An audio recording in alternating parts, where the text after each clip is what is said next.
Hello, everybody. So sorry. Had a technical difficulty. Kicked me all the way out, but I'm back now. Those that have fallen out, hopefully you'll come back. I'm so sorry. It was a technical difficulty, but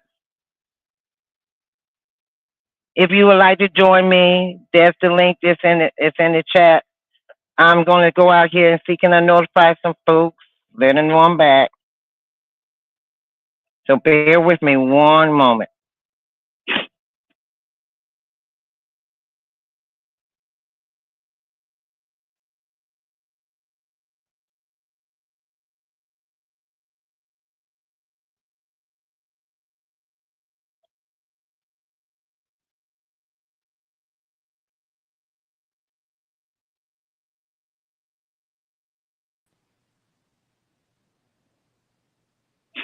Okay. Hey, Foxy, Hello. you back? Yes, I'm back. We're glad to hear that. So sorry, I had a technical difficulty and it kicked me out. I'm like, oh no, I'm in the middle. Oh my God. That's okay. That happens, right? And you got over it real quick and came right back. Yes.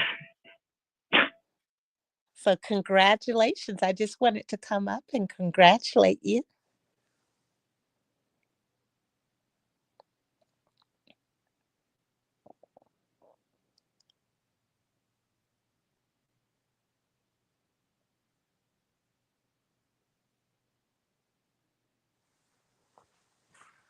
Where are you, Foxy?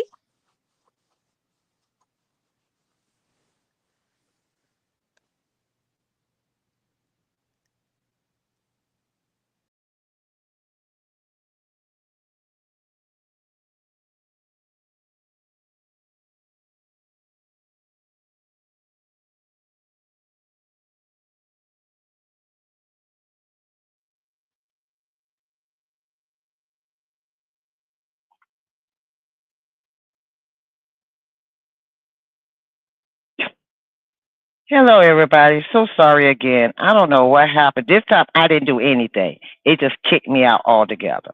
It just like, whoop, and I was gone. So I'm back. I'm so sorry. I didn't kick myself out. It kicked me out for what reason? I don't know. I don't know.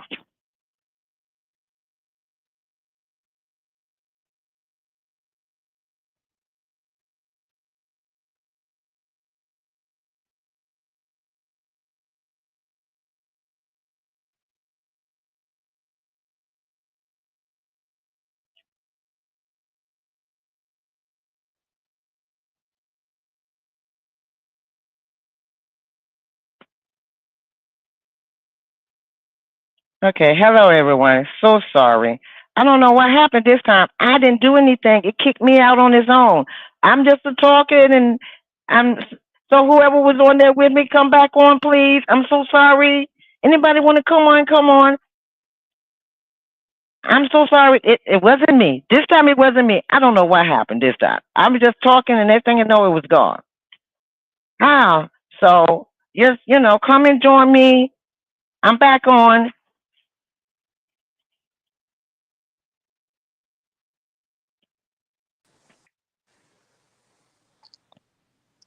Hey, Foxy. Come on. Super. You there? I'm here. I was so sorry. I don't know. This time I was talking to you and it went. I'm like, where'd she go? I know. I'm like, where is she?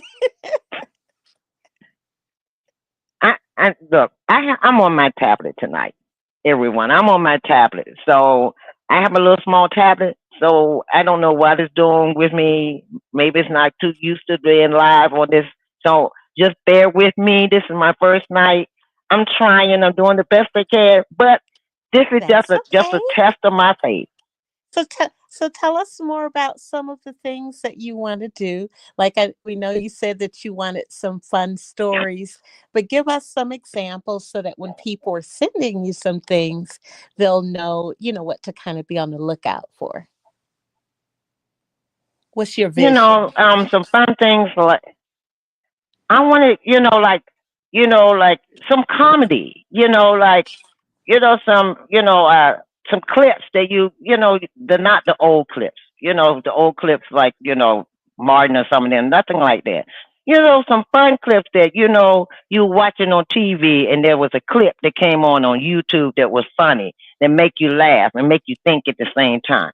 Something Right. like that, something that's going to make you happy. Right now, everybody's too pent up and stressed out and upset.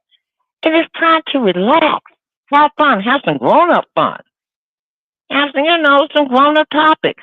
Have something to come on and say, well, what you think about this couple and how crazy they acted. Okay, let's talk about it. What would you have done? You know, some things like that. Like the other day, I saw a video where the man came in the room, and the young man said, "Dad, I feel like I'm grown now. I don't need your help anymore. You can't tell me what to do because I'm 18." Dad said, "Okay, hmm, you are okay." Dad went in, started packing a few of his things. He said, "Well, Dad, what you doing?" He said, "Come with me. I want to show you something." He said, "Okay." So the young man went to the door. The father opened the door. He pushed the child out through the clothes. He said, "Grown."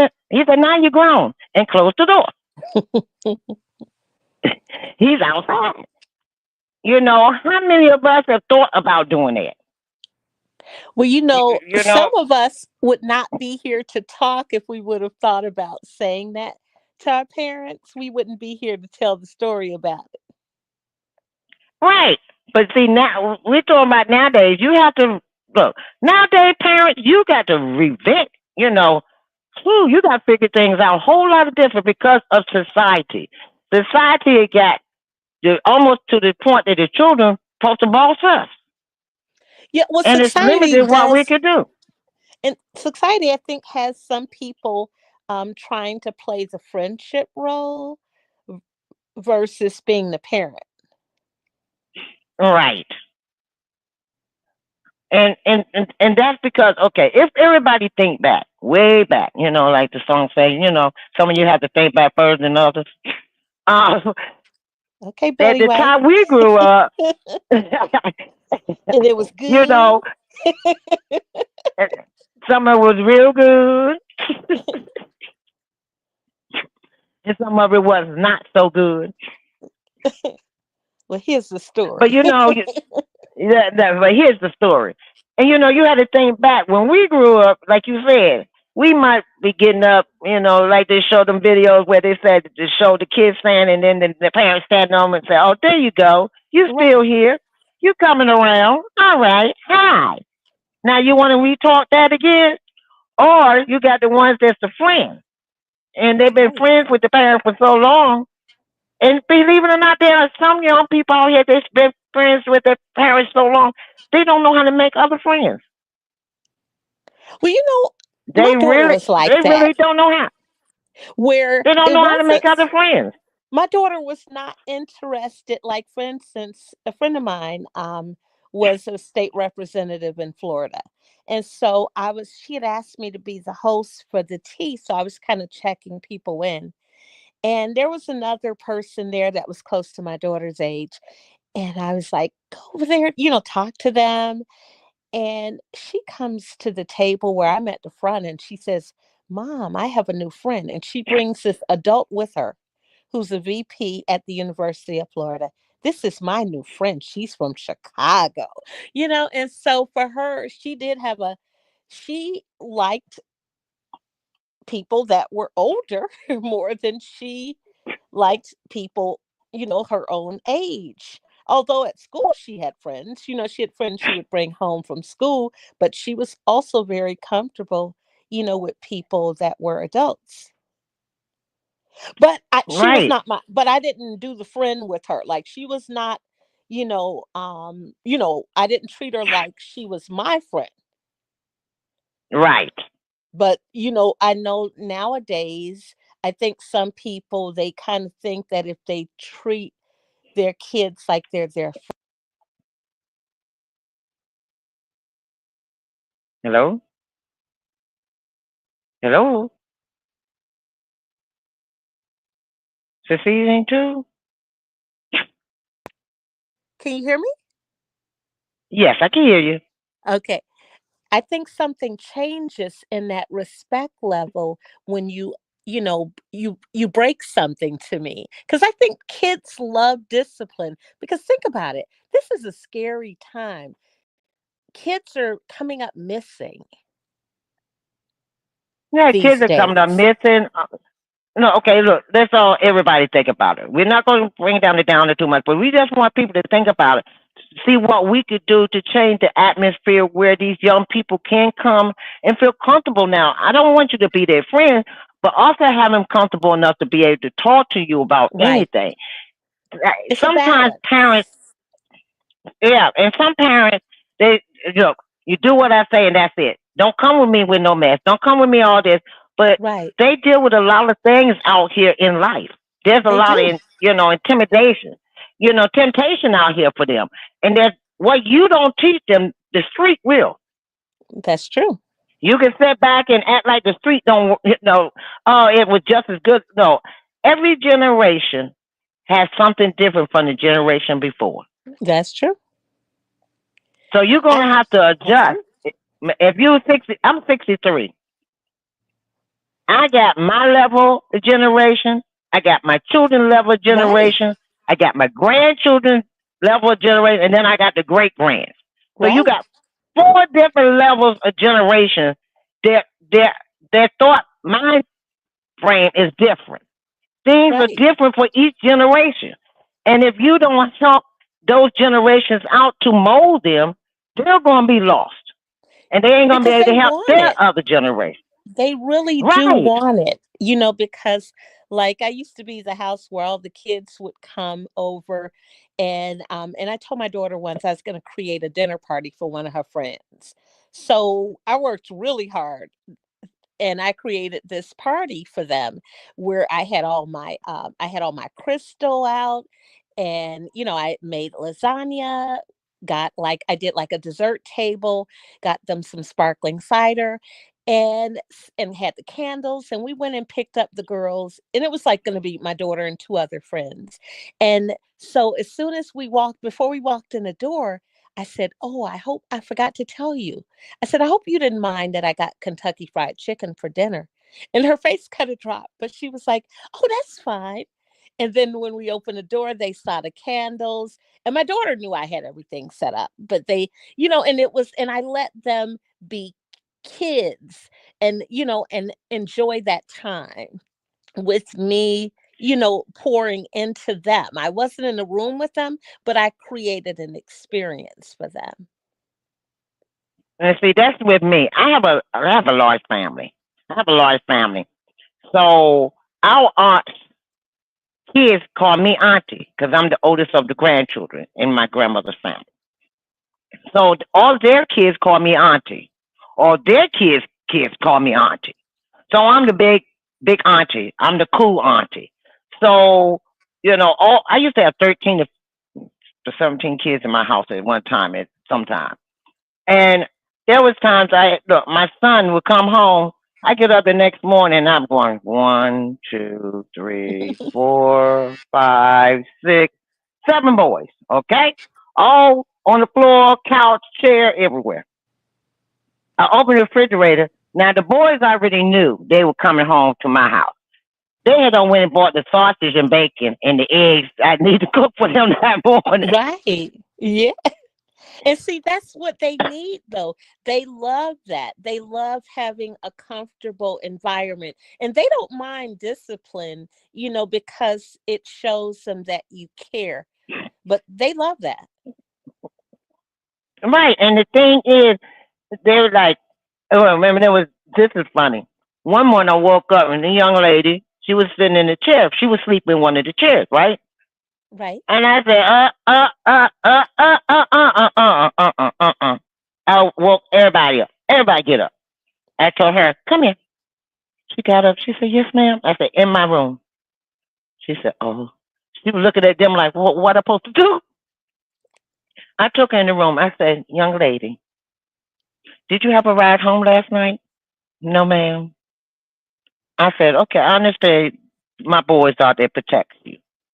They probably want to take care of you, make sure you all right. But you never put yourself in a situation that a group of boys like that, you be here as a girl by yourself. Don't ever Right. let me see that again. I said, so what I need for you to do from now on, here's my number. Call me and say, Miss Cheryl, I can't go home. Whoever your ride is left you. You take that number and you call me. Right. Let them boys bring you here, and then you come in the bedroom with me and get in this bed. You don't sleep out there with them. Do I make myself clear? She said, yes, ma'am. I said, now go on back out there, sit down, because I'm going to get ready to talk to the boys. And I called all the boys in my bedroom. And I lectured them, don't you ever bring a young girl home by herself like that. You make sure Right. she get to her home, not my home. Now, Right. if she calls and I talk to one of you and I told you to bring her here because she can't go home, that's a different. But don't do it on your own and don't let me ever catch that again in my house. But you know how you were Now go back saying out that. there. I'm sorry. Go ahead.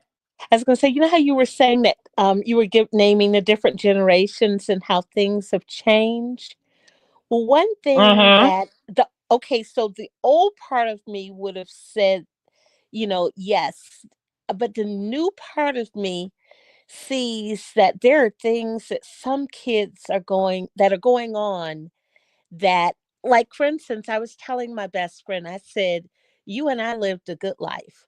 I said, and you and I, as adults, it took us to be adults for us to hear of some trauma that some people really lived that were their lives. Like, for instance, my question would be like, how was she in a position in order to be somewhere all night? Because I know the house I grew up in, I wouldn't have been able to be anywhere all night. You know what I mean? And so now kids have different situations where some are raising themselves. Right. And majority, I'm gonna be honest with you. I could tell you about 7 to 8 of those that was in my house Mm-hmm. are basically raising themselves. Mm-hmm. They're really raising themselves. Yep. And now they're grown, they have their own children, their grandchildren, their wives, their husbands, or whatever. And I see them. I'm still mama. Believe it or not, I'm still their mama. I'm Right. mama. I'm big mama. Always gonna be big mama. But they know that what I was doing was guiding them through life. A couple Right. of them strayed and got themselves in trouble, but they got themselves straight. And those that went got themselves in trouble, do you know they're grown now? But they tell me when they see me, they say, you the one that kept me from being killed Right. so many times out here in these streets because I knew I had somewhere to go home to. Because otherwise, I've been out in the street and I probably would have been killed or hurt or strung out on drugs. So I felt good about myself. But there's nobody, we don't have that big mama atmosphere no more. We don't have these family members that look out for one another. We don't, I was looking at all these children that out here, like that mother. I'm still trying to wrap my head around that. How you leave 3 kids from the age 7, 8, and 10 in the house for 4, almost 5 years, and nobody, absolutely nobody knew they was there.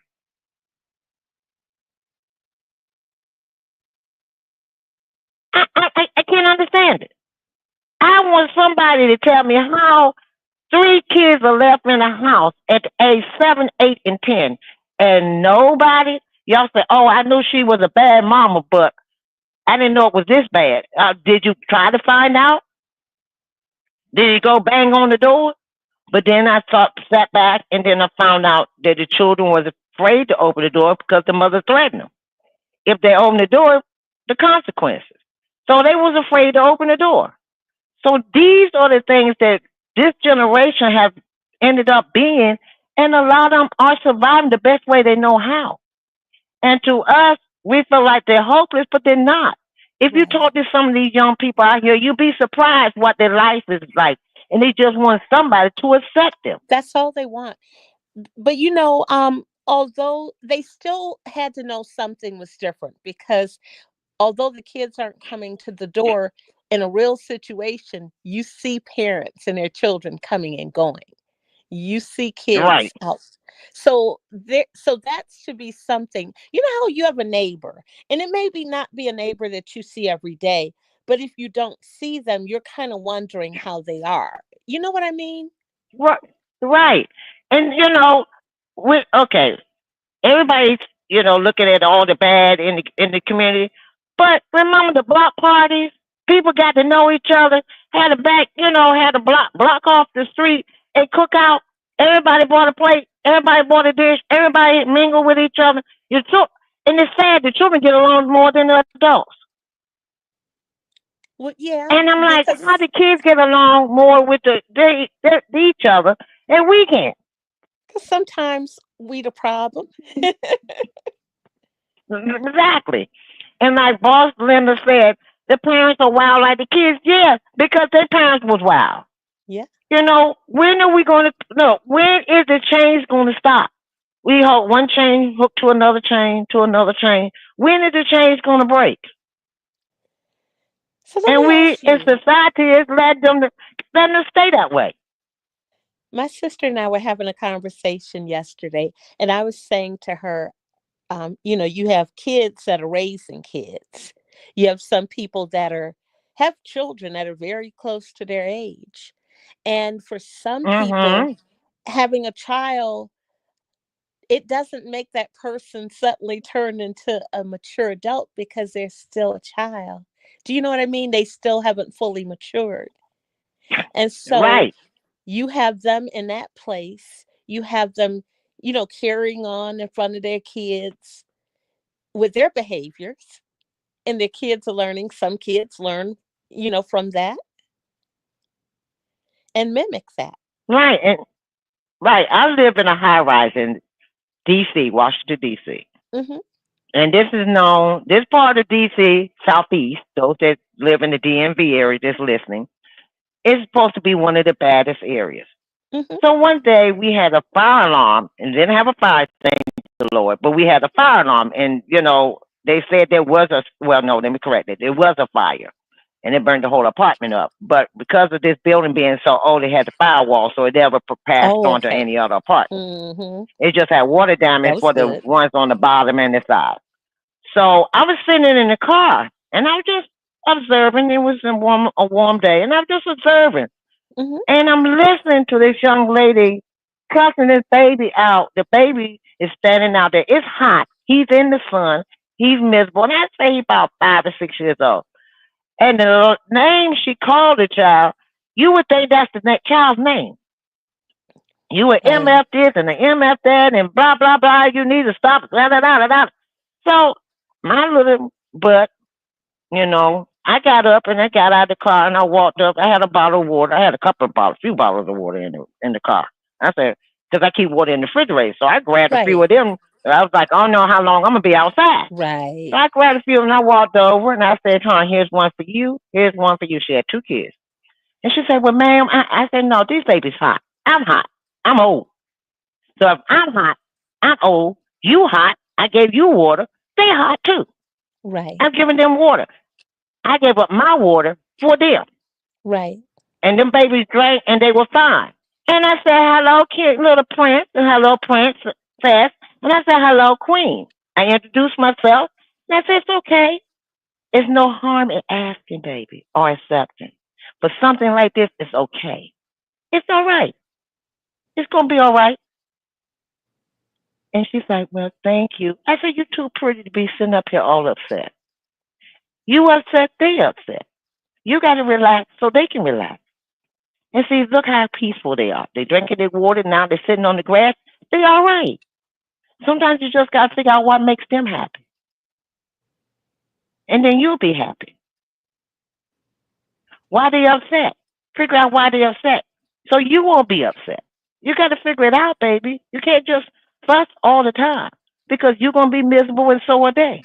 Then Right. they're going to think that's the only way to talk to somebody because you yelling at them. They're going to think that yelling at other people or other kids is going to make them better because that's all the language they hear.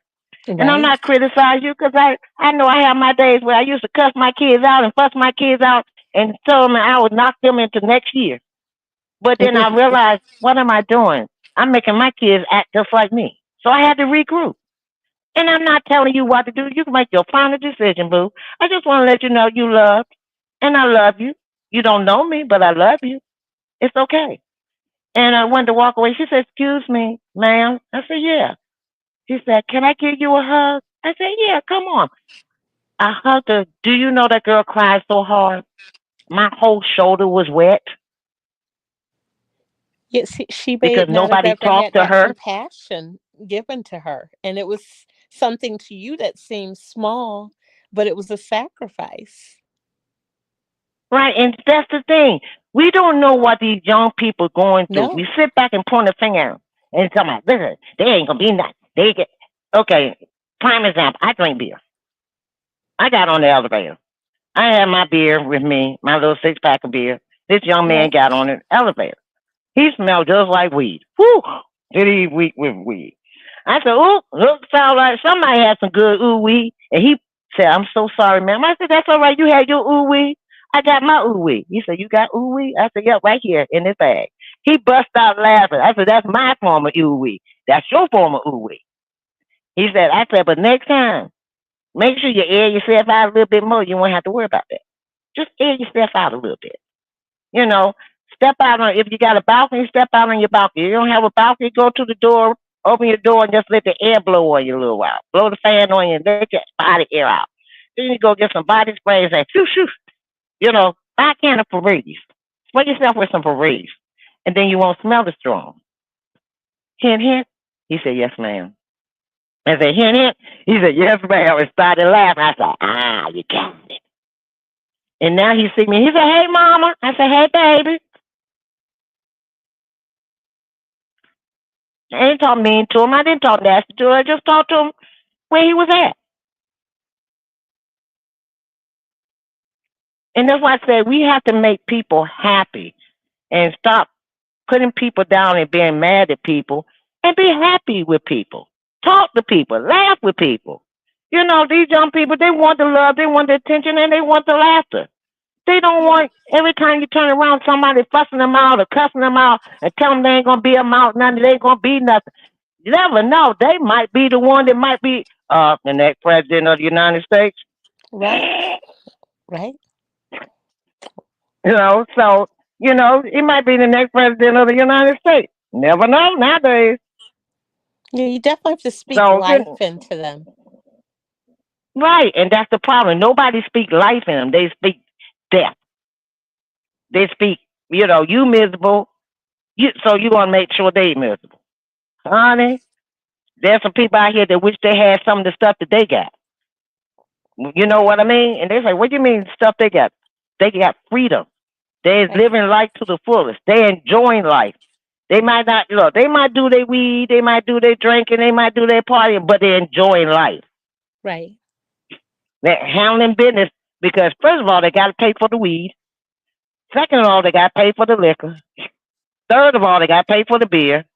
Fourth of all, they got to pay to get where they're going. Number five. So look, they've got to have the money somehow. Right. What they're doing, they're still being entrepreneurs. Everybody say entrepreneurs, they're selling drugs. Entrepreneurship. Because that means if you help them get away from selling the drugs and get them out here doing something else that they really love to do, they can be an entrepreneur for their own business Right. because For they sure. already know how to make it happen. It's up to Yes, you to direct them definitely. in the right direction. And that's where people So, sometimes they don't have that direction given to them, and they want to do the right thing. They just don't know where to start. and that's why I said that young lady was failed because there was nobody to direct her into the direction that she needed to be in with those children. There's Right. another young man that told the people that his mama wanted to kill him. Okay, nobody paid him no mind. Next thing they know, the young man is in the backyard buried. Mama done Right. killed him. No, the kids are telling you. Sometimes we have to Right. listen to our children. And I listen to the children when they tell you, "I'm scared, I need help, I want to go." Don't think because they bad, oh, you just bad, and your mama had to discipline. Check it out a little bit. Look them over a little bit. Look at their face. When the mother come up, check their emotion. If they jump or they flinch or they get, like scared to move, that mama abusing the And heck they out of them. know it. They just are not doing their jobs because they know, because they're trained. It's just like at hospitals. They're trained, to look at certain behaviors. Like I had to tell my dad, I said, when you are going to to your appointments, you need to go to A and B. I don't want you going to any ATMs. I don't want you, it's crazy even going, to ATMs for people. And so I told him, Right, if you need a certain amount of money, just to keep some cash in the house, but don't have, like, he has someone that, could take him to his appointments. And I said, don't have her to take you to any ATMs. I don't want you at any ATMs. I want you going from A to B. I said, one, it's not safe for you. I said, because who's going to protect right. who if there's a situation? I said, and two, when you're going in the bank, you may not know this, but I've worked in banking. So I know, based on our compliance tests, I haven't been a teller or anything of that nature, but they are trained to look at the behaviors. Who is this person that's with this elderly person? You see what I mean? So they're trained to look at those to make sure Right. that that person isn't trying to get money out of their accounts, trying to, you know, abuse them in that manner financially. And so he said, "Oh, I didn't think about Scam them. that." Yeah, I said, "So they are watching your behaviors." I said, "So then you're putting that person in that situation." And he said, "I never thought about that." And that's true. You'd be surprised how many elderly people are, tricked into giving up money. And Yep. then when they got, okay, I got a sister. Her mother had got a lot of lump sum money back from her mother's death. Well, she know her mother's not right in her mind, but the best friend, tricked the mother. So Right. by the time they got through, they kicked the door. Sad. She kicked my That's best sad. friend out of the whole equation. So my best friend got upset and said, "Okay, I'm done with mama. I can't do it no more. I can't keep, fighting. I'm tired. Right. I have my own life too." So she backed out. Well, that best friend cleaned her out, made helped her to lose the house, took most of the money, and now the mother is, you know, struggling. Yeah, that's sad. And And and it these are happens, that so like elder abuse is real. right, and you're right, Linda. A lot of kids and elderly are being abused, They and the are. system is failing them. The It system is is. not talking to them. I'm like, okay, 4 or 5 years, this girl's getting a check, and she evidently getting a check for somewhere. Right. She ain't working, so that means she's on the social service. So you telling me out of 4 or 5 years, y'all did not come out to check the house? You been in one time, so Do you they come stopped to after the that one time. You felt that houses? everything they supposed to check. Okay, if you've been in the system, they supposed to come back and check ever so often. No, no, explain to me. I'm They I'm doing not it. really familiar. When you say in the system, like, what do you mean? Okay, okay. Say for example, I saw you outside and you knocked your son to the floor with your fist. Wham! And I call social service Oh, on, okay. CPS on them. Okay. They come there, they check the house out, they check the child out. But the way you Oh, hit okay. him didn't leave no scar, and the child is too afraid to go against you, so the child won't say anything good about mommy. But I know what I saw. So they look around the house, everything is good. They walk out the door and close out the case. They supposedly check every 3 to 6 months to make sure that person. Now, when it comes to foster kids, oh, they on you like white on rice. You can move one step from another step. without them checking in. How's everything going? What's going on? How you doing? Is everything okay? Blah blah blah blah blah blah. But when it comes to kids in the home, Right. I didn't see. I don't see nothing. They seem like they find okay. Well, Watch do their they do movements. it with foster care? Because how do you hear about so many people that as adults talk about how many years they were molested? Like, how are they, you know what I'm saying? How are people, like, I don't know if you or the chat read the book Cupcake Brown. Like, it was one of the most horrible Mm-hmm. books I read, but it was so, but she had a story, but I mean, she had a lot of homes. She was molested. However, she turned positive, like, we're talking about tonight. She turned positive into that, becoming an attorney. But through that, she talks about all those times. So, like, for instance, if they're really doing what in my mind I think that they should be doing is checking, interviewing on a regular basis, how are those kids getting molested like that? Well, see what it is. There, okay. A lot of kids. Okay.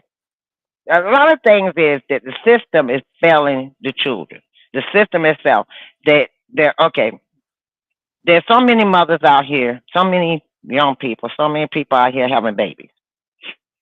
Okay, they're having babies, and the system is overran with babies, so they put them in foster care. Well, the social workers are overwhelmed.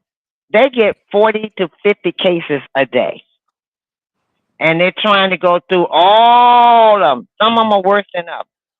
Some of them are worse than others. So by the time they go to do the investigation, deal with the legal stuff, trying to get the kids taken out of there, by the time they finish with that, that's most of the day.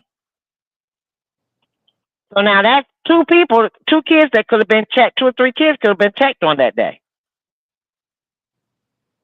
But they got that one social worker assigned to that one child right now. So that social worker got to stay there till everything is clear before she can get back to her office. By that time, it's time to go home.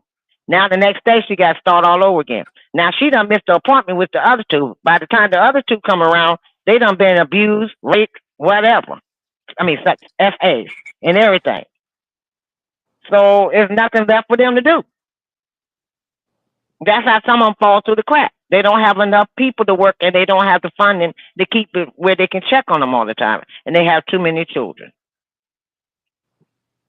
Yeah, that's sad because you hear so many cases, and they go from place to place. They go from one home to the next home where the same thing happens to them again and again. Because a lot of them out here just for the money. Just like, say, for example, I'm short. I need money to help pay this rent. And I see what I can do about getting a foster care. My house is clean, pretty neat. I got food in here. Just show some love and get them in here. That's my rent. But I really don't want to be bothered with them, per se. I just want the money. So I could care less what happened to you. I just want the money. I Right. just want you to go to school, come home, and get out of my head and go in the room, do what you do, and let me get my check. Now my bills are paid. I got money that I want to do what I want to do with now because I ain't have no money. And that's the problem with a lot of these foster parents that act like they loving, caring. I love these kids. They the best of kids, but they torturing the kids, and the kids afraid to say anything. But the Right. social workers are not looking at the expressions on the kids' faces. They're not looking at their eyes. They're not looking at the. Some of them just give you eye motions, like, she ain't as nice as you think. She is not as nice as you think, and they give you all kind of signs in their face. But you ain't paying attention because you want to go on to the next client because you know I got plans for that this afternoon. I want to be with my hubby or I want to be with my wife. You holding up time. Okay, seem like everything's fine. All right, bye. The child stuck. They're not Yeah. properly trained to identify issues or identify those signals, and that's sad. And And but but they what can spend you a do? lot of time with them, with that portion, because they spend a lot of time. And I just, sometimes, I feel like what you said, they fail them. Like they put a lot of cases on them, and they see so much, going back to what you said earlier, they see so much bad that I think that they think, oh, well, this situation isn't as bad because some of these people, they're giving them passes and they know that this person should not be in a situation. Like we had someone that lived in our subdivision when, and this, she had probably about 5 foster kids, and they were a terror to the subdivision. Like, they were going around just, because she was not monitoring, you can't just let, your 4 boys go out, you know what I mean? You have to know what's going on where they're at, and they were just all around, and one our neighbor, someone broke in her house, and came down, she heard something, she came downstairs, and it was one of the lady's sons, and Mhm. and she scared him, he scared her, and jumped in her arms, but he ended up having to go away because he had done it before, and so was not she was in a situation where she had all these kids, but they were just kind of, just all around. And it was like people in the subdivision that they did things with. Like they would come over, every Wednesday to us with Bible study. One of them would go to church with us on Sundays. So they all just kind of had their own things all going on individually. But it wasn't that she was taking them out and doing any activities with them or anything. Yet she had this beautiful, home that I'm sure that helped her to build. You know what I mean? It was a home that she got built and a comfortable home. But but it was the money to keep the house maintained. That's all it was. They were just that basically it's almost like trafficking. So Yeah. foster care is almost equivalent to trafficking. Some of these kids are trafficked. Okay, oh you can't get along with this family. What's wrong with this family now? They da da da da da. Okay, okay. Are you getting a social worker coming out to meet with them? Are you getting somebody to come out and talk with them? Are they going to counseling? Are they this? Are they that? No. Do you have somebody coming out to deal with that can counsel them from home? No. Give them some medicine, get them drugged up, and send them on their merry way. Whoopie doo. Yeah, that's That's sad. one child. That's one child I ain't got to worry about. I Yeah. got them drugged up. Stay out of my hands. Next child. That case is closed. That child's good. He got drugs in him. He's sitting out there looking like a zombie. He good. Next child. And So that's it's where that's not the enough system. enough has not been done to that area because it's not getting better. What about all the stories we don't hear? It's only when something happens that's just horrific that we hear about it. What about all the things that we don't hear, all the internal bruises that they have, the mental illnesses? And we wonder why people now that we see as adults are walking around the way Hmm. they are. It's because some of them And have then been, you know, scarred through life. yeah, yeah, And then you got some of these young women, and everybody keeps talking about, oh, everybody turn around and they postpartum. They knew better. No, it's a serious. It's a disease. Postpartum is real. A lot of women out here that have changed their life. They are evil. You got some that don't know how to handle their change of life, and sometimes it's more severe than others. And sometimes they're really seriously mean. And they say, "Oh, you grandmama, can you watch my son?" They say, "Yeah." And every little thing that child do get on their nerve to a point they are considered mm, bad, and they're mean. And the child is just being a child. right. So it's postpartum. These women coming home with babies, and everybody's like they're killing the babies because they're dealing with postpartum. and the doctors just keep giving them drugs, and then they get addicted to the drugs, and it goes from one drug to another drug to a point they out here doing drugs, and the kids are suffering. This is what's going on in society. There are young ladies that's having C-sections or having abortions, or they mentally scarred from the abortion later on, and they're upset with the world, and that postpartum done kicked in, and they're cray cray, and their other children suffer from that postpartum, Right. Or some of and them there's that even nobody. take, Go ahead. oh, I'm sorry, some of them that even take it out on the child, feelings that they may have with the father. Yeah. Do you know how many kids, people? Do you know how many young ladies? Everybody like, oh, the father. Where was the father? Where was the father? Wait a minute, hold up. Pump your brakes. Everything ain't about the father. Sometimes it's the mothers. The mothers, if I can't be with you, you can't see your child. Do you know how many young people, women out here that's doing that to the fathers? But y'all don't care nothing about the fathers. There are some good men out here that love their kids, want to be with them. Go to the court system, beg them, plead with them courts, and the Right. judges still side with the mama. And the father That's is true. hurt because I'm paying child support, I'm buying clothes and everything, but I can't see my child. And That's I'm true. like, really? Look, I got so many young men that's within my own circle in life that they don't see their children. They don't even know what they with the child. All they know, mama called them up and they need this and they need that. That's all they ask. And then if they don't send it, you won't see your child. So they bring it over. I don't want to hear no lip from you. I just want to. All right, you can go. Look, say hi to your daddy. All right, let's go. He's like, can And I the, spend some time with him? No. yep. And going in the house and take the child in the house and leave the man standing there. You don't took his money, don't took the gift, don't took the clothes, but you're in the house with the child and he's standing there, can't see his child. And then they wonder why the men don't trust women now. Because women, we do it to them.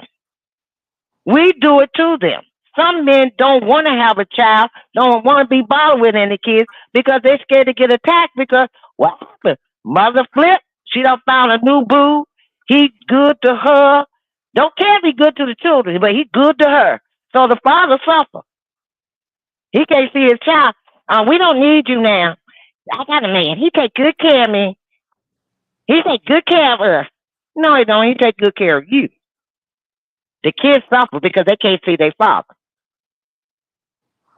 Then when And the the kids thing get is, older, you yeah, wonder they get what they older. flip on you. Yep. Because they Then will they get older remember. and then they can't stand you because you wouldn't let them go see their dad. Then when you Right. get all yes, they get bad and they act out. Oh, now you want to send them to their father. Well, now the father in a situation where he can't take them Right. because the Yeah. job he work nights. He can't be home with them. Right. And the other So thing is, society has screwed up with the kids. The kids are screwed up having a foundation, and then everybody want to be mad at the kids because they're wilding out. right. Sit down and talk to them and find out why are they wilding out. Do you know how many kids I done met in my 63 years? Like I said, all them kids that would come to my house, they were wilding out, and I sit down and talk to them. And when you really sit down and talk to them, you find out. I had one young man, he was wilding that everybody in the neighborhood hated that little boy. So I found him. He said, why you keep talking to me every day? Why don't you not like me like everybody else? I said, because I see something good in you that nobody else sees. He said, what? I said, you just stopped and talked to me, right? He said, yeah. I said, that's good right there. I'm talking back to you, right? He said, yeah. I said, so that's good right there. So I see the good in you. You could have cussed me out and walked on, but you didn't disrespect me. You just might have said it in a harsh manner, but you didn't use disrespect me in another manner. So that's the good in you. And he stopped. He said, you really see that in me? I said, yeah, I do. You want to sit down and talk with me? I can. I said, yeah, come sit down. And he sat down. By the time I got to get to know him, his mother came around. You know, you supposed to be home with your brother. Da, da, da, da, da, da. And I said, I'm so sorry. I asked him to sit down. That's my fault. I apologize. He go home with your mom. I didn't mean any harm. She said, no, no. So one day I got to talk to the mom. She didn't know how to love her son because her mother didn't know how to love her. Yes, sometimes it's a cycle that So is just kind of repeating itself, which is because they used to have this and program in Chicago, and Hillary Clinton was instrumental in starting this program. A friend of mine used to work, and she would visit, kind of like social workers would visit homes, but the point of the program was to teach these young moms how to be moms. right. And they had the big brother, big sister, and now they was at my church that I was going to. And this man said, I don't want no kid 13 or older. Look, that's a waste of my breath and my time to deal with them. I said, why? Because you can't tell them nothing. Hmm. So I want to ask you a question. I want you to think about it before you answer. How old are you? He said, I'm 40 something years old. Okay. Let's say, for example, your mother and your father, when you turned 13, said they didn't want to be bothered with you because you wouldn't listen to them. Oh, they never do that. No, no, no, no, no, no, no, no, no, no. We're not gonna say that. Now, your father thinks the same way you do, and your mother do too. You're not worth their time. They can't tell you nothing. They don't want to be bothered with you. How would you feel? And I said, but think about it for your answer. I don't want you to speak right away. I just want you to marinate on that for a while. Then get back with me. I said, because everybody keep forgetting that they used to be young too. We all was bad. And one person on this line with me, that have not been bad in their life. You can go talk to some people that know you back when you were young. You was bad. You had a smart mouth, or you had a whole lot of mouth.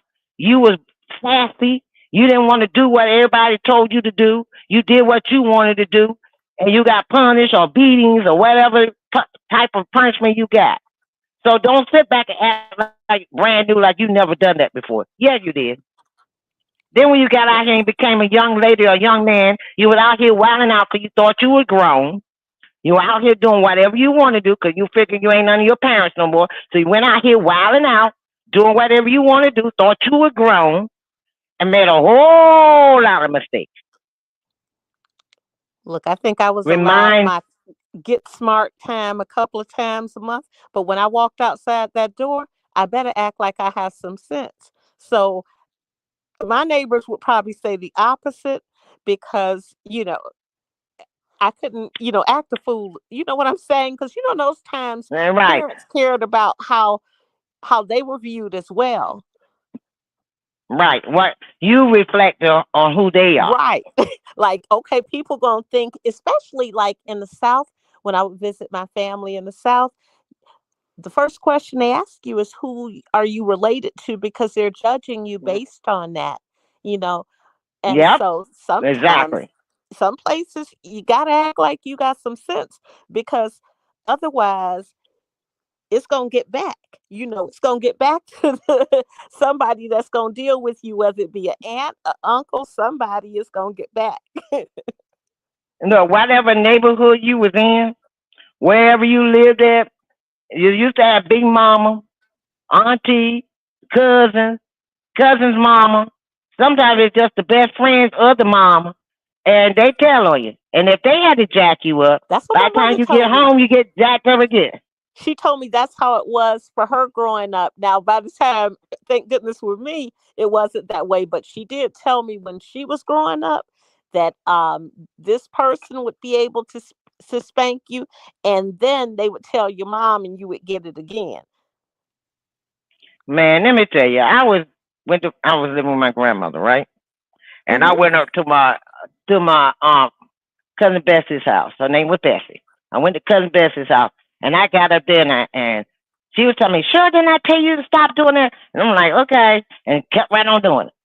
Didn't I tell you? And she stuttered real bad. Didn't I tell you stop? And I said, look, while she was stuttering, I was sitting there still doing what I was doing until she finished saying what you had to say. Because it took a while. She's like, "Tut, tut, tut, tut, tut, tut, tut, tut, tut, tut, tut." Right. So while she, I'm So, still doing what I wanted to do. so you taking advantage of it. And you said, let me So get it in real quick. by the time I got to my grandmother's house, my grandma was waiting with me, and back then they had switches. That switch wrapped around my little skinny body. I know it wrapped around me about 4 or 5 times because I want nothing but a stick. And I swear to God that switch went around 3 or 4 times before it stopped hitting me. Ooh.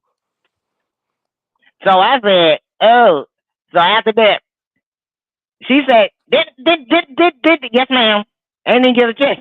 All she got was did, yes, ma'am. That's all I said. Yeah. That's how my mom told me. She said, by the time you got home, you got it again.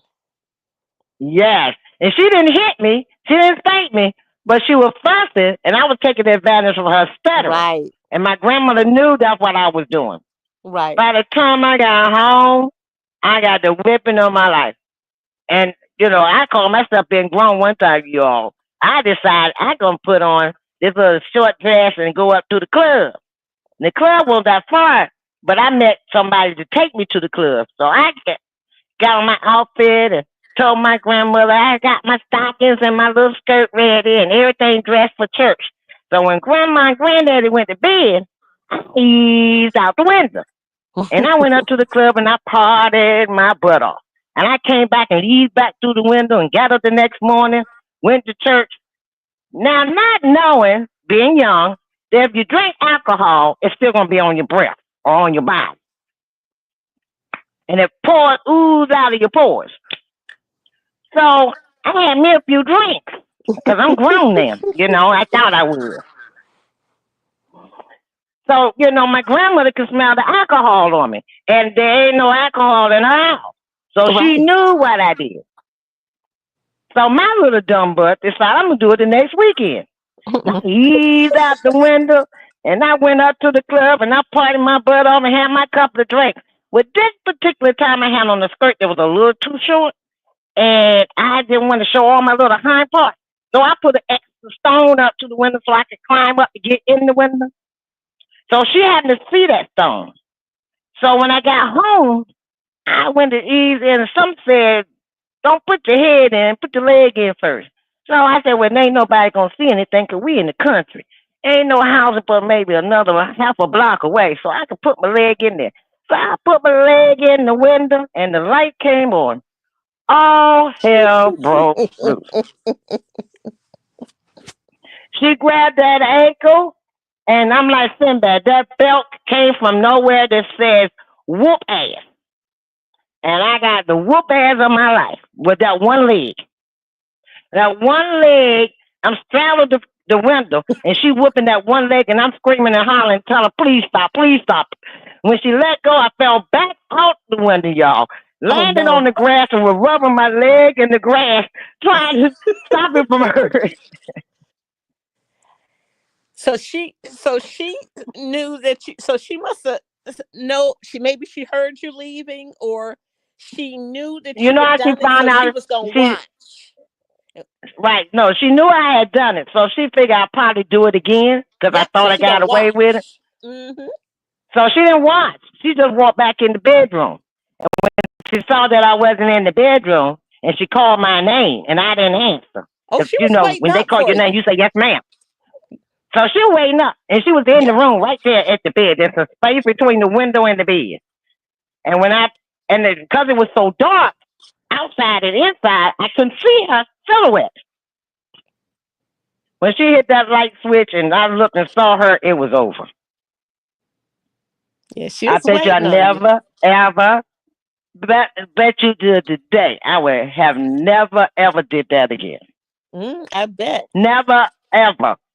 Look, And that's there what was I'm saying. Then we had that fear. yeah. Now these young people don't have that fear. Oh no, they don't have But that fear because now but they you have got to talk people to that'll them now. protect them. Because if you, for instance, at that time, let's say um you couldn't just say, well, I'm going to XYZ and go live with XYZ. Nowadays, you know what I'm saying? These kids, they go other places, it seems.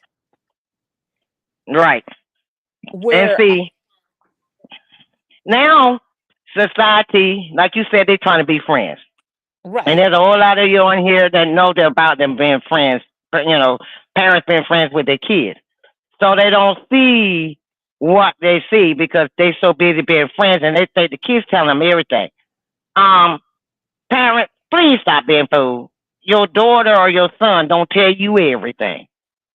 They don't, cause you don't tell your man everything. Your man don't tell you everything. They don't tell you everything. That man might be in the kitchen like, you know what? I want to smack the heck out of her butt today. Hey, baby, how you doing? He didn't tell you that what he was thinking. That means he didn't tell you everything. You might say, that man made me so sick. Man, if it was that I loved him, I would put some poison in his food and kill him on the spot. Did you tell your husband that? Did you tell your man that? No. So if you ain't gonna tell him everything and he ain't gonna tell you everything, what makes you in your little warp brain think your children gonna tell you everything? Yeah, I think some people do think that their kids are going to tell them everything, but no, they are not going to tell. No. People used to tell my mom was a teacher, high school teacher. So people would tell her everything. Like all her students, they loved her. And but for me, she was not like, oh, this person I wanted to tell everything. However, she had that relationship with her students. Now I would talk to Exactly. her. But I Now had my that. daughter, yeah, my daughter was like that. My daughter, I could tell my daughter something, and she would lip back, and I say, "You slip back one more time, I'm gonna slap you in the next year." That was the end of it. Now she go right across the street to my girlfriend's house. Then she called Aunt Jackie because she, watch out for them. She go over there and tell her the same thing that the Aunt Jackie tell her the same thing I was saying, and she listened. Right. And I said, I'm Mama. Why you ain't listen to me, but you listen to her? But I learned that Sometimes in it's the life. delivery. Right. We parents, they don't think we parents know anything. We old fashioned. Yeah, sometimes it's the Them delivery aren't because sometimes it's the right. delivery. My mom used to say it's not what you say, it's how you say it. So, like, for instance, I didn't raise my daughter where I was cursing her out, that type of thing, because, I wouldn't like that style of communication with me. And one time I was a tax preparer during tax season for H&R Block, and I was, working. I would do one weekend, and my daughter was at home, and she was old enough to be home. And the neighbor's kid, she came over, and she kept ringing the bell. And my daughter called me, and it only took me like 10 minutes to get home, and I ran there. And so as soon because I wanted to catch her in the act. You know how you want to catch them in the act. I'm like, I'm gonna catch this little Mhm. girl in the act. And in my mind, I was gonna catch her with her finger on my bell. And I knew her mom from work. And so when I got there, the girl wasn't ringing the bell. She ran back home. And so we went over, we knocked on the door, and I let the mom, as soon as I let the mom know that I came from work to come home because her daughter kept ringing the bell, her daughter was standing there with her. My daughter was standing there with me. And she said to her, now her mom was no nonsense. And she walked, you know how some people, they don't smile at work? You know, so the lady didn't smile much at work, okay? So I knew her. We didn't work in the same area, but there were some reports we would get from her in her area, and I would go with one of my colleagues, who had to pick up these reports. And then of course we would go to the cafeteria afterwards. So when we got to that door, the mom don't smile much. Keep that in mind. And that's how she was with Oh those Lord. kids. So we knock on the door. I felt bad for the little girl. So as soon as I let her know what happened, the girl said the mom, before you knew it, had hit the girl with the phone that was in her hand. Because the I've daughter done that before. the daughter made the mistake of saying, I'm going to tell and as soon as she got to that, my daughter said, I wouldn't say. And then the mom hit her upside the head. Daddy came out, and the mom hit her upside the head with the phone. And then the girl ran because she was embarrassed. And my daughter said, I tried to tell her. She says, I tried to tell her. She says, that happened to me once. I said that to my mom, and she went absolutely berserk. Now, this is my daughter telling the lady. And she says, I tried to tell her. She says, I knew she was going to say that. And that mom lost her mind. That girl said that. But she was not Look, that's one that like would have communicated. You know what I mean?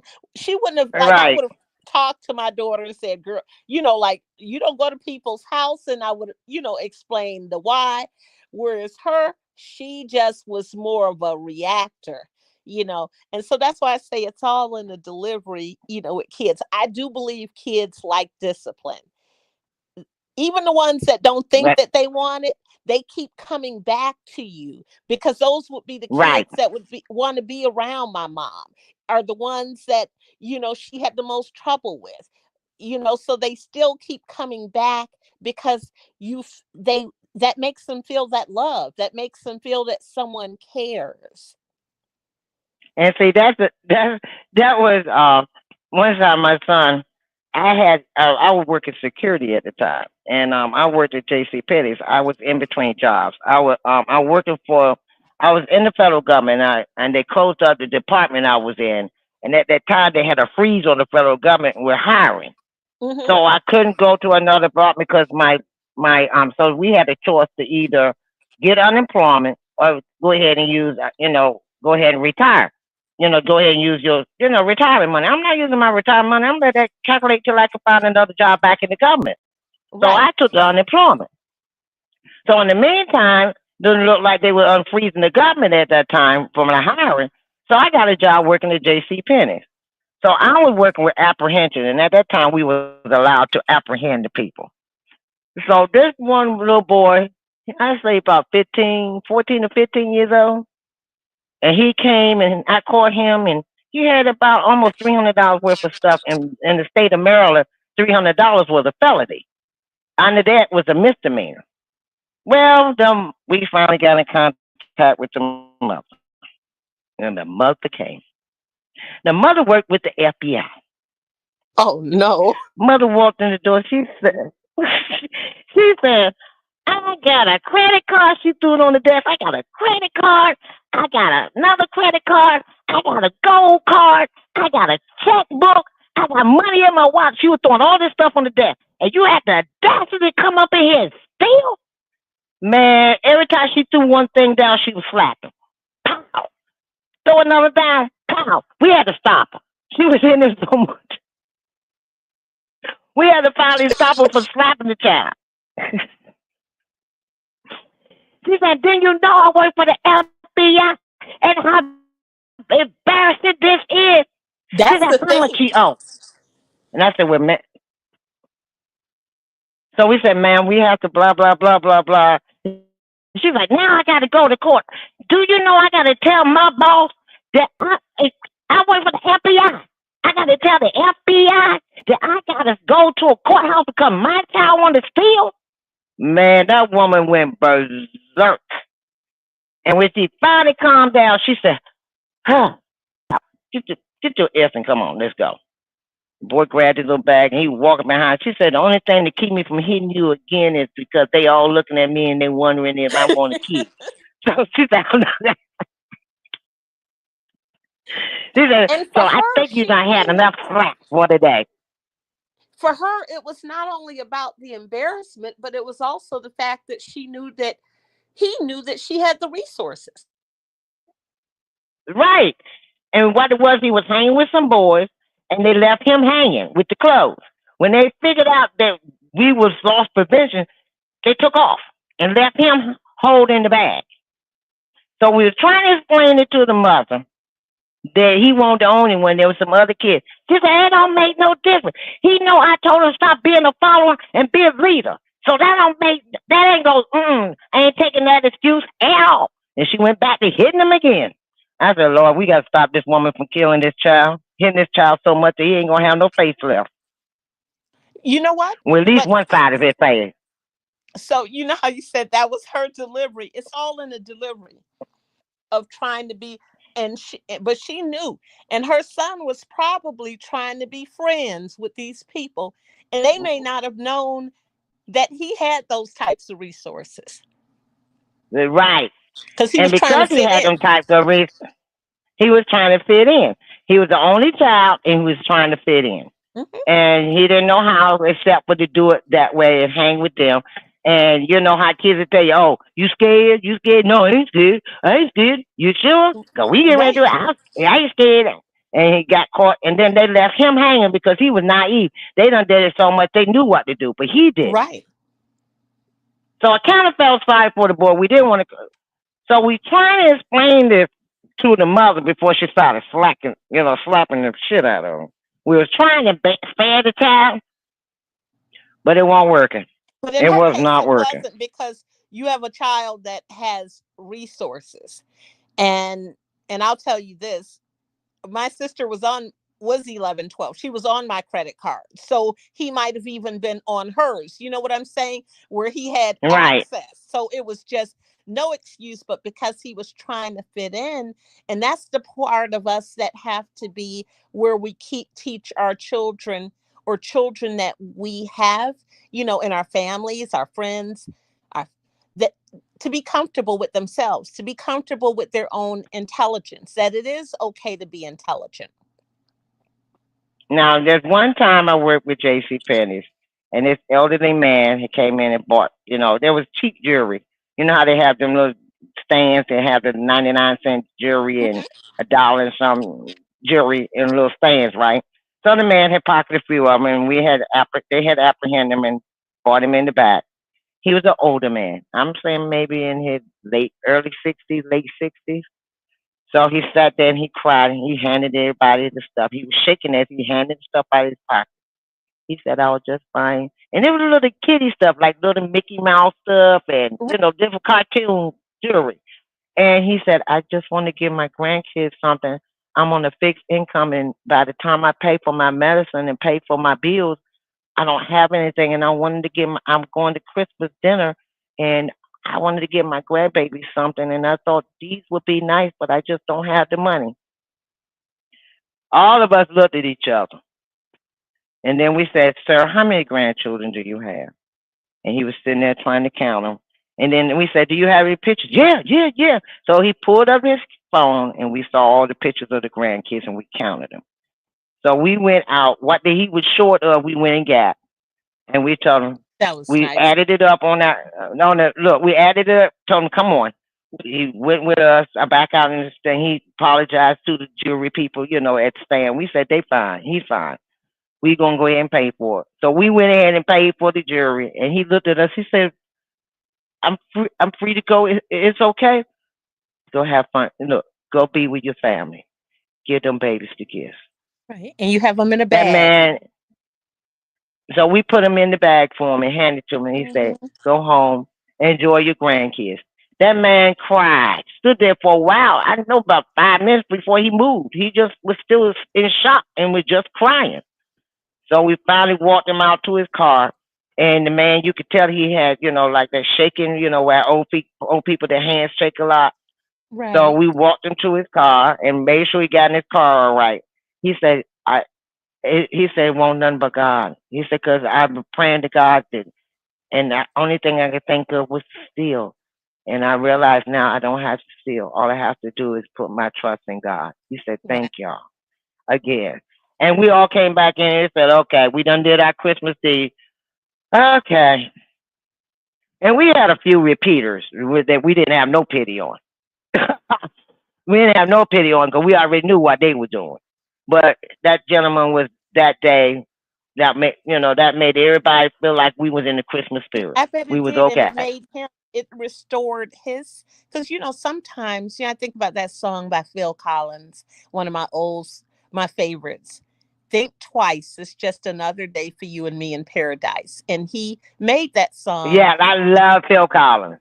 He was so upset with the homeless situation. And so working downtown Chicago, I work from home now, but when I used to work downtown Chicago, you see people that are homeless. You see people now, and you keep in mind you're working in the area, it's a financial district. It's clean. It's, it's not a lot of, but you may see a couple of people that are homeless, or they're acting as if they're homeless. So you never know in Chicago whether, or probably any other city, whether the person really does need it or not. And so you see these people. So this guy would sit in front of the bank where I worked, and I would see him, and he would sit on the ground, and I would get him, coffee. Starbucks is right across the street, and I would bring him, stuff for breakfast, a coffee, and he would just have stuff around him. And so one time, one of the security guards saw me coming in, and he said, "That's so nice what you did." And someone said to me, asked me, "Do you know his story?" And he told me, like, he was a veteran, and he something happened with his legs. Well, I didn't know that because he was always sitting on the ground. And I never, thought about why he's sitting on the ground. And but one day I was getting out of the car, someone had driven me to work, and I saw him walking, and I just broke down crying when I saw what this man went through, even to sit there to beg. And no one bothered him. Now keep in mind, he's in front of a bank. No one bothered him at the bank. No Wow. one made him move. They let him sit there with dignity. But people that worked in the area looked at, like myself, looked out for him. I have a friend, she's my coach, um, Leukemia and Lymphoma Team in Training, one of the largest organizations that raise money. And they train you for marathons. And she's my coach, and she's amazing. She she lived in Illinois, and she lives in Florida now. And so she had this organization she just started, but she always had it though. But now it's actually an organization, and we would all do acts of kindness on behalf of her. So I would get gift cards, so that way you're always prepared to do something nice for someone. If you keep gift cards, like $5 gift cards, $10 gift cards, then that's something you could give someone, from restaurants, and you could always be prepared to give them something nice. And I would do that, sometimes. Like, she Mm-hmm. would pick a And week, and she would tell us. And every day that week, we would do yeah, but something. that's like now me, I was coming from Charlotte, North Carolina, Hmm. heading back to DC.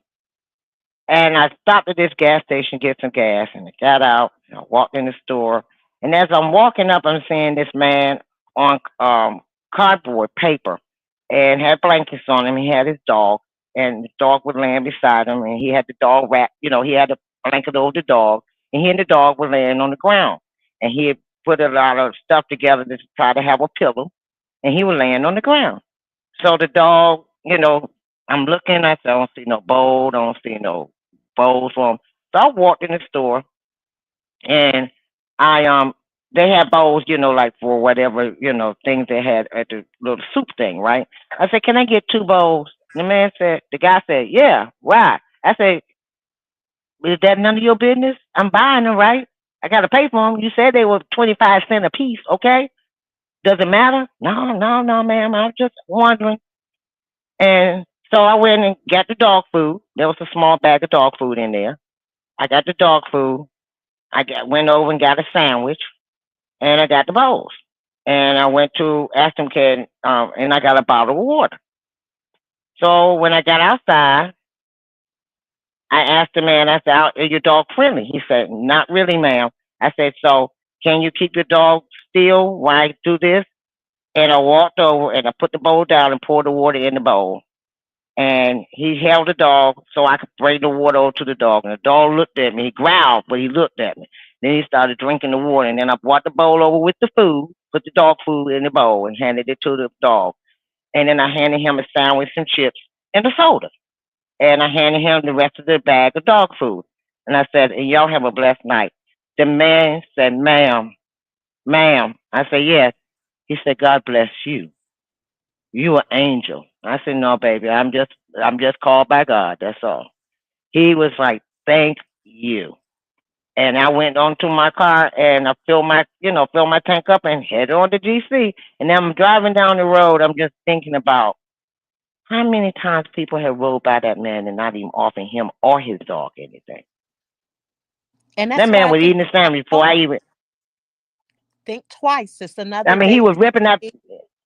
in paradise. And That people man was walk by like, and be look, like, he it opened wasn't up. there.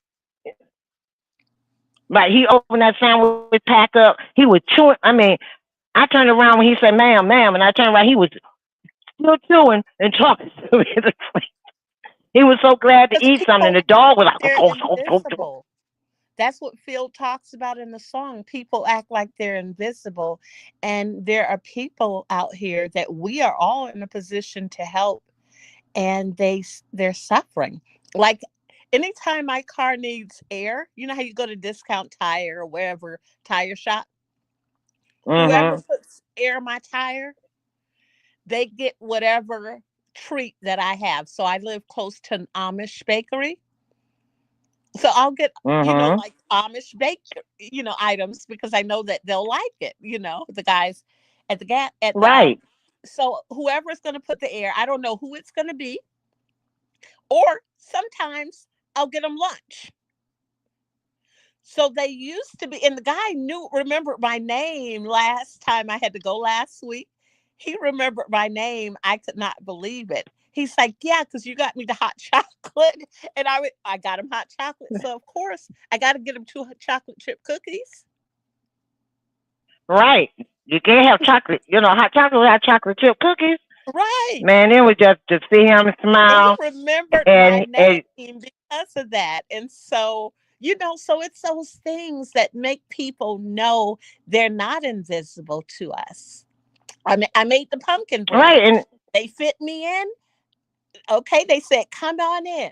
Okay, I brought him Panda Express because Panda Express is like right across the street.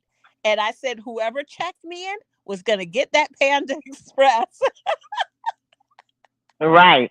And it's just I look at they call themselves angelicals or ministers or people of the faith of the different faith, and it hurts me that they sit back and they talk about Jesus and talk about God and all this that God wants you to do and Jesus wants you to do, but then you walk right by your brother man and don't even ask them for give them a sandwich or buy them a sandwich.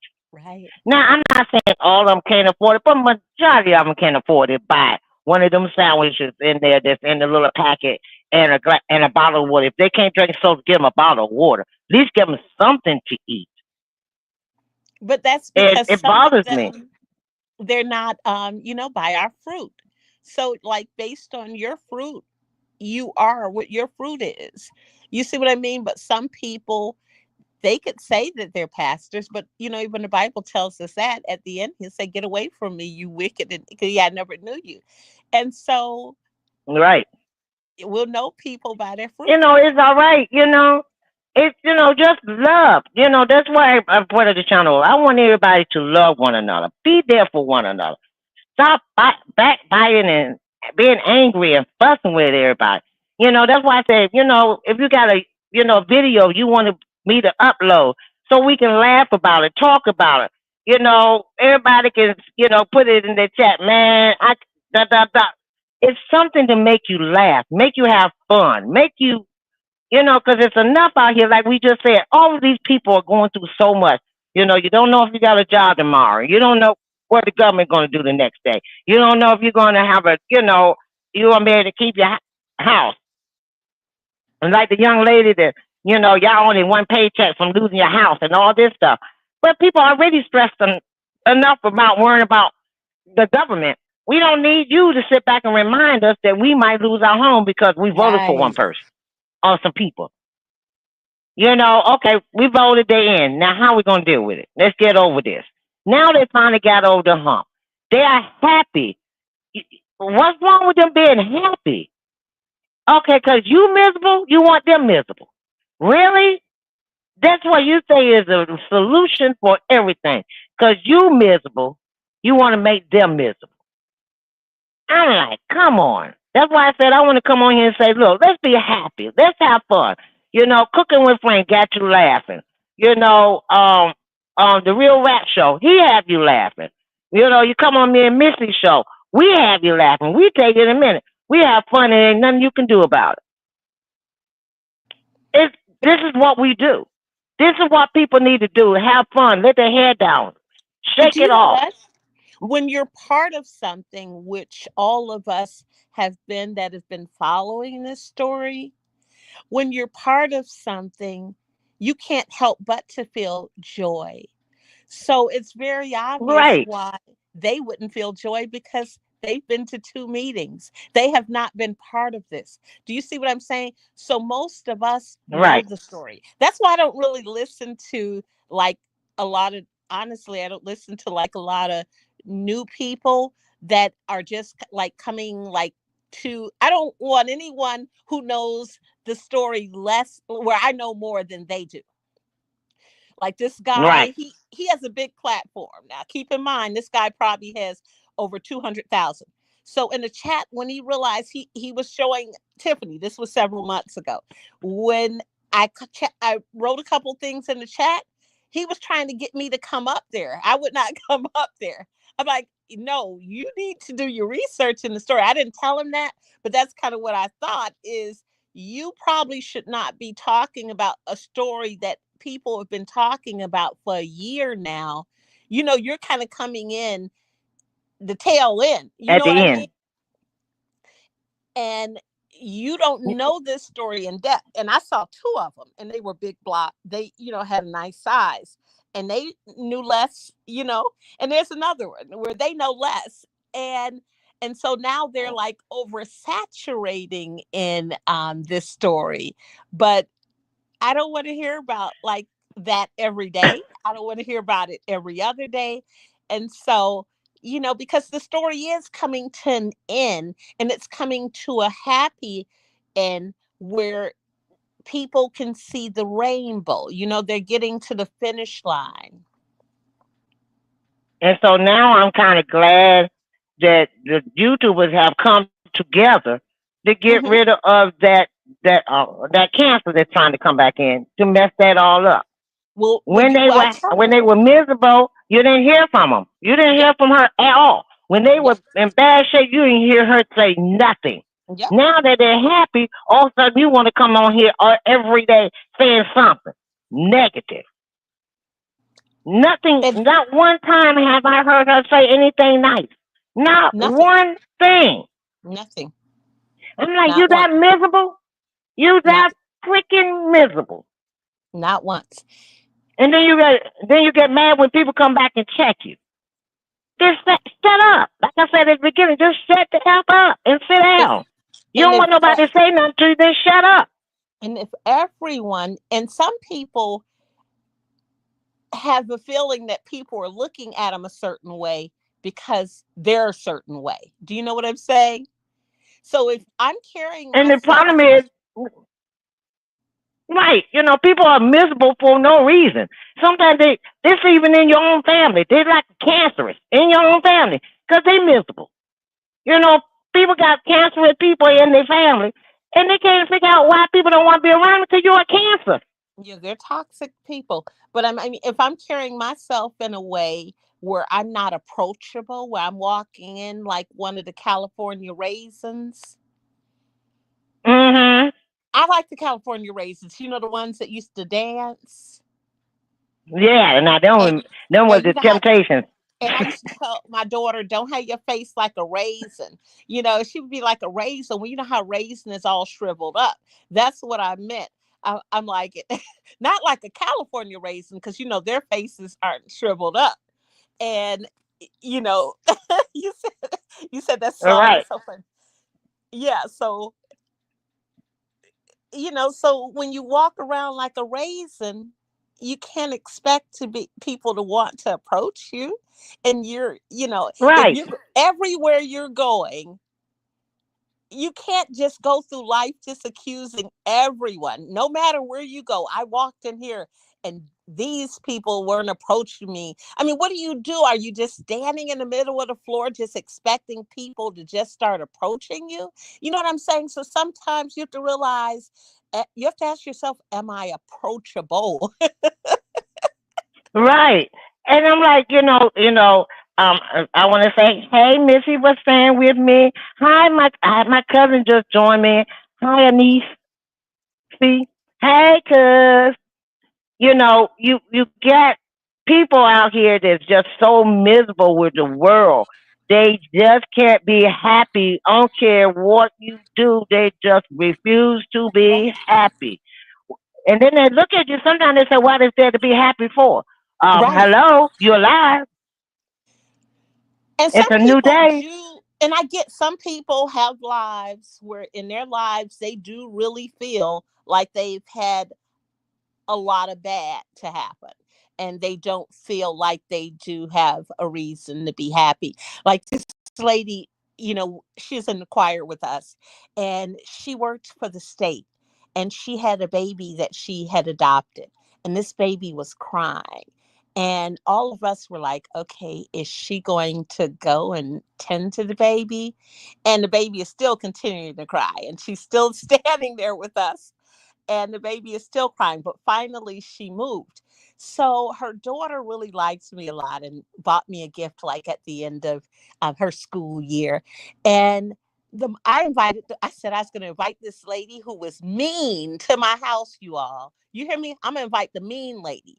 And I'm talking someone, you all, that was mean. Like she did not walk around with a smile. She had like a mean mug face, and we went to the same church. She was mean at church. Her daughter went to the school at the church. She was mean there. And the only reason she let her daughter buy me that gift is because when it came to her adopted daughter, she loved her and she would do anything for her. So if her daughter wanted me to have that gift, she was going to get it for her. And so I invited her. It was her birthday, you all. So I'm really good with entertaining. So I have these, they're supposed to be platters that you serve. Well, I bought 6 of them for Mhm. plates, and all your food could fit on this plate because you go to a buffet. Well, they're platters, so I got Mhm. 6 of them, so I could serve 6 people real good with these platters. So I made her a big breakfast, and she was so, and I had a gift for her, and she was so overtaken by, because she knows she's not nice. I'm telling you, she knows she is not nice to people, and she tries to be a bully as well on top of that.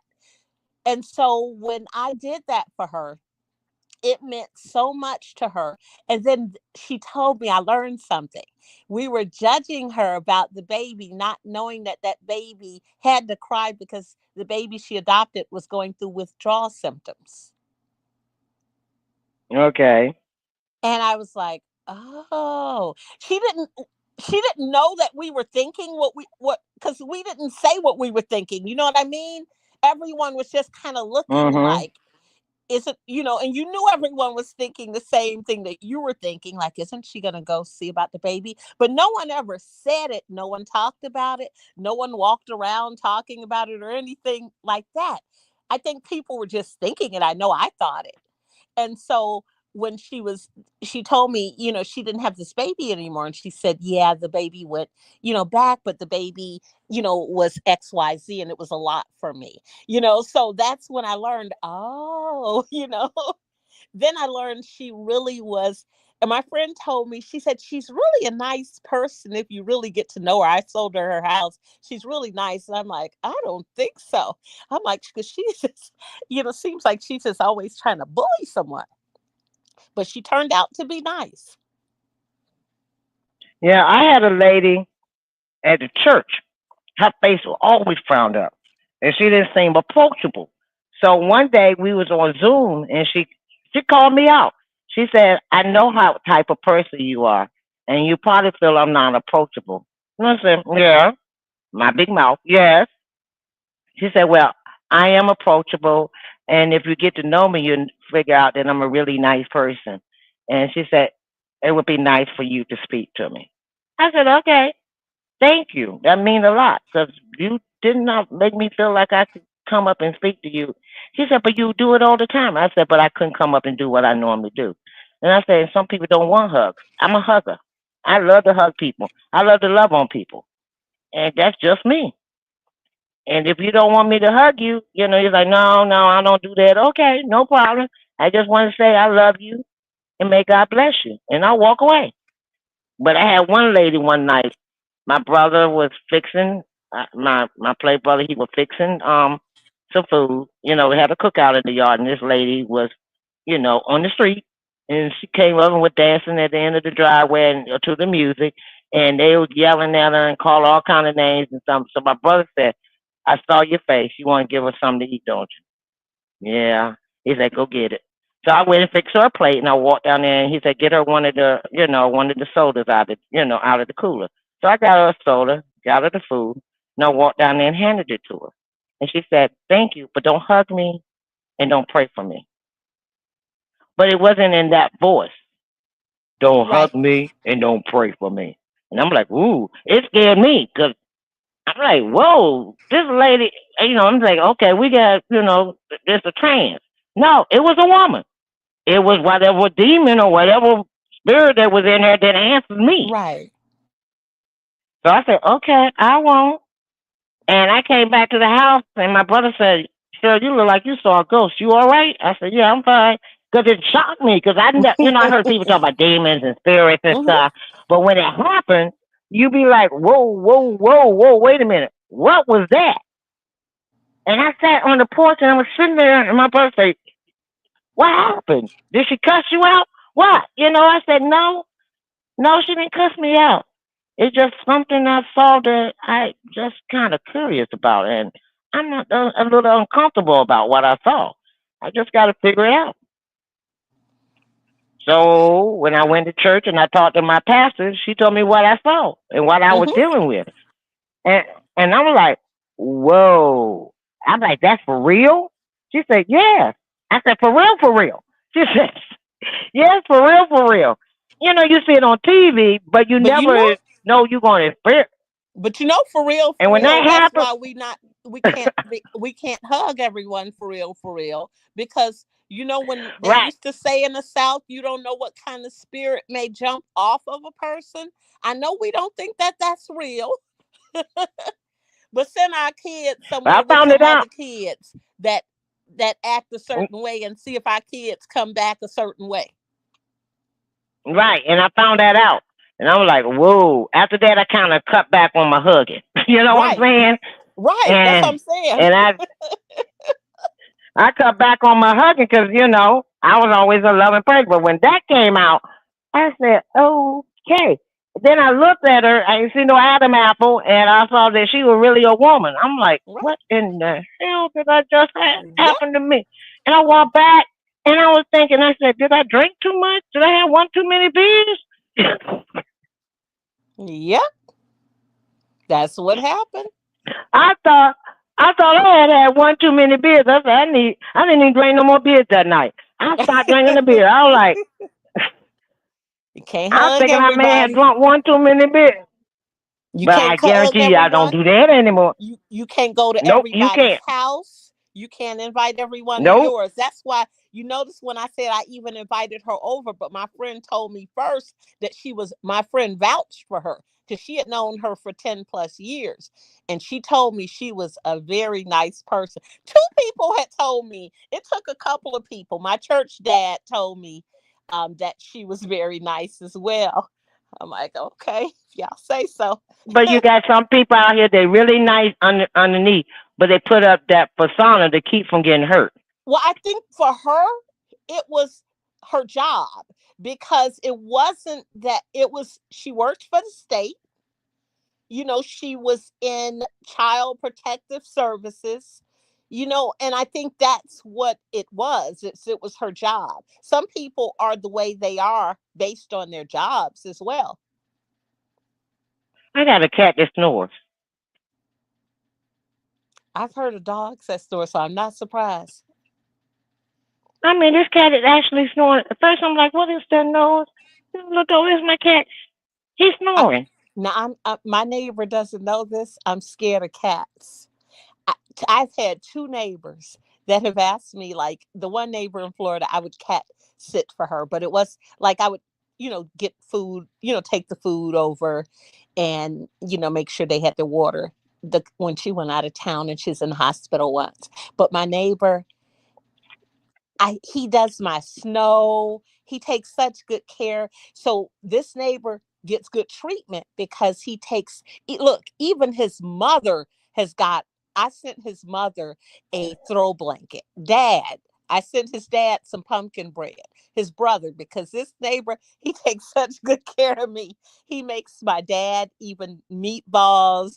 And so when he goes to visit his family, I couldn't tell him I was scared of cats. And so all I have to do is feed it. And I'm like, okay, please, Lord, let this cat not be looking at me. Because if this cat is by the door, I can't, I can't let this cat come out because I'm not going to be able to get the cat because I'm scared. And so he doesn't know it. So I have a system in, walking in, when I'm taking care of the cat. And then I'll, talk Mm. to him. I'll ask him how he doing. I told him Merry Christmas on Christmas, everything. I'm like, okay, so you can hear my voice. So, and I bought him this throw blanket, my neighbor. And so we Mm. exchanged like Christmas gifts. And so the cat loves this throw blanket and it's real soft. So he's like, I didn't know that my cat liked things like this. He says, but he won't get off of this blanket that you brought, this throw blanket. But you know what? It's funny how animals know people. Hmm. That, remember, we were talking about foster kids, right? I lived Right. in Charlotte, and I had a little stoop on the outside that I would sit outside.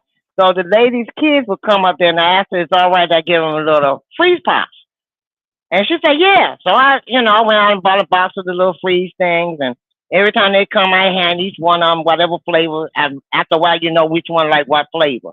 So I handed it to him. So this one little boy came up, and my cat was out there on the stoop, and the kids were rubbing him and touching him, and he always, Jazz don't bother nobody. He just let everybody rub on him and stuff. He's just a big old baby. When that boy walked up, this is no lie, that boy walked up that cat. I've never seen my cat. He jumped up on all four and hissed so hard, and I mean, he Mm-hmm. hunched her back at that little boy. So I'm like, what is wrong with you? And I was like, he ain't did nothing to you, just stop. And I mean, he would not look at me at all. I'm yelling at him, and he's still in that position. So I told the little boy back up. So he went back, and then further back he went. He started. I saw my cat kind of calm down. But then I said, come back, just take a couple of steps forward. And the little boy made a couple of steps forward, and he got right back up. I said, baby, stay right there. So he stayed right there. So I went and got, stepped off the stoop and walked around there and took it to him, the freeze pop for him. He said, I don't know why he don't like me. No cats like me. I said, they don't? He said, no, ma'am, no cats like me. I said, it's okay, baby. And he started crying because he wanted to pet the cat too. And it hurt Right. me. And I said, well, let me see if, you want to pet my dog? Because I had a little cocker spaniel shih tzu.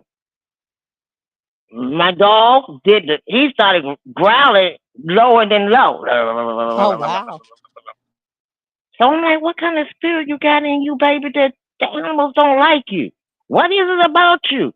Because, they say animals just tell by the person if you're good or bad. And I'm like, what is wrong with you? I'm like, little boy, what's wrong? Come to find out, he's just mean. He's just mean. I don't know what kind of spirit he had in him, but that little boy was bad, mean bad. He wasn't just bad bad like kids be. I mean, he was mean bad. They had to keep him up. Okay, whenever the kids eat, he has to stay upstairs till the other kids finish eating. Then he can come down and eat because he hits them and pinch them and be mean to them.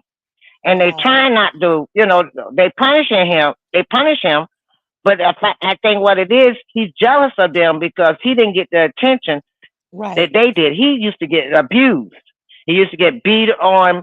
He used to get pinched, abused. knocked around. The other kids never got there. So he hated them. So he had that anger in him so bad that it was eating him up. So he had a good heart, but the anger in him overrid everything. He did not like his siblings. He did not like his siblings because they got spoiled. Because of him, the parents were so bad to him, they took them out of the home. He's happy they out of the home, but he's mad because the other two are crying, want to go back home because they were spoiled. They wanted to go Right. back home. But he understood why he couldn't be there because he was older, but they didn't understand. So he was mad at them because they were crying all the time. They want to go home to their mommy and daddy. Why their mommy and daddy don't want to come and get them? And he's mad. He keeps telling them, because they don't want you. And they kept telling him to stop saying that because he's mad at how he got treated and they didn't. Right. I said, oh. So he's so bitter and so angry that my animals could feel it. Right. So he lashed out on anything, animals, anybody. He just lashed out, just mean. Because that's Right. why he was treated with. He was treated mean, so they was he would treat everybody and animals that way. So they finally took him away and left the other two kids there. And they finally took him away and put him in, I don't know where they sent him to, but he was not there anymore. After, I say maybe about a month, then they transferred him somewhere else and separated him. Mm. So finally the parents, I guess they got better at what they was doing and got the younger two back. But he wasn't allowed to come back home. I don't know if it was the mother or the father or what. I think it was the mother that just didn't like him because he didn't look like the other two. The other two looked like the husband that she with. He didn't. Yeah, he may have looked like his father. That's why I was saying some women, they seem to have an issue if the child looks like a father that they may have a problem with. That they really love. They really love that one. They really love just like my ex. He he still loves me. And my daughter is 45 in April. And she's 44. And he still loves me. And he had one wife, but it was annulled almost less than a month. It was Oh my. annulled. Every woman he be with, he's looking for them to be like me. And because they're not like me, it don't work. And so, some mothers and some fathers still in love with that person and they want you to be that person, and when you can't be that person, the relationship don't work. Right. And Yeah, a lot of men definitely. say, I don't want to get married again. I don't want to get married again because they done been hurt. So because they're hurt, they keep out here because they never got over it. They're still looking for another woman to be that woman, and she can't be that woman. So they, dog them or just go on about their business. So that's how they end up being out here, as they call them, dogs. And then you got the women out here that being thoughts. They're just going from man to man. Yeah, So, because nowadays it's okay, you know, society has changed where, that's considered to be okay. right. And it's okay to go out here and be with this man and that man. It's okay for that man to be with that woman and this woman. And the kids suffer in the long run. That's why I Mhm. said a lot of children suffer from a lot of things that's unnecessary, and it's Yep. not their fault. And then a lot of them grow up and think it's their fault for so many years. And sometimes the mother says, it's your fault. It's your fault. If I never got pregnant with you, your dad would probably still be with me Yeah, today. that's so sad. I've never heard that, but I've heard, I've seen, things like that where people say that they were And told things like that, and that has to be horrible. yeah, and I heard, and I said, what? She said, yeah. She said, my mom used to tell me every day, I wish I'd never had you. I'll probably be with your father right now. Now the father done moved That's on, sad. got a wife, doing good, Right. have a good, successful life. So she's mad because she had her. He wasn't ready for Right. no kids, and he told her, I'm not ready for it. But okay, things happen. You got the child's here now. But She mad because the child looked just like the father. So, and I'm like, these kids suffer so bad, They and that's do. why I said, life. We got to come up with things. We got to come up with things that we can make people happy. You know, if we get the adults happy, then Hmm. maybe they'll be happy with the kids. But as long as they miserable and upset, the kids are gonna suffer. So Right. I figured if I could get on here and get the adults to have fun and laugh and have fun, then eventually they'd be so happy getting off the line with me on my channel and laughing and still laughing about what happened or what we did or what we watched. Then maybe the kids won't suffer bad because they happy now. Right. That's just my thought. That's why I was saying I I want agree. everybody to be happy. Because right now nobody's happy. Everybody miserable. Everybody People, mad. well, And I'm and like, come on. it's so much. I think it's so much going on right now. And regardless to who people support, it's so much that it's causing.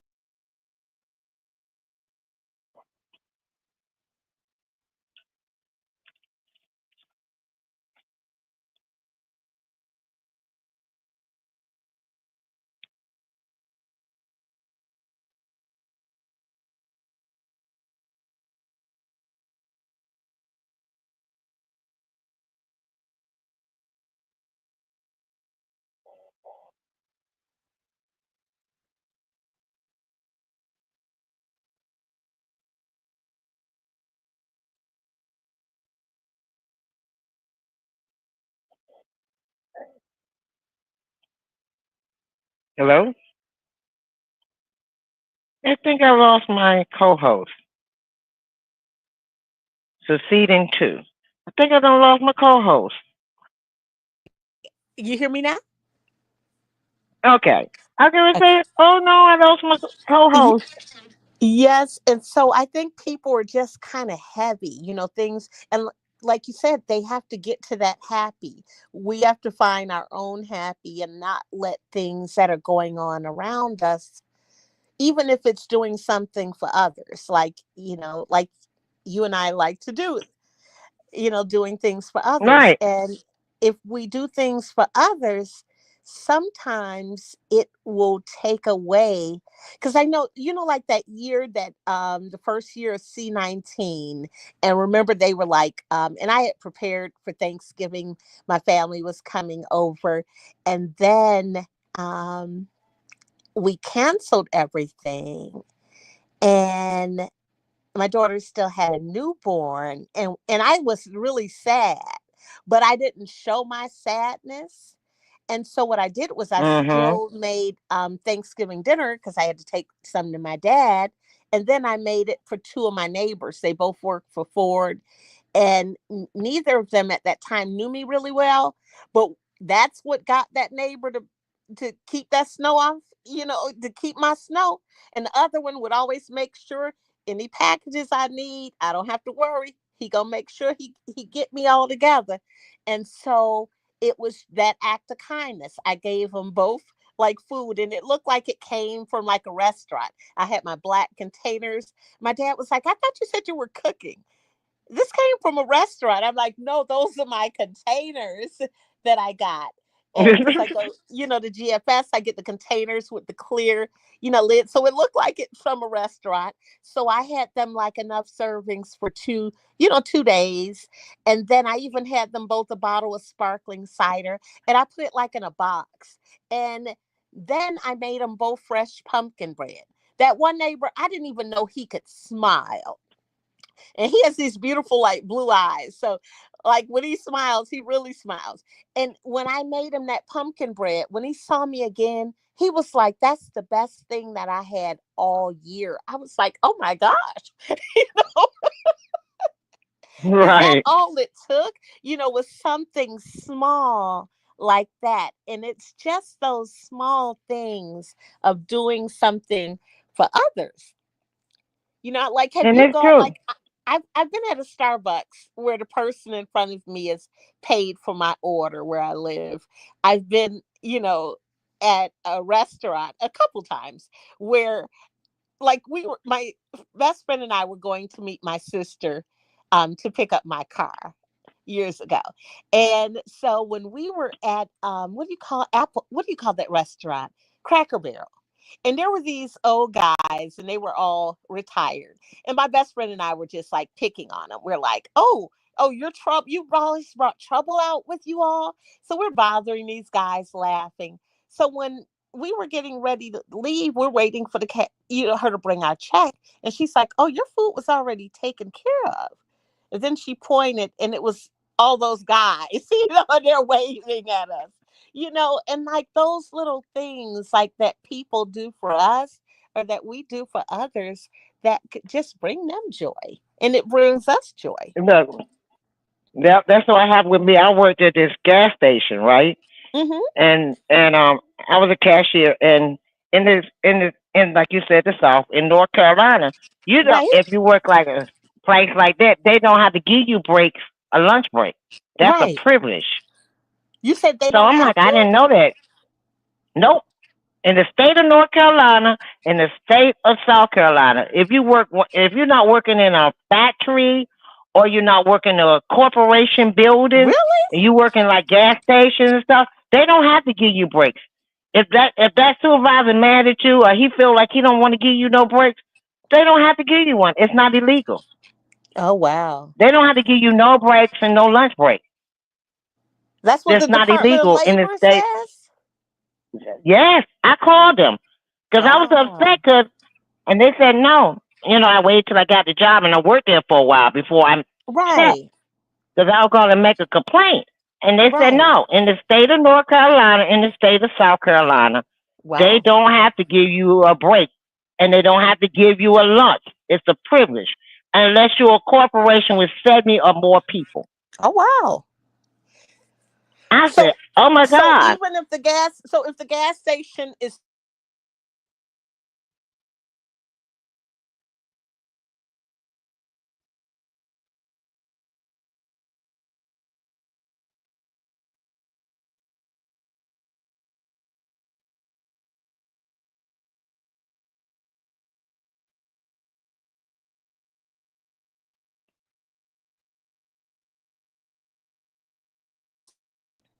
Excuse yeah, me, that's sad. No break. yeah, so if it's privately owned, okay, say for example, you bought 4 or 5 gas stations because Right. it's not a building or corporation Oh, altogether, and it's not uh-huh. 70 more. They don't have to give you They that. don't have the same But if it's a rules. right, Mm, each location has a different rule. that's Depend, and something. so I was standing on my feet sometimes 9 to 10 hours because I had to wait for the person to come in to relieve me. And I was Right. working the evening shift. So there was a McDonald attached to that gas station, Shell gas station. So these older men would come in the morning, and then they would gather in the afternoon, and Mm-hmm. they would Oh gather yeah, in they the hang out at the McDonald's. McDonald's. So they would come in and they would pick on me and what's that little bit? They call me little bit because I was so little. Little bit. What's that little bit? Little bit. You my girl, little bit. So they was like, where you going with them fries and uh caramel frappe. You said we going over there and feed Miss Cheryl because she can't take no breaks, so we take something over there to her, a hamburger fries. That's all she eats, a hamburger and fries from McDonald's, and that's something that she could eat on the go or while she working the register. Right. So they was like, he's like, what? They say, yeah, she don't get no breaks. Them men was upset, so they was like, she said, I'm taking it out of I'm just paying for it. And they said, no, no, no, no. So he said, how much did this cost? And she told him, he said, you keep that in your pocket and you take that over there. So after that, they would come through in the morning and say, you had breakfast? I said, no, Mm-hmm. I haven't Take had a care of chance to you. go to McDonald's. And they come back and they would each take turns bringing me breakfast or bringing Mm-hmm. me lunch. So I was thanking them so much, and I had ended up getting a rapport with them.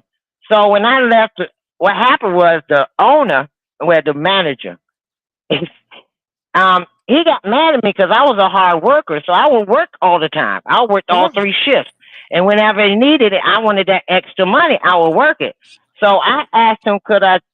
take a weekend off. He would never let me take a week. I was working every weekend. Never could get a weekend off and never get a holiday off. So I said, I want one weekend. Everybody else that worked there was getting weekends and holidays, and I'm still not getting them.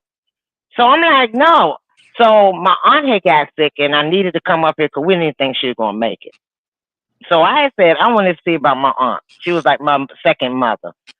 So I told him I was going to be with my aunt. So he got mad because he didn't want me to go. But one of the guys said he'll switch shift with me. He said, I take that day. I'm at my day off. I don't care. I just work the day, work your days for you. I said, you sure? He said, yeah. He said, just when I want to take off, you work mine. I said, okay, cool. So he worked them for me. So I came up here, and he called me up and cussed me out and fussed me out and all this stuff. So went to the hospital and got a note from the doctor. So I ended up faxing the note from the doctor when I got back. Okay, I got to work on time. That what made him mad because he thought he had already called his boss and told him I wasn't coming in on time, and he was going to fire me. And she said, no, you can't. He said, why I can't fire her? He said, she was a no call, no show. She said, she already sent me an email with her phone log that she called you. What time she called you. She already sent me documentation showing everything why she was out of town. So you can't fire. So he got so mad he made me work 10 days straight without a day off. Wow. So I found another job and I quit. Man, you talking about all the regulars, they was like, what were you thinking? You talking about, what do you mean? Then he hired this other lady there and she was robbing him blind. Wow. And the owner of the store, he was mad at him. He's like, he said the money that was coming in the store was dropping. People stopped coming to the store because I was always I get them in and out. I always was cleaning down the machines and everything. And I was Clorox and everything. Everything was Clorox. Sometimes you go to the gas station because of you can go because of a person, the people that work there. So I would clean with Clorox. So when we didn't have no more Clorox, I would go to the Dollar General and get some Clorox and buy it for myself. And I kept it in the car. So when it was time for me to clean up in between, like you have that downtime between the rush time and then you have that downtime, I would clean up with the Clorox. So they always know when look, everybody always said they knew when I worked because they smelled the Clorox when they opened the door. So they knew the store was clean. So they started getting so many people coming there to the store. And so when I left, they was like, and then this one girl kept trying to accuse me of not being able to cash out right. I don't know why your register keep coming up short. I don't know why. Come to find out, the young guy that supposed to been his friend, like his little sponsored young man, he was teaching him everything so he can be the assistant manager during the day. So if he's off, he can take his place, right? Well, to come to find out, him and the girl that worked the midnight shift was robbing him blind and you trying to use me, trying to say that I didn't know how to run the register and didn't know how to count. Right. So when I left, he found out that he was stealing the cigarettes and he was stealing the money. And what happened is he'll give her money out of the register and then she put the money back in the register when she got paid. Wow. So when I left, it all got caught. And or either she would take the money, go to the back room, take money out of the bag, the little packet, and then come back out and put it in the safe. See, I watch those videos I've seen those where they have people that are caught after the fact. And I did see one, and the person worked at the gas station and he was so disappointed. Like, I think he would have helped her if she would have asked him, but he was so disappointed in her. And it was just sad because you could tell that he was just very disappointed in her because he liked her, so not liked her, as far as romantic, but as far as, like from like her at the a store human, and yeah, from a say human being. right. Yep. And he was just so disappointed. You could tell it was almost like a father, you know what I mean, with a child, like that disappointment, Right. and And that's see, kind to of kind how of he find was out the boy, showing. and the boy kept saying he having back pains and back pain. Come to find out he was addicted to drugs. And the Oh, girl was taking care of her boyfriend by stealing the cigarettes and taking the money so they could buy the weed. yeah, because some of these videos they show a lot. Like I watch them and I see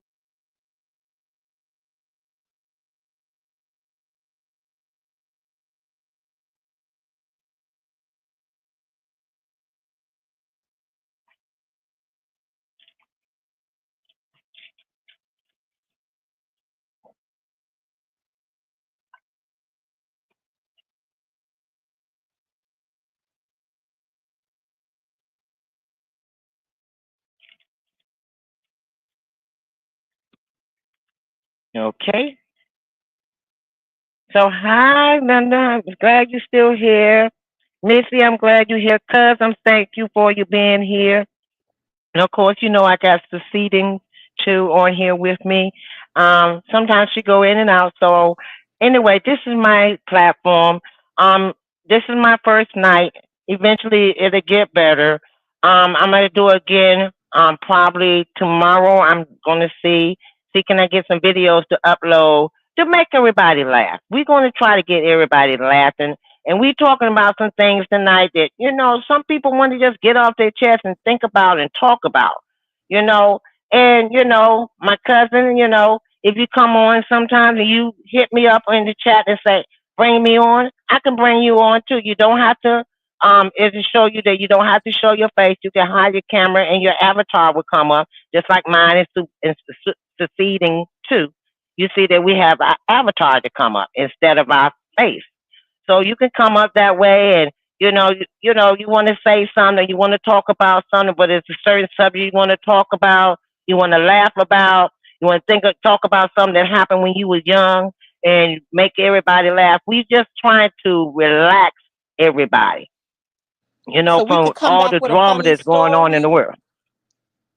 Right. Come back with a funny story.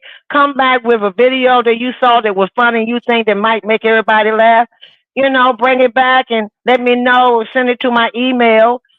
Go in my go on my page and you can see my email and send it to my email and make you laugh.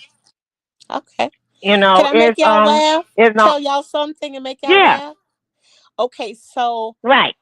when my daughter was younger, I got a membership at the Shed Aquarium because I always figured with a family membership, she could, how kids travel in groups, they had their little friends. So I said, well, that could be six, five people that, I could take her and, four others. And that's like a little fun thing. They could bring their lunch. You know what I mean? Get them out the house and we Mhm. could go anytime.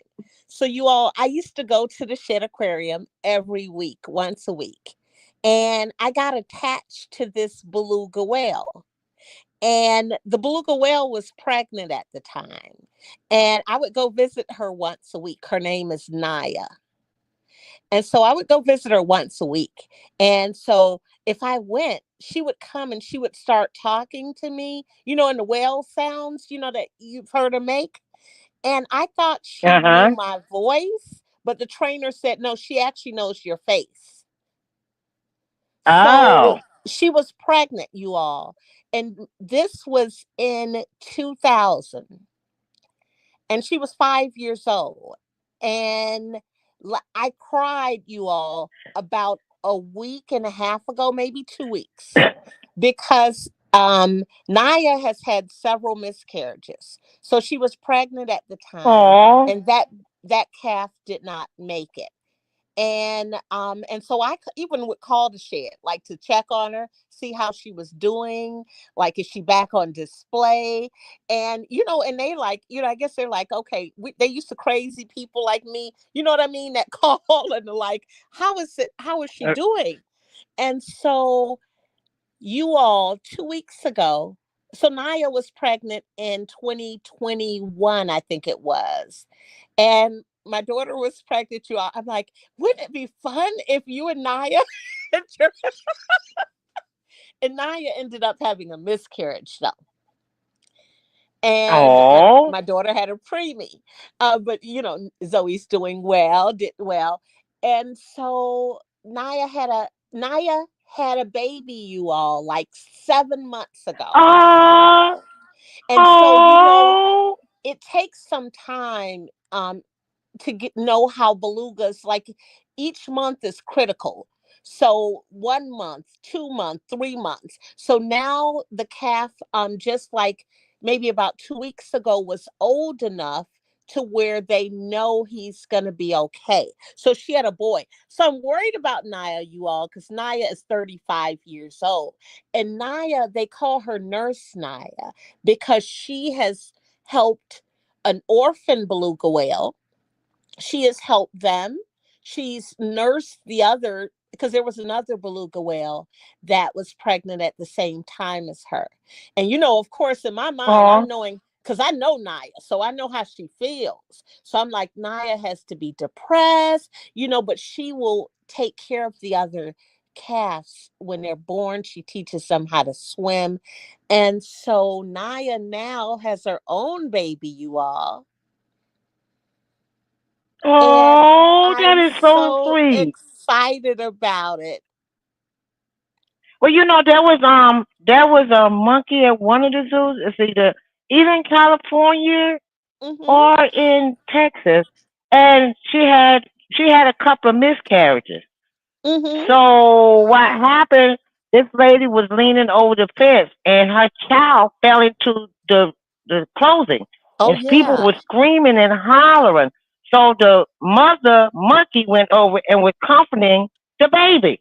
Right. Yeah. So so she thought they didn't want the baby to get hurt. She didn't want the baby to get hurt anymore. So she climbed up high. So they Right. finally got the monkey to come back down so they could get the baby from the monkey. Right. So they went out and got one of the mother monkeys from another zoo passed away. So the baby Yeah. didn't have so they brought that baby monkey to that mother monkey, that monkey, and she comforted that baby Mhm. and loved on that baby like it was her own. Right. And it's amazing how animals are just like my They cat. do. My older They cat is do. a girl, and my new cat was a kitten, a little kitten. Mhm. So I thought she was gonna be mad because I brought a kitten in the house. So I Right. kept them isolated for a minute because I was a little afraid. So finally, I opened the door and the kitten ran out, and I'm like, "Oh snap! This kitten about to get tore up. This cat is gonna tear this kitten up." Believe it or not, the cat took care of the kitten. Yeah. Now they're They best of do. friends. I think it's like those instincts, because I'm telling you, that's what Naya was known for. And keep in mind, when she was third, she had to be 5 years old then. And she's been doing it ever since then, where they would call her, like, even if you all look up Naya, you'll see like old articles will refer to her as Nurse Naya. Now I have not ever seen them refer to any other of the beluga whales. Now, you all, I really don't think that, I love the beluga whales, but I really don't think that any museums should have them, or aquariums should have them, because now I know that Naya is 35 years old. Most beluga whales, the last beluga whale we lost was 40. When Because I knew them by name. So people would laugh at me at work. They're like, of course you know them by name. And so they don't last that long when they're captive. So now I don't want them to be at aquariums as much as I enjoy watching them. I don't want them to be there anymore, because they live Right. to be like 50 plus years when they're not in captivity. And so now they know who Okay. Naya's baby's father is. Her baby's father's name is Beethoven. He is the oldest Uh, male beluga at the shed. wow. Now let me tell you what's funny. When I first got the first cat, right? Both of Hmm. my cats are rescues. The Oh, first that's cat, nice. when I okay, so I rescued from my aunt's house and brought him here. Everybody said, "Get sure, sure, an animal whisperer. She could talk to cats and dogs." I said, "I'm not that." But anyway, I got the cat and I brought her home and I let her out. And I knew she was a house cat at one time because if it was an outdoor cat, that cat would have been trying to get out of the cat carrier I had her in. But she was Right. quiet the whole time. So I figured, okay, you must have been a house cat at one time. But I think she got abused because cats can be mischievous and tear up stuff and tear down stuff and knock down stuff. So I think that whoever had the cat just couldn't deal Mm-hmm. with the cat being wild, so they put the cat out. So I got her here and she stay up under the couch. So when she first got here, she would stay up under that couch and be all the way at the back of the couch against the wall. But she would poop and pee back there. And I'm like, look, I'm tired of cleaning up my carpet back here. Disinfecting and cleaning and sucking and everything, trying to keep my carpet from smelling like cat meow.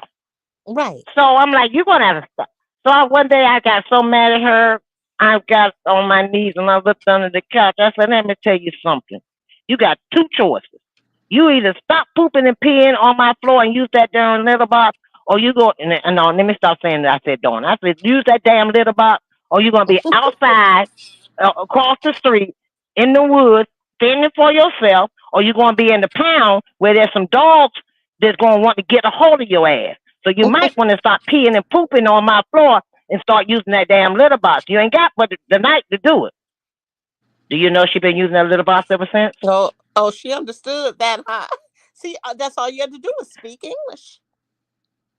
And I'm looking at her like, so I was in the bedroom, all of a sudden I heard her doing the litter box. That's all you had to do was speak I, English.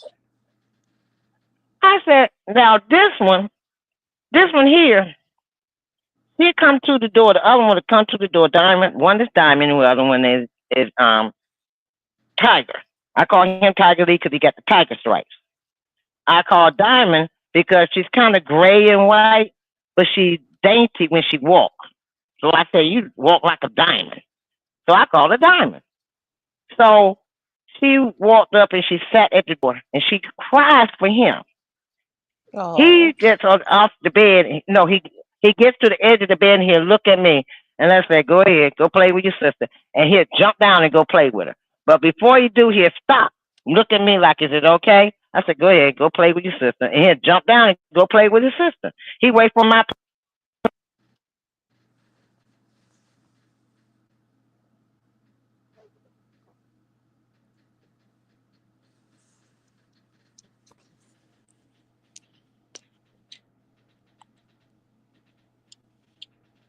So that's my life with my kitty cat. I think cats like my neighbor. Said he always had So two. animals, I think they like companions.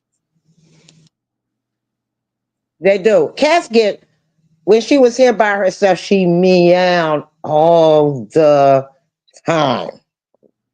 Non-stop meow, meow all night. I'm like, shut up.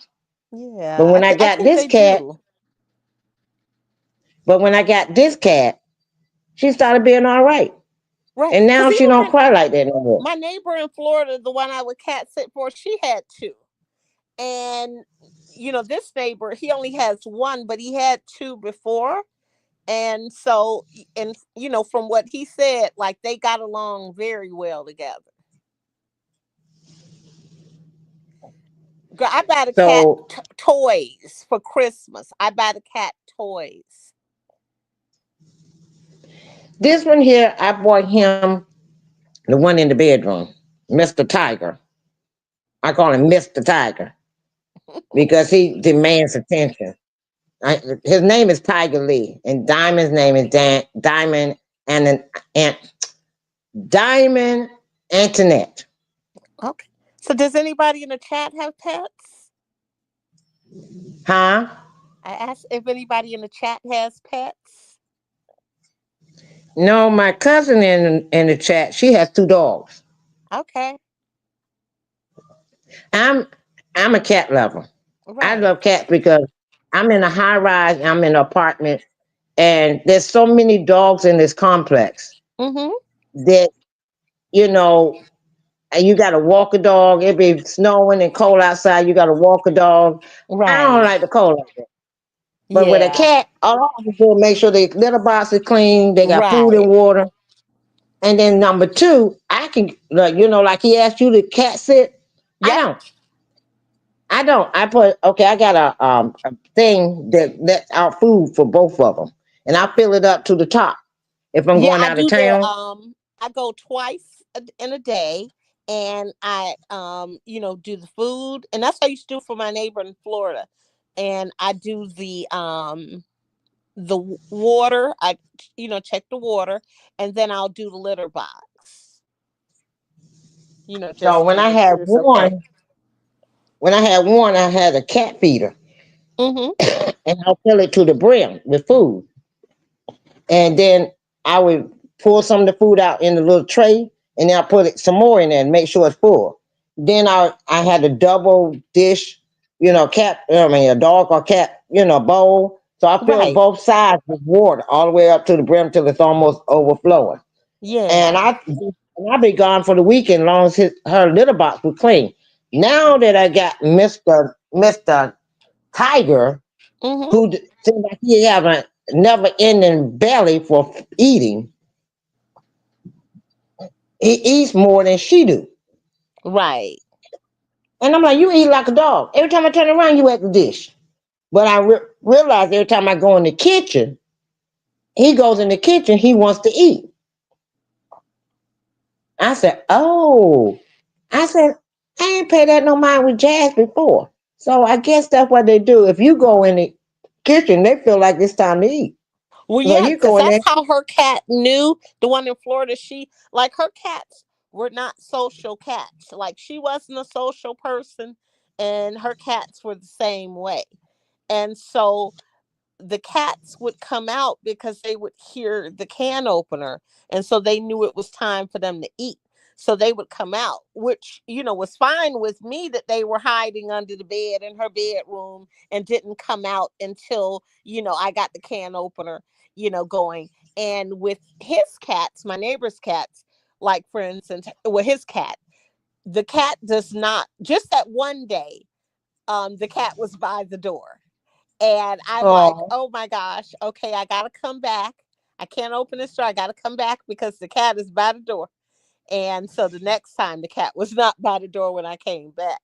But now, the now I cat, went out of town one time and I called my cousin. So she got the key from my son because he had to work and he couldn't come feed the cat. So I asked her, she said, okay, I'm out. I go by the job and get the key from him. mm-hmm, So my cat wasn't friendly to her. My dog was, but the cat wasn't. She said, honey, your cat was so hungry. Evidently, your son had been going over there to feed Jazz, and the dog. So when I opened the door, Jazz was happy. He was meow, meow, meow, meow the whole time, happy to see me. She said, so my son cleaned the litter box for him, and I went ahead and fed the dog and the cat. And I got Felicia to let the dog out so he can go to the bathroom. And she said, "No, man, he held it so long. This time he got out the door, got to a certain spot, he's just let it all loose." And of course, called and cussed my son out for doing that, making them stop. More, I got busy. No. I told you I left the key with you to feed the dog and cat. You told me you're gonna do it. You did it the first day, and after that, you didn't do it. It was on a Sunday because we were coming back that Monday. Because the traffic was so bad that Sunday that we just waited until the next morning, 4 day that next morning, and head on back to North Carolina from DC. So I'm like, okay. So my cousin went and fed the cat and dog and let the dog out and everything. I told her, thank you so much. But my cousin didn't like cats. But she ended up falling in love with Jazz because Jazz was real. I had Jazz really trained. Jazz knew not to come in the kitchen. If your paw would cross the kitchen threshold, and I said, you're in the kitchen, he'd take his paw back and look at me like, okay, and lay back down on the floor. And I said, you know not to come in the kitchen. And he lay down on the floor. And they was like, did you just tell that cat don't come in the kitchen? Yeah, he know better. My cat listen to me. And I said, did you use the bathroom today? I said, because I'm not going to keep cleaning your litter box. So you use the bathroom today? And the cat can go, meow. I said, well, you better go use it because I'm getting ready to clean it. And I don't need you time I finish cleaning to go in there and poop or pee in it. And he go, and my cousin sat there and looked at her, and the cat would go in there and use the litter box. She said, you told the cat to go use the litter box, and the cat went and used the litter box. What kind of cat do you have? So I went to my sister's house, my play sister's house, and her dog got fleas. So she had let the dog in the house for whatever reason. I can't even remember, but she let the dog come in. Well, my cat and dog ended up with fleas. So I was not getting ready. We were getting ready to hit the road. I'm like, I'm not taking the dog and cat back with fleas on them. So we took it to a groomer around the corner. So I was telling the lady, I said, she said, I'm gonna have to charge you an extra $15 because for your cat. I said, you don't have to. My cat like baths. Ma'am, I've been doing this for 23 years and I have never one time seen a cat that don't like to take baths. He might be that way with you, but he ain't gonna be that way with everybody. So I'm just letting you know now. It's an extra $15. I said, I guarantee you he likes to take a bath. She said, well, I tell you like this, ma'am. If your cat do that, I would give you the $15 back, but I ain't got to worry about because you're not going to get it back. I said, okay. So I gave her the extra $15 and walked out. Went home. The lady called me up and we went back up to get the dog and the cat, right? She turned Right. around. She handed me $25. I said, I only gave you 15 extra. She said, no, I'm giving you an extra $10. You deserve that. I had my daughter, my sister, and one of my girlfriends to come up here and watch me give your cat a bath. And your cat, all he did was whine. He didn't fight. He didn't scratch. He didn't hiss. Nothing. All he did was sat there and whine like you said he would. I said, I know, because I've been giving him a bathroom since he was a kid. She said, I've never in the 20 some years I did this had that happen. She said, I had to invite them up here because they wouldn't have believed it if I told them. And they all stood around and watched her give my cat a bath. So they That's and take funny. pictures and take a video of my cat getting a bath. And That it was like, goes to show wow. you you could train them. Right. And there was this one a girlfriend of mine, she trained her cat to use the toilet and flush it. See, I've heard of that. You could definitely train them. You could definitely train them. But people always think cats are untrainable, but they are and you know what? And the sad part is a black cat is the prettiest cat, but they're the sweetest cats of all the cats. That's what my neighbor has, and he has these The black, beautiful eyes. He has yes, white paws. and the black cats are the sweetest. Nobody never knew that. Yeah, The his black cat cats is and the not cat is, mean at all. The cat really mm-mm. likes me. I'm just, scared of cats. The cat doesn't know that I'm scared of him because I'm talking to him and having a conversation, but not like a major fear. You know what I mean? I But that's just, what all cats. No, all cats. All they want is the attention. It's depend on the owner. Now I had a girlfriend. She had a cat. She was mean to her cat, and her cat was mean. She was mean to the cat, so the cat was mean. My cat, everybody's like, what's the difference between yours and hers? I said, because she's mean, so her cat's mean. right. I'm nice, Yeah, her cats cat's take nice. on personalities of yeah, I've always been told cats take on personalities of their owners. And dog, okay, there's this guy, he had a pit. He said, ma'am, my dog is not friendly. Yes, he is. Ma'am, I know my dog. I said, sir, yes, he is. You know why your dog not friendly with people when you walk by them? Because you pull on the leash and then the dog knows that you are a threat. If you don't pull on his leash and just walk with him, he's not going to bother me. And he looked at me. He said, "Ma'am, okay. If you get bit, don't sue me." I said, "Okay, let's walk by each other." And we walked right by each other. I said, "Hi, pup. You're so pretty." And walked right by him. And the man stopped after I walked by. He said, "You one of a kind. You are one of a kind." I said, "When you pull on the leash, that's telling the dog to be on guard."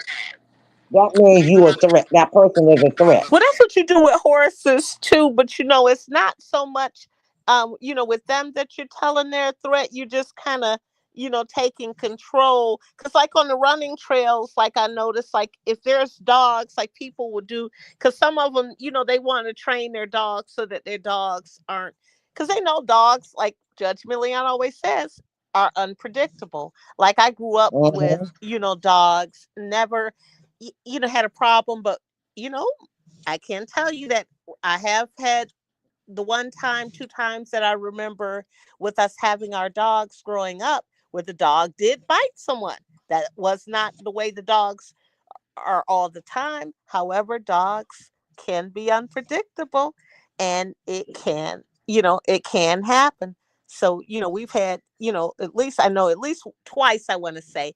And I know, like, my ex-husband, he grew up, they had a dog, and this dog knew this particular neighbor. This neighbor was like real mild mannered, and but this one particular day, Sam did not want to be bothered. And you know what I mean? And Sam had known him for like 15 years. And he just didn't want to be bothered. And that particular day, Sam bit him. Now, sometimes if the dog is not in a good mood, yeah, they Hmm. can bite you if you aggravate them, and they Yeah, they let you know. can. Their moods, because Sam's moods, as Sam got older, his moods Yeah, change. And the he older didn't the dog is, necessarily. the more mean they are. Because a lot of times, older dogs, their sight goes. Their sight is not as good as it used to be, and their senses are not as good as they used to be. And So they're sometimes they more don't want to be overprotect. bothered. They just don't want to, Right there. you know, they don't want to be bothered with no one. Just like, people, how sometimes people may not want to be bothered. You know what I mean? So they have that same feeling like them again. Look, Minion's still on here with us. He's hanging in here with us. Minion, why Minion Uncommon didn't sense. come up here? Because Minion, I saw you put my name. I was watching your video this morning before work. I said, Minion put my name in his video. Now look at him. I know what he's doing. He's thinking like, well, put her name. I saw the word succeed. I said he was talking about me. I said, Minion put my name in his video. Minion, I'm petty. So, I picked out that one thing. I was like, succeed. I saw it. Minion put my name in his video. I'm like, see, I see that. I Come know on, Minion Minion. was Come like, on well, on put and her join name us. in my video. Come on, Minion. Come on up here and join us. That's the He said first he thing did. Minion said was, No, he I'm said, gonna put I her name did. in my video. Yes, you did, Minion. And when people be like, and they not gonna succeed, don't be using my name in vain. Don't be using my name saying she not gonna succeed in election. Don't put my name in it. Find another word to use. Hi, Anissa Starks. Hey, Well, look, we're going to call it a night, everybody. I thank you yes. all. And, tomorrow, if I come on, it's going to be better. I'm going to have some videos. I'm going to pick out a couple of videos myself. If any of you have any, you get some too. And we're going to bring them up and talk about them. I said, normally I'm not going to talk about, but we're going to talk about Miss Thing tomorrow. Because I just saw on Dear Woke Christian that she on there with her trustee, and she supposed to be telling what her platform is all about. So I want to see what Miss Thing is talking about now. Now So that she why done she? cussed everybody out. So let me ask you, why does she not know the man name? I don't know. Minion. Minion, Hey, can y'all hear me? Minion, I Yeah, saw we you can put hear my you now. name in your video. You say what? I saw you put my name in your video. I did, didn't I? Wait, isn't that the first thing you were thinking? Was like, wait a minute, where I put her Absolutely. I name? said first thing we got to do is make sure that we include succeeded in this video in I some saw way. it. I was like, yes. That's so funny. What time were you on live? 12 at night? Good, I don't even know the Because I time. got up Just this No, Minion morning. popped I in got when up and I Minion popped said, in when Minion Minion was popped in. live. I said, the nerve of him. I was asleep. And I got up I said, well, let me watch as much as I could watch before work. I saw that in the comment section. I was reading through the comments while I was on here, so I just actually responded to a lot of comments. Yeah, that's why when I sent you that video when I saw I had watched the fisherman. The fisherman, yeah, Yeah, yeah. and I cracked up because he just had like y'all have like similar styles, and he had all them funny videos when he was describing, everything. And I Yes, I and love I that. said, "Ooh, Foxy!" I said, "I'm number 37 subscriber up on this page." I said, I'm Yes. under her 40." How So many, what I want to do? No, if it weren't for Minion, Minion is oh my God, I love him so much. He just don't know. If I was around him, I'd hug him so hard and so tight because he helped me to Minion get is this so going. sweet.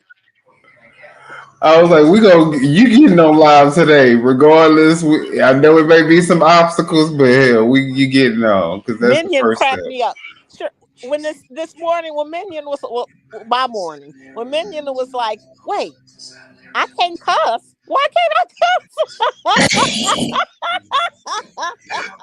Look, the president of the United States don't even filter his mouth. Minion was like, "Why can't I cuss?" He said, "Oh, Hey, Anissa, I'm sorry. What's good, Anissa? We got Anissa in the building. Anissa." Look, it's so Yes, nice seeing all the people come through and support you. You see a uncommon sense. Uncommon sense. Well, you know what? Uncommon sense. I wrote something under uncommon sense comment. I was like, uncommon sense. Probably, I didn't write this, but I was thinking, uncommon sense. You probably need to teach folks common sense. that part. Why in INA's live, uncommon sense and common sense was both in the chat. So that was pretty funny. I said, uncommon sense needs to teach somebody some common sense. And literally, I'm sure figuratively as well, but literally. Well, you know why? Because my mom used to say the thing about sense is common sense is not. So that's Right. where probably what uncommon sense was saying. The thing about common sense is it's not. So it's common sense is not common. I think common sense is really built around your own experiences, which can be very much different from individual to individual. Right, but I mean just basic common sense, like right. common sense that to look both ways before you cross the street. But right. I still would argue that those are still things that in some way or shape, form, or fashion are shaped around our experiences. Because if you never, if you're in the country, looking both ways may not be as critical as it is in the city. You know what I mean? So I don't know. But I get what you're saying. Like, even the basic things that you would think people would, would be pretty natural, like a natural instinct, maybe. Yeah, but all of ours are different. Like you said, it may not be cars, but you making sure no wild hogs come at you. Right. You have the common sense to keep yourself safe. Right. You may not have to look for cars, but you may have to look to make sure a horse, you know what I mean, or something else not coming your way. Like you're in Alaska, you got to make sure no bears, right. you know what I mean? So we all right. Right. Like if you live in Australia. Yep. Lord, I couldn't even imagine waking up to spiders and scorpions and all types of stuff in my bed, wherever, bathroom, snakes coming up out the damn toilet. It's just too much. We don't even think about. Like I saw this on something, like snakes creep me out. And I saw this where this child woke up in the middle of the night and thank goodness the snake didn't bite him. Didn't you all see this where this was like a few years ago where there was snakes in the toilet? And then they found out that the house was infested with them, and they oh my gosh. Yeah. But that was me in South Carolina, in certain parts of South Carolina, they call them black runners. It's a black snake and it lifts itself up on its tail, and it would chase you. And if you make a sharp right turn or a sharp left turn, the snake is going so fast that it No, goes you like, can't oh. say that kind of stuff with me now. We alone. Oh, that is hilarious. Oh my I was God. outside in my grandfather's house. First time I ever been to South Carolina. So I'm out in the yard playing, and my grandfather came and jumped and picked me up real fast and was running straight. He didn't stop. He just kept running. Then he finally stopped. I'm like, what is wrong with my granddaddy? What the hell did I do? I'm just playing.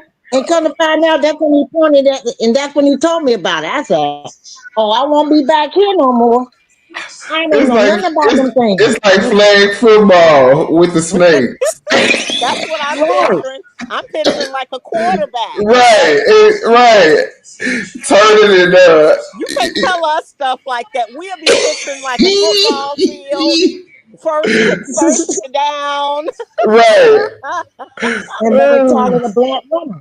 And I'm like, but it has another name, but they call it black runner because of what it do. So are you Man, talking about a water moccasin? no, a water moccasin is totally different. Totally Okay. different. This Because snake I is know all they'll black. follow you too. Yeah, a water moccasin will follow you, but a black runner actually runs. Its tail moves like a sidewinder. Its tail moves and it's up on its tail when it's chasing you. You know what? That's what I'm gonna do a video on all the crazy animals because there's this. I saw this fish. I think it was either yesterday or the day before.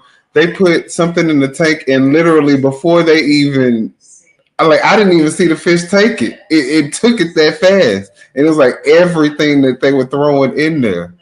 Like, what in the What is the hell name kind of of? snake? I Yeah, know that's what kind of fish. so, so, People so have them as pets. the coach whip.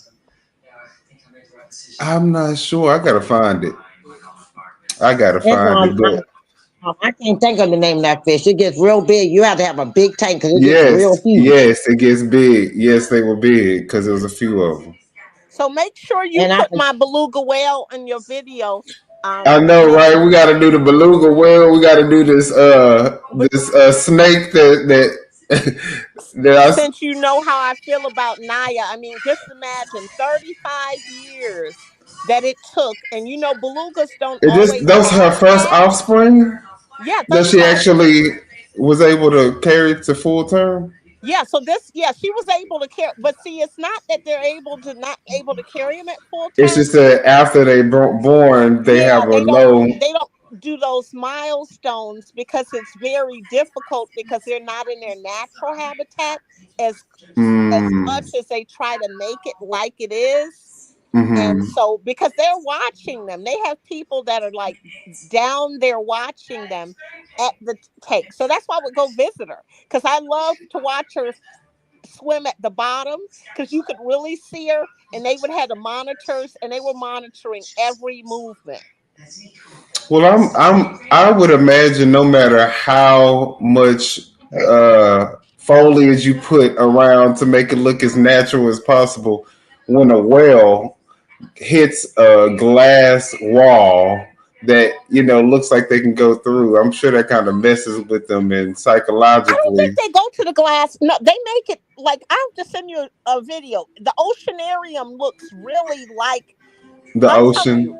Okay, this is how amazing it is. When I worked downtown, I made a lot more, and I had my membership, and when I went to see the collaboration of the beluga whales, the sea lions, and the dolphins, do you know I called them and I thanked them and I gave them $300 more donation because I told them I could see where my They money did was such a going. great job. They do Oh, such a good job to make it like their habitat. Like the water. I mean, because you figure but they I would wouldn't be able to imagine. survive. But see, I think that the whales are just too smart, though. Like Yeah, they are smart now. I think the dolphin is what the smartest mammal alive, right? Well, let me. Can y'all hear me? Yeah. Yeah, He Oh, could let be me going tell it. It's in. the beluga whale. But yeah, the dolphins are the smartest. Are supposed to be the smartest. And whales, I think, are like, right behind them too, I think. But yeah, these are very smart creatures, and I don't think that, no matter how much we, try to make it as natural as possible, I'm pretty sure they still feel some Actually, level of they say that you captivity. can't compare their intelligence. They say the belugas and the dolphins are both highly intelligent, social, and vocal. Hmm. So the beluga's brain is twice the size of a human being. Right. So, it's like they probably still feel like they're in captivity, or it still probably brings some level of stress knowing that, I'm pretty sure they know this not their natural habitat. Yeah, I do. Like, yeah, I do kind of have a feeling now that that Naya had her baby, and she's 35, and our oldest was 40. You know what I mean? Like she's close to 40. That's really close to the end of her life That's cycle. kind of what I'm thinking, because people would actually call me, you all, when Naya had like miscarriages. My friends would call me and be like, "Are you okay?" Did you? Oh, Like I was never attached to invested. like any animal like I was this beluga whale. Well, Mm. you said that they're supposed to be letting her out, and What? Yeah, the baby is going to be introduced to the other beluga whales because they like to swim together and play. so now that she has her offspring, and they know that Will is going to be okay, can they release her back into the wild? No, she couldn't. She probably wouldn't. I don't know if she would survive in a while. Okay, Now, you know what I mean? Because she's been at the right. Aquarium for. She was here before I moved back here, so she must have been here over 30. She must have been here over 25. She must have been here over 25 years. Like she's probably been here about 28 years or so. Hmm. Okay. Well. Yeah, so I don't think she can. Now they've given away some at other, oceanariums, so that others could, share. They've given some away. And it's amazing, you all. Look, It's All an right. actual show they do. And you can actually see them all performing in this show. The dolphins, the sea lions, and the beluga whales. That is Amazing. funny. look, Together and look, coordinating with each other. look, while we all was talking, somebody kept hitting the knock on your door. They Uh kept huh. going plecker, plecker, plecker. So while you two was talking, I was taking care of business. So I had to go and load my Who's pum in your pum. door? Ooh, some man. Ooh.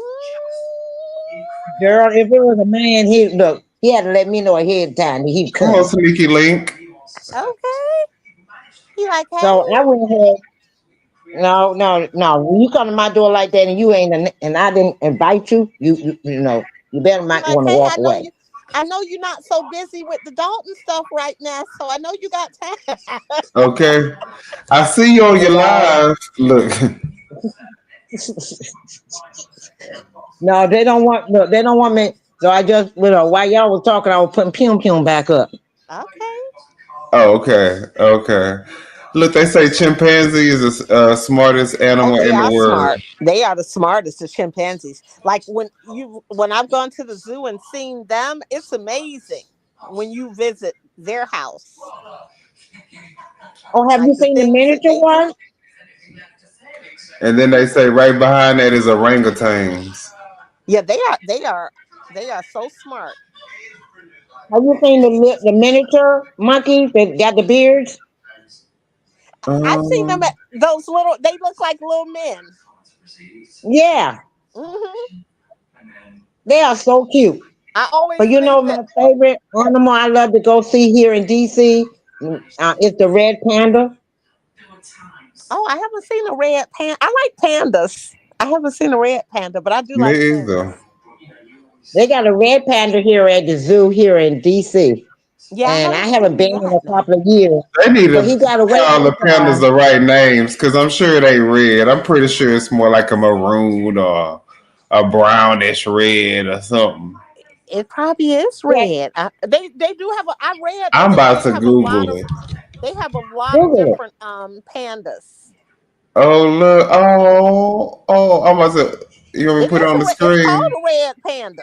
Yeah, put It it looked on the like a screen. fox. It, Okay. but they have a lot of. I was reading something. They have a lot of different, varieties of pandas, more than what we think of. They're smaller than the black and white ones, but Right. they're cute. And I didn't know that until I read this article. Probably just in the last 30 days, and it was See that? showing a Ain't they variety of cute? pandas.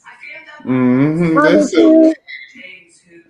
Yep. So they have a lot, and just like the white tiger that they used to have in New Orleans, and I visited the Right. zoo there, and they had a white tiger, and I did call the zoo. I was like, because I was thinking about the animals during Hurricane Katrina.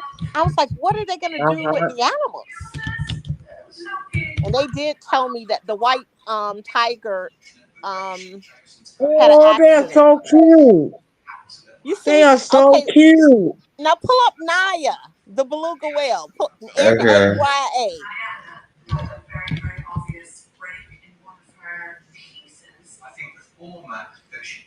Let's see, Naya. Okay, let me go to the videos. They even the trainers know I like This is Naya. Welcome in Look, Beluga. that's them. Can y'all hear the Oh, audio? Mm, Y'all can hear the audio, can y'all? no, but I know mm. what's going on.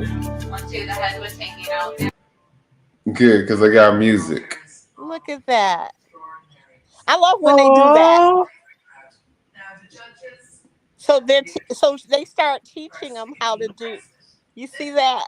Oh, Isn't that precious? it is. Now you all see why I was attached to this beluga. Look at them. And this is not oh. a calf. Yeah, that's the baby. This That's why I is a said I know July for the 24. babies are dark. The older they get, the lighter they get. Oh, okay. Yep. Look at it. Isn't that so precious? It And is. Naya Yes, has done that it is. so many times for so many. And they At least always it's, look like they're Oh, smiling. Just so sweet. 35 years. the red pandas are mean, Are they Anissa. mean? Yes, monkeys, they share 98.9% of our DNA. So, we're almost the same, but I would bet, obviously, I would argue that they probably smarter than Now you us. see how it's made in there? You see what I mean? How they kind of look at that. That is so oh, look precious. at the baby right in mommy's back. Oh, So that's why they have them separate from the others. And so they should be introducing them. So it's going to be so exciting when they meet the others. Oh, so they haven't even, so it's just been them two. Yep. Uh-huh. That is, Because they have to make sure that they survive. she makes it past those milestones, right? Yep. Mm-hmm. And so now they're 7 months. So now they passed that critical moment. now I like Oh, to go and see the red panda. Now the red panda got out here in DC and in Northwest, and they had to go find the panda, and they oh, finally let's found the see. panda. It had escaped. Look, it Oh had my goodness. escaped Yeah, from he the got a zoo here. camera on his head. Anissa, where?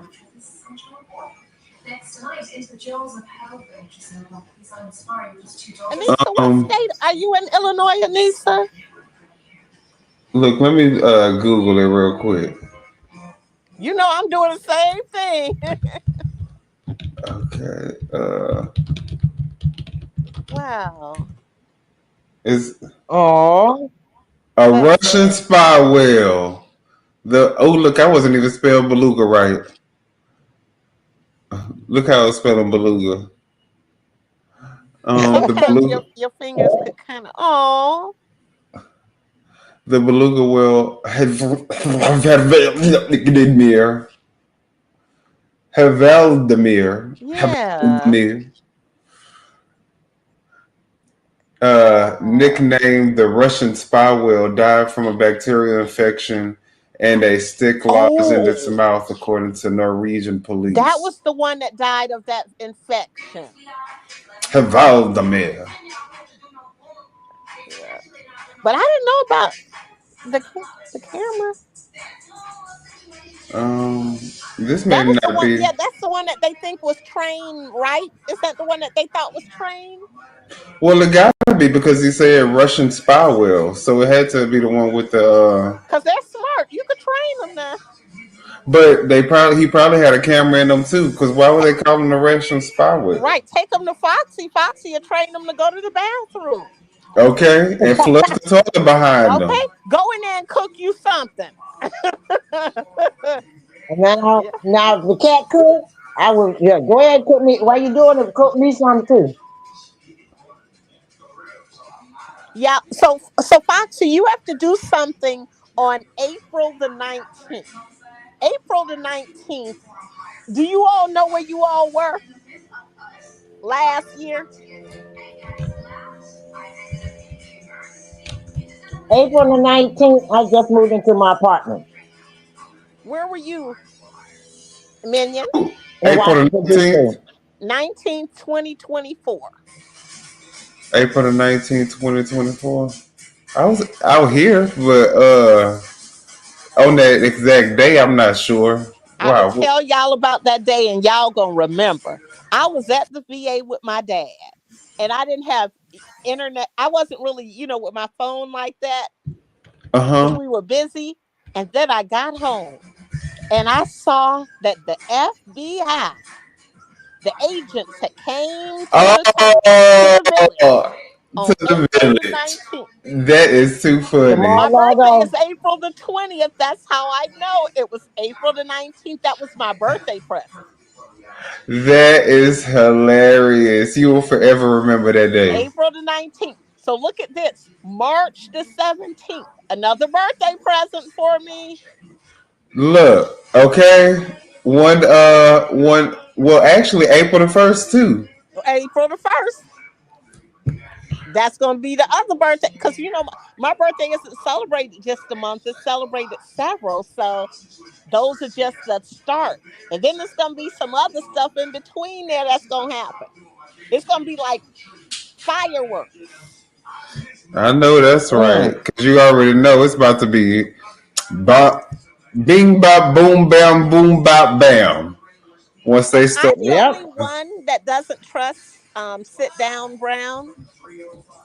No, I mean, I don't think anybody can really trust Stan Brown. I think no one knows. I mean, everyone knows that they cannot trust him per se. But I think that since they have to deal with him, they're willing to, Yeah, because they will have to vote him out to see, and they don't have enough. They will have to vote him out unless he resign on his own. They will have to vote him out. And right now, it's just so much. It's not even right. It's not even worth it to do it. Now they can't do anything. He has to, because he replaced. He was supposed to replace Edward Steve, but he didn't do anything but vote against everything. And Edward Steve is replacing Jason House. So which Edward Steve never stopped. Right. And people act like that $25,000 they get is so much. Like, oh, they're getting all this money. Like, when we look at that job that they're doing, that is not anything for them hours that they put in. You have to go to court and you know what I mean? All of this different stuff. Right. And of course, they probably didn't have any intentions on being public figures either. No. Anissa, I'm glad that you're recovering. I hope that everything's going well. How are you feeling, Anissa?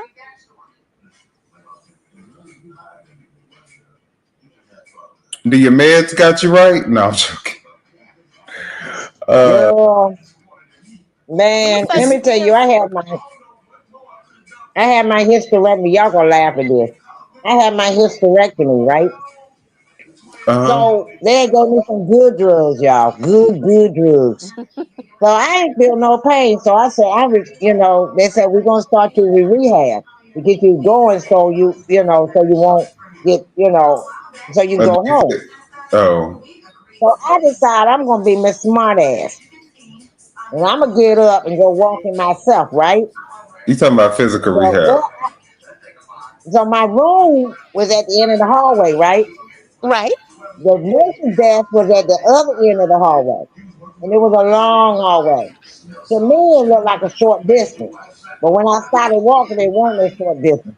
So this nurse just happened to come back to the desk and saw me coming down the hallway, and saw me going down the wall. I mean, I'm going down. Oh So the my. pain, look, the medicine had wore off. She's I couldn't singing walk Mary. no She's more singing without being Mary J. controlled. Blige. I'm going down. Going down. Doom. Why you I not mean, around? Doom. so I was going down. I couldn't even turn around. Okay.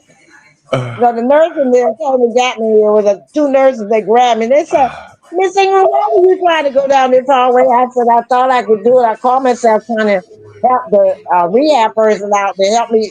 She said, "You got to wait for. You can't do that. Don't promise me you're not gonna do that no more." I said, "Honey, after this pain, you ain't got to worry about it." It was the worst pain from that spot all the way back to my bed. Wow. It Oh, was the worst pain. It was worse than a toothache. Oh my. oh, Lord, Man, I was Jesus. crying by the time I got back to the room. When I got back to the room, I was crying. And she said, and wait a minute, and the nurse They told should have me she put you did that. on what you call it when they put you on where you What can't get out the lockdown bed. or something? Was she Uh, restrained?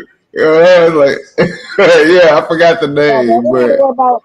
Well, the nurse said, I bet you won't do that again. I said, you ain't got to worry about me ever doing that again. What they say in the Because they're South, I going to get a bet that'll learn wheelchair. you something. okay, I bet that'll They're learn going to get you. a wheelchair to wheel me back to the room. But the nurse that was behind them said, let her walk. So when I got in the room, I said, "Why you make me walk?" She said, "So now you learn to stay in the bed until we come and get you." I bet that learned you something, didn't it? Look, I would have Wait a said minute. if I have to walk back to this room, I'm suing. Minion, you're in Texas, right? Yeah. Are you in the district In the what? You went? Yeah, you broke up.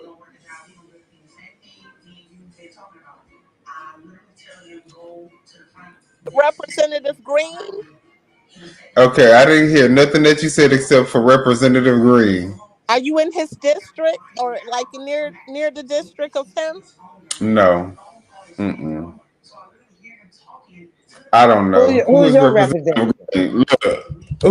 Look, y'all know I don't know nothing about politics. I just got into this stuff because of Now you better be Tiff Tiff. watching Jasmine Crockett while you in Texas now. I do watch Jasmine now, Okay, but Girlfriend is bad. Jasmine be telling you, and she she be in getting nothing but Dallas, facts. Fort Worth. definitely. Look, Let me So see. the Jasmine, representative in Jasmine be your giving. state, he stood up for Oh Medicaid. yeah, I am. I'm in Congressman Al Green's District 9. Yeah, And it Yeah, says I'm in that's the one. And they put him out of. They put him out of the thing last night right. Because he spoke. because what? he stood up for y'all. They put him out. He did. He They stood had him up. escorted out. What? I gotta do a video on that, huh? Minion. What? They were calling me Google before Google was big. Okay, like, cause you always do send me a whole bunch of videos. I I just like were you the one that sent me the one about Yeah. the Lawrence County or what was that? What county was that? Yeah. I don't know what. I forgot the county where the people acting a fool. Yes. You know Foxy where they over there acting a What, where the two men was about to get in a fight at the board meeting. They were getting ready to get into a, these politics. People are acting like it's just like we've never heard of such.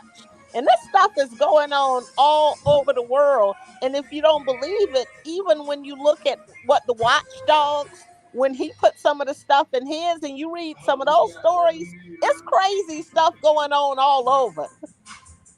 Yeah, you're right. You're right. The thing that made Tiffany so polarizing is just the way she talks to people. These other politicians know that they are taking the people's money, taxpayer money, and so they give them a little more respect. I think it was three things. One was those ridiculous outfits, because a lot of them looked a mess. The second was and that hair. The fact that she could not compose a sentence as the leader of the village. And so that, that was something that, of course, they honed in on. Right. And the third was that interview. I'm black. No, the third was really, this was the first one. Were you on the trip to Las Vegas?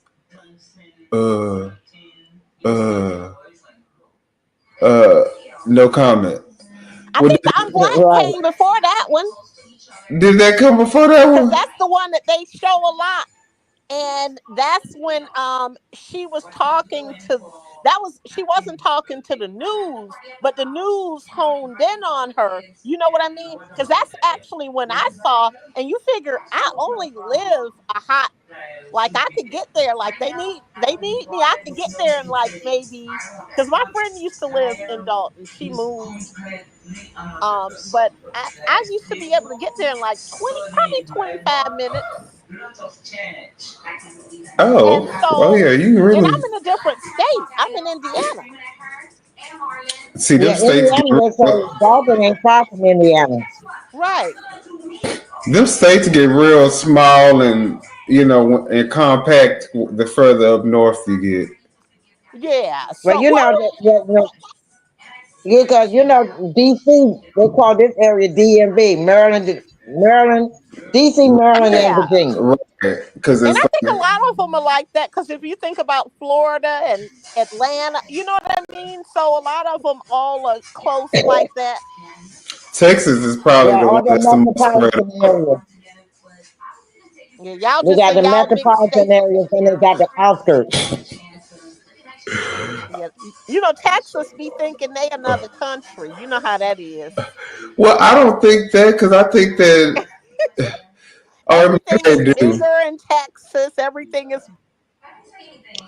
Now everything is cheap in Texas. Everything is cheap. Well, slowly starting to become more expensive, because when you go to the grocery store and the cheapest dozen of eggs is $8, I'm like, okay, no, what is going on? Yep. But that's why I have 3 dozen in my refrigerator. I'm so serious.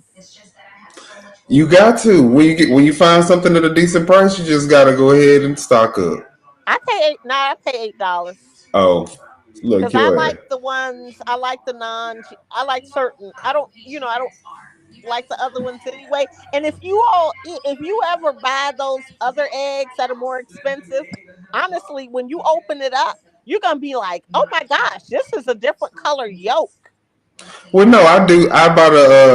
I usually buy both, actually, because if I'm what I'm talking about, the yolk is even different. Yes, they are. Why is it a totally different yolk? It's like an orange, much deeper. But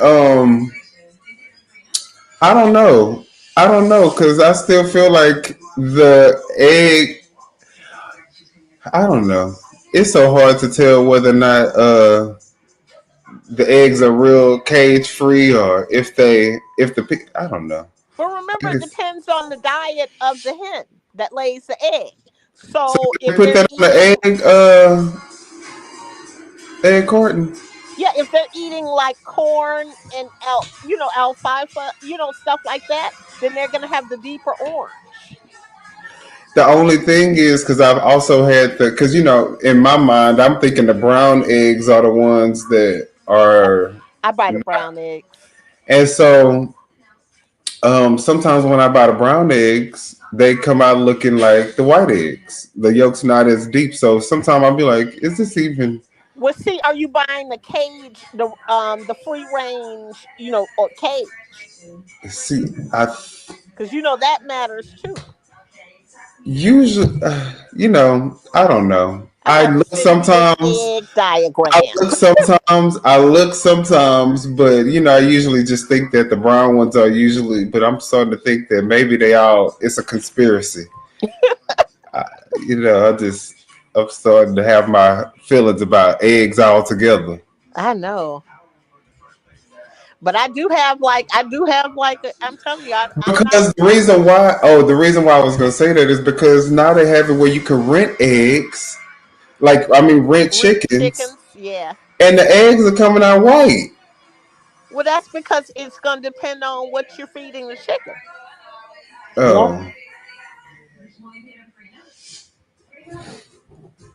Yeah, because there's different, three different, like it's different varieties of colors, but it is going to depend on there because it's a whole color chart for the eggs.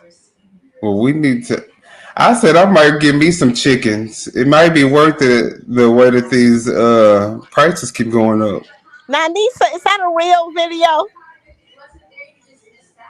Because I thought I had heard that, but I don't know. It hasn't been verified. Anissa, is that real or is it fake? Me too, Anissa. I like to bake from. Well, no, I don't. Let Me me too, stop lying. Anissa. I like to bake from I like scratch a to bake lot. like cookies and cakes and stuff like that from scratch. Yeah, I But like to make pound cake. I like to make cookies. pies. Ooh, I love peach Yep. cobbler. I like to make peach cobbler. I like to do like bread pudding with rum sauce. I haven't done the bread pudding yet, but I want to do a bread pudding one day. I'm just scared because It's you should. And do it with rum sauce. I'll send you a recipe. okay, It's more like the one I use is more like a New Orleans. okay. I even started making my own gravy and stuff. Oh, I do gravy too. I made my dad some smothered chicken, and I was so proud of the Oh, color of my gravy. You, I finally, I like liver. I like liver. I do you too. like I like liver? beef I liver do. with Yep, onions and gravy. yep. I do like, but when I make liver, what I do is I let it like the seasoning sit on it. So my dad was like, "Oh, he didn't really know it was liver, because if you let the seasoning sit, then it It doesn't. sucks it That in yep, more. that flavor is not so strong. My But I do like liver. when we were young, we used to actually eat the liver raw. Uh-uh. I promise y'all. We Uh-uh. used to do that with shrimp too. Oh, I can't even believe it. Like nowadays, of course, you wouldn't even dare to do anything like that so with the you way the food is now. But so you should have adapted going to have sushi right away with no I problem. love sushi, Of course and you do. look, we used to eat all types of stuff like cow tongue and Ah, all the little Cajun or swamp or country people y'all did that food. in Texas? My grandma was from Louisiana, so a lot of Oh, the stuff okay. that she ate, and she used to cook from scratch because when they grew up, she came from the time where they had to pluck their own feathers out the chicken and cut the chicken head off and all that good stuff. So Yeah, she was just wring the chicken yeah, neck, break the Oh chicken my neck, and goodness, cut I it in wouldn't have half. survived. yeah. Cause you know what? When I look at like the stoves from like the 1800s, you all, I'm like, there's no way I would not have survived. I'm looking at that dusty floor, those dusty kitchens. You wouldn't have known any different. I would not have survived. Something about me would have known. Look, Anissa said, "Oh, yuck." Anissa, I'm telling you. Okay, Anissa. Now, what are you in? Are you in the South, Nisa? Are you in the Midwest? She's in Texas. Yeah, she's in Anissa's in, Texas. oh, Anissa's in Texas too. Yeah. Got all the But her Texas people, folks. she say from Georgia, so they cook from scratch too. Oh, yeah. Yeah, I know. I never even had like hamburger helper. Oh yeah, just like how people be making stuffing for Thanksgiving. I'm like stuffing. Where the cornbread dressing and the rice Right, dressing right. at? And I like to do a sausage in mine. Oh yeah, just like when it comes to gumbos, I feel like it ain't gumbo if it don't have crabs and I mean Oh yeah, crab. yeah. Now That that's one shrimp thing. and I sausage actually have gumbo. never made Mm-mm. gumbo. I've made like shrimp etouffee. I've made jambalaya. I've made like a lot of other dishes, but I've never made gumbo. My mother used to make it all the time. I guess it's only because of the way my grandma made it is the what's in my mind. That's the way it need to be made, you know. Because I'm pretty sure everybody had it. However your people make it, that's in your mind. Right. You feel like. But No, You got to do it. our You got to girl, do it. look, I'm our sorry, girl is Fox. on. What is his name? Our girl is on. What's the guy name that's running with her? Denasha. Adachi. Is it Adachi? Well, not Dash. Whatever his name is. Yeah, she's Nasha on it. Harrison. Okay, How many Mr. more? Harrison. She's on Wait a his minute. What time podcast is doing it, an y'all? interview. It's 10 o'clock. How many more hours does she have before the 48 hours over? Oh, ooh, she probably got like 24 more hours at this point. Okay. I'm Ooh, waiting for Lord, that moment. that's gonna be She's I'm some. not waiting gonna for that moment. apologize. She is not gonna apologize. Oh, she want the smoke because she think that's gonna bring her some attention. What? I Uh, think that's 'cause- her. I honestly think. I think that is truly her real personality. Like we are not singer representative. right. That is truly her real personality. Anissa, we're talking about Denasha Harrison, who is Oh, it's Denasha. her. Okay. That's who she has on her slate for trustee. His name is Harris. So she say. He said, and She he had to couldn't even. correct her. Right, He had to right. tell She her couldn't even Harris get first. his name right. Like, how you have somebody that's been on your ballot for The 2 months? only person on your ballot. Literally, it's not like you got a whole slate of people that you got to Right. remember their name. It's only one person, and you can't even get this man's name right. 2 months he's been on your ballot. And for 2 months, you could not figure out his name. And he used to be standing over there by the police and by the her administration. So he's not. I think they were sent by somebody, and and who I think that somebody is will surprise you all. I think it's sit down, but that's just me. You Oh say he man, trying to start having a little. no, the real rap show is going in on her, man. He on live? An hour ago, the real rap show, he said, Cassie, let's talk about her now. Mrs. Lace Front. This show, he showed a picture up close of her lace front wig. Foxy, I was with you. Foxy, that's not. Oh, that was. Those are Tumu. What do you call that place? Timu is Timu, Timu. Those are Timu, baby, Timu edges. Those Timu are Timu edges. edges I because saw that. I know they're Timu edges because I had a certified hairstylist who was dissecting Ernesto Williams side chicks um and she showed us some Timu and she's a wig. She used to do like her wigs were $1,200 plus when she was here in Illinois. But and so she used to do those. And so I was laughing at Foxy when Foxy was trying to describe the wig. Now Foxy, I I asked them in the hot states. I'm like, how y'all wear wigs in the hot states? And my friends were telling me how they wear wigs and how say I'm like, I wouldn't survive. Now, Foxy, I'll do a good sewing. I do a braids, I do a sewing, I do interlocking. But the wig, girl, I cannot handle the heat and I be Daddy, thinking it's gonna fall off. look.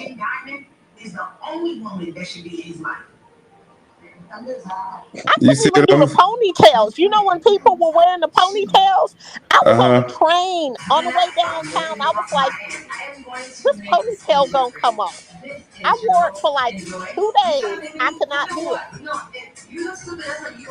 Look, I was Wow. this thinking is my from the ponytail real, was gonna come off. look, the real rap show. Look at our girl lace front wig. You can see the lace. She don't Yeah. even know how to do it.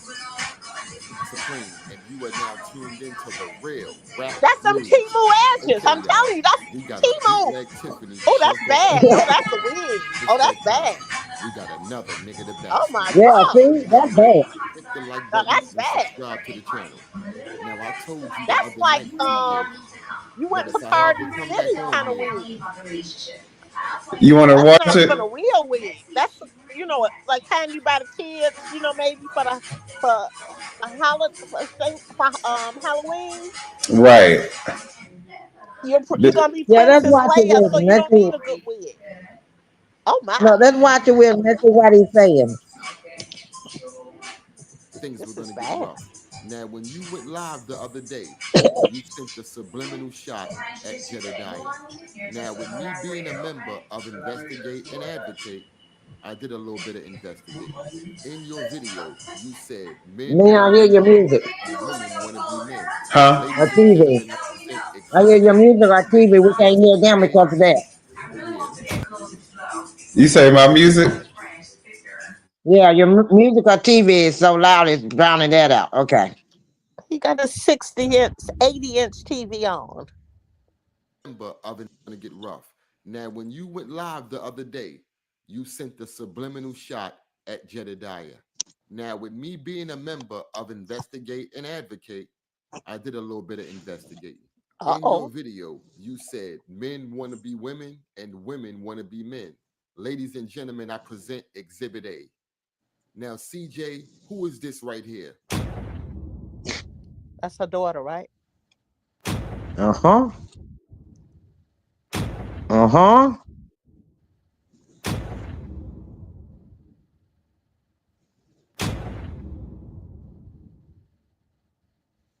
Well, Now, we know what this is, but my question to you is how are you a pastor with a gay daughter? Now, I believe this woman is really mad because of the decisions that her daughter is out there making. Because now we see why you said that. You see, all the anger that's packed up inside this dumbass lady is really because of the life that her daughter is out there living. She's not happy with that. This is why she's really so mad. It's a bunch of bottled up anger really about her daughter. And to keep it a buck, that's how we look know at them. you a She fucking had 3 alcoholic. Can y'all imagine foreheads on that the picture. stuff that this woman's daughter has put her through? It then drove this woman crazy. Your daughter is out there right now smoking weed, smoking cigarettes, drinking liquor, partying, and sleeping with women. And in the Bible, that is a sin. This exactly why CJ trying to act like she running for mayor. You doing all this shit out of boredom. Anything to keep your mind off that devil lifestyle that your daughter is out there living. Now you put that in your Ooh, glass and drink it, bitch. Now, once again, ooh. CJ, how are Them you a gremlin pastor when you got eyebrows. on drew on eyebrows and pancake makeup? Hit the See? like button and Ooh, share the video, y'all. Because, ladies and gentlemen, I present to you Exhibit B for bad wig. Ooh, What the fuck is this, y'all? ooh, I never seen nothing like that. That's something. That's ooh. something. Email me that, CJ, how minion. are you outside with a nasty ass lace front like this? This is absolutely disgusting. You can see the net, the glue peeling off, and this is while she's out at the event. Then you That's out there something. dressed as some sort of Nubian And you queen. There's thinking you nothing sharp? Nubian queen about you. How are you a Nubian queen and the nasty stink lace front wig is peeling off in public? I mean, real talk. Can y'all imagine what the women that was there I said can't about this imagine. when they saw that wig like They that? not my Because we friends. all Don't know let me come out when if I'm a women see wig other wearer like women with that. fucked up hairstyles, they talk about this shit. Ooh. They didn't And you like got her. the nerve to be in your video on Facebook talking about, I mean, look at me and look at And some of gonna y'all. flip her well, hair. we looking at you now, CJ, and you look Okay. crazy. You 55 years old with a nasty half That's glued on crazy. lace front wig. I Right. mean, dead Calling ass. people If you're gonna broke. be putting your big fake Claire Huxtable face on Facebook talking shit, at least get somebody to do your fucking hair. And another thing, CJ, Ooh. from now on, when you do those bullshit Facebook rants, stop trying to sit those glasses They on top holding of the your wig forehead down. I figured so it we out. won't be able to see that nasty half glued I on said lace it. front. We already seen it, stupid. We also heard you went from preaching at the church to preaching in your living room. What's up with that? Ooh. Oh, I forgot. You said nobody can come in your personal space and nobody can ask you anything, but you can send around a collection plate and ask people for money. I got it. It has also been brought to the surface that you were once a Marine. Whatever happened to that, CJ? I mean, I how do can't you believe go she from was the in the service. Marines to a bullshit cake maker to a bullshit event planner to a bullshit pastor trying to run to be a bullshit mayor? How do you do all that, Claire Hustle Bull? You big nose, bloated jackass. You better go somewhere and get in the gym out here shaped like a busted can of biscuits. The fuck out of here. You Ooh. need to be trying to preach to that butt licking daughter of yours. You just as confused as she is. You don't know what you want to do. And were you ever sleeping with women? Just a question, because how did your daughter get involved in that lifestyle in the first place? So I know you got a serious problem with women trying to be men, but like we all see, you are bitter and She do confused. get some manly Because on energy your now. Facebook page, you posted a video of a man dressed as a woman, and you said a good Wednesday morning Yes, you man. do. And I want to She ask do. you, is this the kind of men that was attending your church? I'm just asking. You don't even have a team. And I said this before. This dumbass woman has no plans or chances of beating Jason None. House. What we are looking at is a professional Okay, opportunity. Anissa, I Her know I'm main doing my objective 30-day is to shred use tomorrow. all this social media attention to build up her name for business opportunities in the future. She wants more people to buy those stale ass cakes. She wants more people to get her to plan their event. And most importantly, she wants people to believe she's a pastor because she knows people love giving money to churches. And I also heard that you and the golf club girl is in the bed together. Now, Ooh, I don't got nothing against golf club, but she do be over there trading info with the snagger-tooth old lady. The other day, golf club, Snagglepuss, and that truck driver dude was doing a live dissing Jed. And when I came in there who's and the told truck them in the driving chat dude? that I was a Jet supporter, what did I say that for? They all went crazy. Snagglepuss told me I was forever blocked. And then Golf Club began cursing me out for supporting Jed. So yeah, fuck you, Golf Club. You're nothing but a wig wearing liar, CJ. Because you know what else you said? You said that nobody better come in your personal space or somebody gonna mess around and find out. Well, how come you didn't make any examples, CJ, when that 73-year-old lady allegedly did get in your personal space? She didn't find out anything. Right. You left and went home to say, if it happened again, somebody gonna find out. They should have found out the first time. Claire Hustle Bull, you're not gonna do nothing but run to the police or file a bullshit ass lawsuit. And I'm telling y'all now, the way she talking, Yep. it's not gonna be Anissa, long I agree. before we hear this again.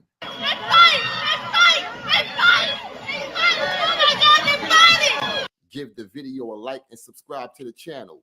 It's your man Supreme, and you were just I now gotta tuned like and into the subscribe. real rap Wow. news. Yeah, I agree, Anissa, because remember she was talking about how the slimy well, I call him the slimy guy. The slimy guy, how he told her that they had bought 70 houses, and remember her words where he can't have the money, where he get the money to buy all those houses, and remember she was saying that. So I agree. I forgot I gotta unmute myself. Yes, I agree too. Can y'all hear me? Uh-huh. Yeah, she wants some. She wants part of that action too. I agree. I thought I was talking on the phone. I told my sister, I said, I gotta get off the phone. I said, Foxy getting ready to drop some receipts. I said, I'm gonna send you the link. I said, cause Foxy teased on that video with you, Minion. She teased me this morning. She was like, I got the receipts. I said, ooh. Oh yeah, she ain't releasing the receipts today. It looked I like. know. I said, ooh, Foxy. I got off the phone. I said, Foxy on. She can release some receipts. Foxy, you could at least showed us one receipt. Like Jed. You know how he'll tease us with some. Right. You could at least waved one, dangled one receipt there. Now I do have the whole file. But I saw them names. How many different names was it? Like 16, 17 names? It was. I mean, like how? Wow. Let me see. That's a lot of names. No wonder she likes Sybil with all these different personalities. She don't know who the hell she is. No, she don't. Look, watch. Hold on. I'm about to upload it right now. Like that's a lot of names. I heard Foxy this morning. She was like, I got it. Before you thought you could shut it down, I got it. I'm like, oh, look at Foxy. I was like, go, Foxy. Go, Foxy. Right? Now show it. It's processing right now. So, yeah, this is all the stuff that... That's a lot of stuff. Where her name's at?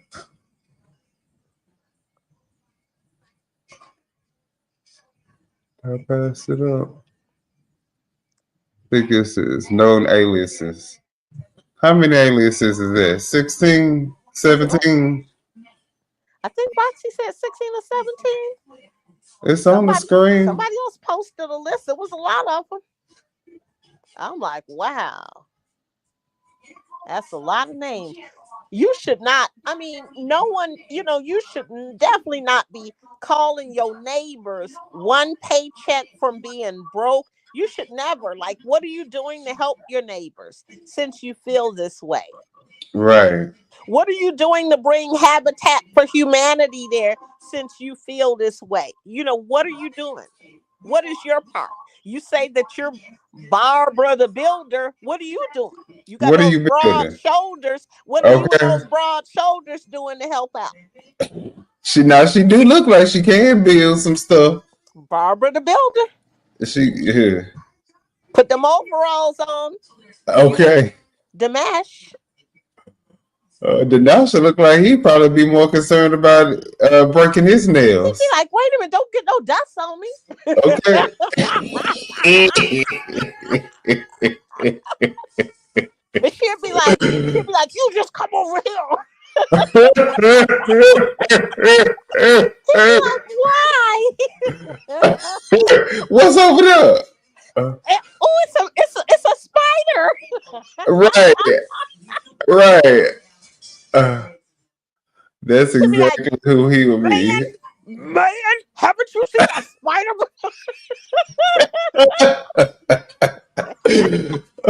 Oh, you crazy.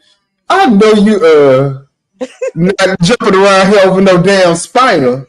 I know you done seen a spider before. What kind of man are you? You haven't seen a spider acting like you haven't seen a spider. Where your woman at? Does she know that you be acting like this? All right.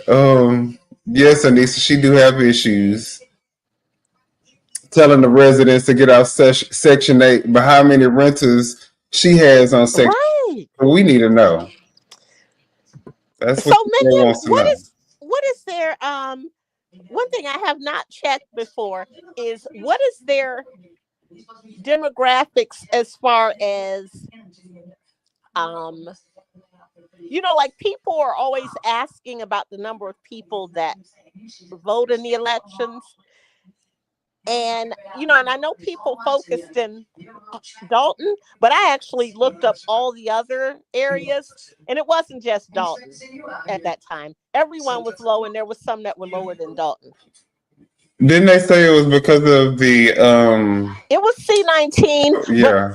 but those primary elections, people don't really take those a lot of times serious for local counties, so getting people to come out to vote, because just think about it. Like, as far as the school board, you keep hearing people talk about them going to the school board. Well, where's people educating The them voter. on who not to Right. vote for in the school board? Right. Shouldn't there be a thing saying these are the members of the school board? Do not vote. If you see the name Darlene, do not vote. I think that is going to start coming. I think that the biggest issue in the Southland was Tiffany Hingard. And I really do think that these are all distractions, right? Because you see what Brandon Johnson is doing now. So I think that somebody does need to start talking more about the school boards, and because that's really where they're going now. I mean, really, they have more power in the school board. Am I the only one that remembers that $1 million came up missing in the school board? Right. Exactly, because they have far less oversight. Right, and the lady, remember, she said that she was let go. What she asked questions about it. I think I do remember that. Anisha says when she lived in North Carolina, the high school students built houses after about 3 a year. Yeah, so that's what they with the Habitat, like the Habitat for Kids, for Habitat Humanities programs. That's why I said there are things that they could be doing because working at the bank, we had volunteer days, so we would be able to go. And we would be able, now y'all, I'm not the type to be, doing that Bob the Builder type of thing either. See that I'll leave that just because I know I'm helping out somebody and I can get a little workout in. Well, see, this is what I do, Minion. I went to, so I had never painted before at this time. And so I went to volunteer at this home for United Way to paint. And it was a place for people that live in this house that were adults that were living independently, that had different reasons why they, like autism, just all different areas. Right. Okay. So I went to volunteer because it was a good cause. And I drove a nice little distance, and the same day, y'all, I was coordinating a wedding that afternoon. So I thought I could do it all in that day. And when I got there, it was like 7 of us, and it was all these walls in this big building. And I was like, okay, y'all, we need to come up with a strategy to get some more people for next time. Can't we turn this into like a paint and sip? And they liked my ideas. And so the next time, that's what they did. Wow. I said, and have a DJ, and and that's what they did. Everybody will come then. Right. So I'll come up with like the strategy, but I'm not gonna be like Barbara the Builder and execute, right? But I was painting, y'all. Now I did go to my friend. She wanted me to do. She said your job is to do the all the boards. I'm like, okay. I love that. Look, that's a good story. They should start some programs like that out here. That would be nice to have, like volunteers going around. I mean, it doesn't have to be a big organization. Start something like that. That's how it starts. Actually, is like through the United Way, you can execute something like that. Because for us, it was the bank we went all over. So some people went to like the Hesed House, which is a homeless place in Aurora. Some And people what went, was it to get sponsorships or well, no, to volunteer. It was to volunteer. volunteer? Oh, okay. So I did, like, I had a group, and it was my group, and well, I didn't know everyone, but they signed up. I was in charge of the program, uh, and it was through United Way. It was called United We Read. And so my group, we went to this particular school, and we made puppets, hand puppets, to tell a story for the United We Read program. Oh, We went to like a senior place and we did crafts, so it's different things you could do. And those are programs, like, even in Dalton, what I'm saying, that they're able to even roll out, take advantage, right? to their, team, to get to the seniors, to, So what would they partnership do? with the schools. Go through the programs like that you went through, and how would they do that? Yeah. And so, so so it's a lot of things where you could do, where you can, and I would love to see them doing more programs where they're teaching, like The you coding classes, different, computer classes, graphics, things like that. they can start bringing that stuff back into the school system. Like But you I mean, remember at the back township, instead of, on the township focusing the level. dollars on concerts where you have 100 people to come, use that money to, build the community. Ain't that crazy spending like 50, 67,000? Was it 67,000? Yeah, it was up 80 there. something Right. thousand on the damn Taste of Township, and only a Right. handful of people come. Yeah. So, there are different programs that you can do like that, that will build the community. And then even working with Dr. Scott, because if you remember what her vision was, is when she talked about it, she wanted to have a place where people that didn't have a place to meet for their business could come and to collaborate. And you know what? I think that the spirit of volunteering has went away. Like everybody wants to get some type of benefit. I don't know. I think it depends on where, because, like, at church, you can still get a lot of people to volunteer. Well, yeah, I guess that's Well, true. and, I don't know if you remember in North Carolina, or some Mm-hmm. schools, high school, they got to have so many credits, Oh, volunteer some credits. schools, Have yeah. to volunteer. Yeah, some schools Just do like have that. Anissa said, people that are on public assistance are supposed to actually Oh, they are? volunteer a certain amount of hours to keep their benefits. Oh, Yeah, wow. and some of them, like in school, Hey, they have to Lisa, have what's so many going credits on? to Lisa graduate. Love. Yeah, yeah. So volunteer, I think is going on.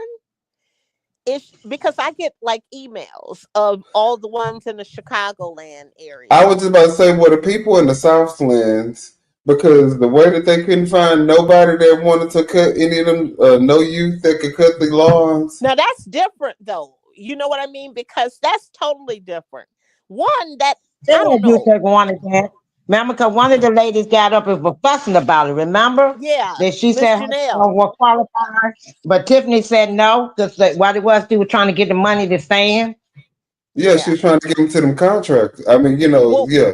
well, you saw the business Tiffany started. It has her name on it with a grass cutting service. No, oh Yeah. Lord. See, this is what I'm talking about. These people be trying to get in, figure out what they can get, and then they'll start a business so that they can get the government contract. Right.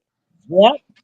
So I think that it should have been more resources because that's how you build the community. If you have coding classes for kids, how many parents do you think that you're going to get there? You're going to get a But lot of honestly, parents. black, especially well, not black, but I would say with black communities, because I feel like in white communities and Hispanic communities, they have a lot more of this. But where you learn carpentry and like how to build a damn house, like we need Right. to know that type of stuff, engineering and all that stuff, like you said, coding, so that we can build our own communities But and not have to like work. But y'all know, robotics. wait a minute.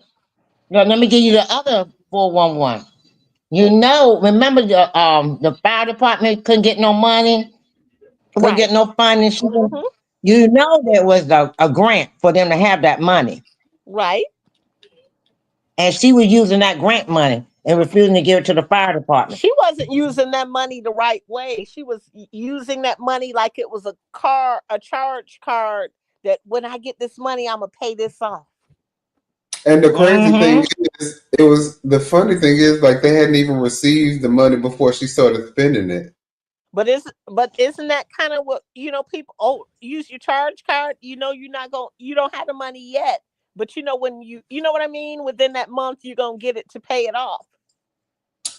But But see, this I think that using your charge card is important anyway for bill. I mean, you talking about like a credit card?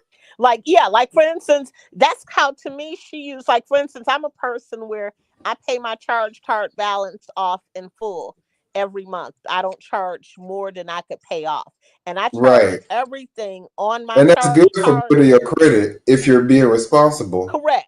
I charge everything on my cards that I can because I like to build the points because the points turn into There you cash. go. I don't Exactly. carry a debit card. I probably have used a debit card maybe once or twice in the last 3-4 years. I don't even carry a debit card. Right. So, but the thing is that you're not charging it and knowing that you don't have the money. Like, and even if you were to charge it no, and they you know had the that money. even if you know that you was, well, I'm talking about the $6 million grant that she was Hmm. spending out of, Yeah. that they never received. But what I'm saying is, like, even if you No, know this that is your another paycheck grant. is, This was a $3 million grant granted to the fire department for new equipment. Right. Yeah. I think he just gave an example of like if you spending it, even if you spending it before you gonna get it. right, like if you get a paycheck regularly, right, you Right. get it, you know it's coming. Right. Right. You don't know that this grant, you know what I'm saying? Until the grant is in your hands, it's really, up in the Yes. air. That's correct. So that's the difference. And that's what the trustees kept saying is they were more along those lines. And she was even lying, remember, saying they could see the money, they could see it's there. Remember? Right. Like a status of it changed to something like they were looking at the status or something. Like She it said they felt like looking they were at it, looking at they the could see it. taxes. They could see the money, it's right there. Oh It's right Lord. there. She said it's Just like lying. the Just $6 million lying. had been deposited. She acted as if Right. it had been. It's right there. They see Like it. it's a pending. Like it's like you can see it in parentheses. It's about to hit. Right. Well, she Or was like really how saying it you like it see was a bank already there, account but statement and you see the 6 million sitting there. So she kind of put it like to the residents, we like have the money. we have it. They see it, and it reminds me of like parents, like a mom and a dad, and maybe the mom may be the one that's like, ooh, let's go shop, let's go do this. And the dad, let's say he's more conservative, and the mom is like, see, your dad won't let us Possibly buy a little nothing. conniving to Your try to get dad her won't way. let us have no fun. Right. Let's sneak and let's do this. And, because And to me, always blaming anytime that you can't do nothing on the right, daddy. correct. And that's what they And were doing. the trustees was the daddy in this So when you situation. watch those earlier videos, that's how they were. Because I did ask Edward Steve when we interviewed him once on a channel. I did ask him, did people ever come to them and apologize? I'm like, have you had people to come to you and apologize and say, you know what, I was wrong? Because in those earlier meetings, they were really going back, Well, that's with what I was saying. Ed Steve has been in the fight the entire right. time. And they were And going at back the with him. beginning, yeah, they did not like the fact that he was going against Tiffany. Right. And the people, and they didn't like the fact that, because there were people, because if you listen to like Ryan's early video, that's how actually I came to meet Ryan on video, is because I don't know what kind of equipment he had, but he captured the reaction of everyone that was seated. And I was able to hear how the people were reacting back to her. So to us, it sounded, and sometimes like the people were all for her. But I remember one lady was saying, you don't like her. she was saying to the person, they don't like you, and the person was hollering back to her, you don't like her. You know what I mean? Not they, you. So I was like, oh, okay, these people are in the audience speaking back to her. Right. Yeah. So yeah, so Well, I they think this doing was a good show. What do y'all think? yes. And she wanted it to be positive. And we talked about the animals and the kingdom and the good deeds. Okay, so Minion, what good deed are you gonna do this week before the week is over? We got to do this in honor of Foxy. What are you gonna do the good this week? I did my good deed. I made sure that Foxy got on today. I Not told, I no encouraged her. for a mere stranger in your community. I'll give somebody a dollar. I'll give a few people $1.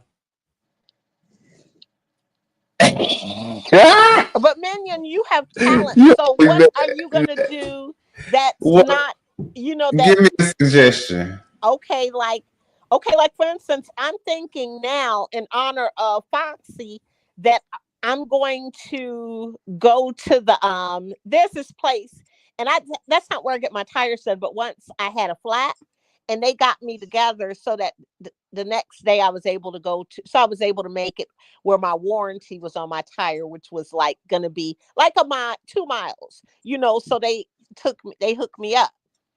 So I'm gonna make them some homemade brownies. Okay. Okay. Oh, Well, I think what I will do, I have a thing about accepting random people's food, but I trust you, but I don't know if I could go out and give somebody my cooking and feel like they Right. So it would have to be someone that, like, yeah, I see what you mean. Because, like, for instance, like when I go to at the place, like the car, like they know me there, at the discount tire. And uh-huh. so I baked 2 loaves of pumpkin bread, one for the person who was putting the tire on, the technician. I put it in the seat with a note for him. And the other was for the person that always takes care of me, because I get discounts, Right. because Look I at you. go Oh, there. see, maybe that's the way I should think about this. Where do I frequent? No, I'm Yeah, joking. yeah. And then, No, like, I'm joking. when it was real cold, like one year it was like super cold. And every day I went to Starbucks and I bought the guys at this car wash by me, because they work like all year round. So it was like 4 of them, and I would buy them Starbucks, and I did it for like the whole time. It was like cold for a week, super cold for a week or two. And then the next week, I was like, I got smart. I was like, okay, I could go to the gas station and it'll be much cheaper Mm. than going to Starbucks. You see, because I said, like, when the guy who put the air in my tire, I go to the Amish bakery, or I'll bring them back lunch. So I may bring them Bona beef, Italian beef. I may bring them, hot chocolate and chocolate chip cookies, or I may bring Uh-huh. them a hamburger. Like the guy told me what he wanted at Wendy's. Like stuff like that. Well, I guess I'm gonna have to think about what I can do for this week, and I'll have to come you back know, if you know somebody that's homeless nearby you, give them a sandwich, a bologna sandwich. Be thankful to some people. and film it so I can get the credit. Right. Well, you can tell us so that I'm way, joking. Look, you know how everybody do something I every time know. somebody do something good, they have to Yeah, film it so I that they always get the wonder, credit. like when they're giving out those food boxes, like, why are you recording people Right. that need At their lowest point, at the point where yeah. that's just not. Yeah. Well, Anissa say her elderly next door. I used to give him plates of food every week. Anissa's like me with my neighbor. Now, Anissa, I Yeah. don't do every week. That's good. I don't like to get too chummy with the neighbors. Well, you know what? But your neighbors will know how not to be chummy because, see, although my neighbor, like for instance, like every holiday, like if it's a holiday, he doesn't have family here in Illinois. And the other one that used to work for Ford, he didn't either. And so that's why I would, prepare stuff for them. So he's going to get a slab of baby back ribs. He's going to get a Well, whole I'm not holiday saying meal. that that's a good thing. I ain't saying, I ain't saying I But I'm should. saying Yeah. they'll know off of your energy. You know what I mean? So you'll know who not to do that with. Because I Okay. do have one neighbor where, Well, I see, probably would not do that with her because, yeah, she may, kind of get like so a a little long time familiar. ago, we had a hurricane come out here, and we were out power for like 2 weeks. So me and the neighbors, and then my Was that in grandma was, 2016, 15? yeah, like We around sent that y'all some time. water from my church.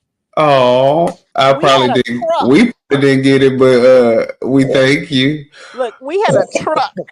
We Look, we sent out, actually got some MRE. Like they came out and sent us some MREs, we which did. are We like the sent military meals. our pastor's brother works for Joel Osteen, but we sent out a trailer and we just people in the community were just bringing stuff, Pampers Right. and Everybody in the water. community came together. Yep. But then afterwards, it was like, people were literally coming over to our house, literally asking to borrow sugar. And it just was like, okay, Oh. yeah, no, I don't like this. Like who were the people that came over? Okay, so one of the neighbors, and she ended up really, she was like our next door neighbor.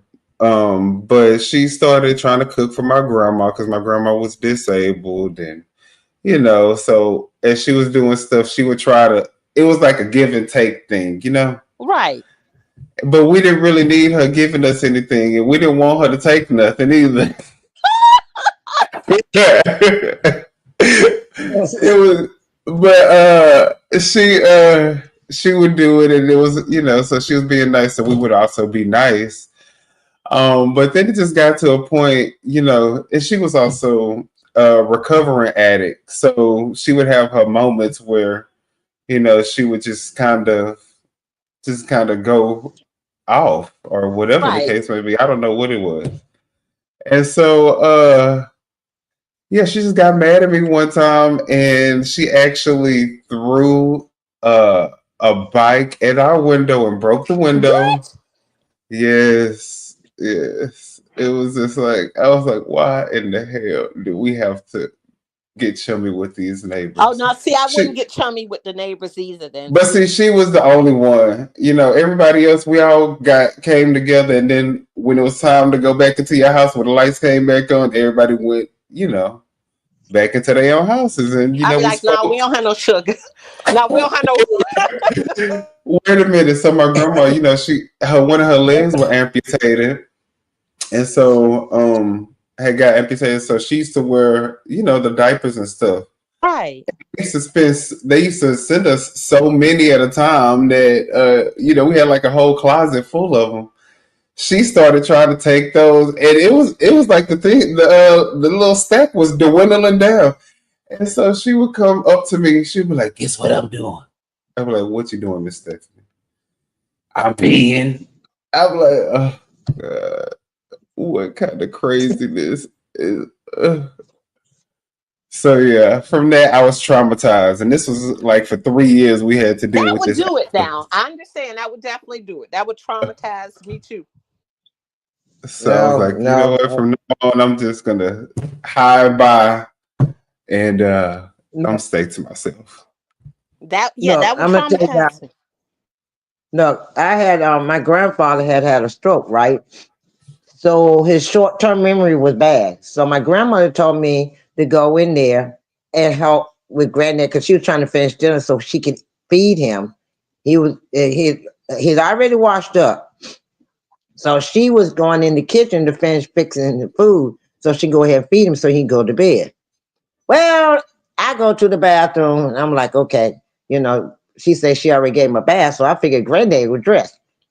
Wrong answer. All I'm doing, granddad slung around looked at me like, hey, baby. Oh, sure. I said, Grandma. She said, what? I said, Grandma, granddaddy sure been rain. Oh, this was in She got, 2008. Never mind, not no, she said, no, 2015. I was she like, said, damn, was Milton, it that recent? no, she said, Milton, put your towel back around you. He said, why? I just finished using the bathroom. I said, oh, shit. So Grandma went in there and wrapped him back up, put his pajamas on him, pants on him.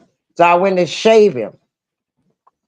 Well, shaved him, cleaned him up, got his face all good, helped him to the bedroom. So Grandma had one of the metal tables they used to unfold and put by the bed. You said Well, Yeah. the metal tables, metal. metal, Um, remember the little metal folding tables? like the Saturn They ones, kind of like the wooden ones, but they metal. Yeah. Okay, yep, uh-huh. Well, my grandma told me to take the tray, the thing in there so she could put the plate on there, right? Right. Well, Granddad was back naked again. Uh-uh. Granddad turned into a streaker. So I said, Grandma, she said, what? I said, you may want to come and Granddaddy, Nicky. She said, Milton. His name was Milton, but she'd never say Milton. She always said, Milt, put your pants back on. He says, hot. She said, I understand. I'm getting ready to turn the fan off, but put your pants back on. I said it's hot. He said, I still got my mind to say what I want to say. So of and I can Oh, course see I'm standing Granddad. there laughing. what I want to do. So Grandma had to handed me the plate and the glass. While she gonna turn the fan on. So she turned the fan on. And when she turned the fan on, he said, okay, I put my pants back on. Well, because he had the stroke and he was getting early Alzheimer's, Granddad was putting his pants over his head. Oh Oh, Lord. Granddad. But he was So trying Grandma to get said, him on. Milk. She said, Milk, that's not, they don't. He said, Rose up. I said, I'm putting them on. So Granddad say Grandma's he like, getting it. Lord have mercy. So I walked in there. I said, Granddaddy. I look, closed my eyes and just looked at him a little bit, right? I said, Right? Granddaddy, I help can you you. do? Can I do it for you? He said, all right, for you, babe, you can do it. So I got the pants and I closed my eyes. I did not want to look down, but I had no Right. other choice. Now, how old was he, Roxy? He was at that time. He was 89 because he died in Mm. 90. He was 90 when he died. He was 87. He was 87 Mm-hmm. years old. He died when he was 90. My grandmother lived to be 95. It's hard when you're watching aging relatives, because my Oh dad is like Lord. in his 80s, and sometimes he forgets sometimes. But his Mhm. nurse comes to give him his meds, like, and check his vitals twice a week. And so his nurse will text me, and it kind of annoys me because his nurse is like, he's forgetful at times. And so this time I was ready for him. And see, I was being nice. I'm from I was raised in Chicago, so we pride ourselves on sitting on ready. And so this time I was sitting on ready, and I sent a text back that says, when we're that age, we probably will all be. And here he goes. You know what? I'm getting that way already now. I thought, okay. Man, let me I tell said, you you don't something. forget to eat. My dad doesn't forget to eat. He is No, greedy. he don't. No, My my dad granddad didn't forget to complains eat. every week. I make my dad meals for 3 meals for the week for each day. So I make him breakfast, lunch, and dinner. He used to get like meals delivered, but he decided that he didn't want them delivered because I was already bringing food. And I told him that way you have an option. So if it's something that they have, you know what I mean? Then no, he canceled it. So like I made him like I make him like lamb chops. It could be, meatloaf. I make his vegetables. I make oatmeal. I make like different breakfast items, and I make it where, it's for the week. I put some things in the freezer. I have it dated. So and I come, I do it every week. So like twice, the weather was bad that I didn't get there, but he had enough stuff in his freezer where he was able to pull out bags of greens, dressing, turkey that I had made recently because I had made a turkey breast. Well, one thing I'm glad you said that because actually it's funny about talking about the senior citizens. Mm-hmm. I was just telling her because they had delivered some meals here today for my sister because she went to the hospital. So whenever she stays in the hospital, they usually end up Right. sending some meals. Mm-hmm. But you do that, but there's a lot of different places to make sure that these seniors eat all the time, just It to kind is. of It's a You lot just of got to programs. sign reminded up me for of it. Right, because they have the, Tiffany. and it Tiffany. happens through right. it happens because like even when Tiffany was trying to paint this picture, I said through the senior programs, like all you have to do is make that one call. They have transportation they offer. They'll My bring dad, it to you. he doesn't need the transportation because I take him where he needs to go, Oh but yeah, they right. have transportation for them. For free. Yeah, for But free. see what it was, she would have a Or they certain make $10. people. Just like that lady Mm-hmm. that, yeah, that lady, remember that lady that came on twice from the news reporters? Uh-huh. And you could tell it was the same lady, Yep. but she caught herself trying to change her looks to look like it was a different person, but it was the same lady. Yep. And Tiffany, and just like the one that came up there when they said there was no food, for Right. they stopped us for having food and all this stuff, hmm and the lady pulled up in the car, I bet we and haven't then she's seen her like, he no said, more, have we? remember he said, you see my text? And she's like, oh, you text me? No, Right. you text me. Told right there. Hmm. I bet we haven't seen her no more, have we? No. Oh, where art thou? She hasn't been to no. Remember, she was Exactly. like, I started She out coming to looking for more meetings. opportunities. That's what she's doing. I got active and I wanted to come to meetings. And remember, ever since Jed interviewed her that one time, when she wanted to make sure we knew she was not Keith Price's mother. Oh, I didn't see that Yeah. interview. Yeah. She She went, made sure that she let everybody know she was not Keith Price's mother. yep. And then she also wanted to make sure that we knew, or she slipped and told us that she used to work for Kamal's family. Yep. Child.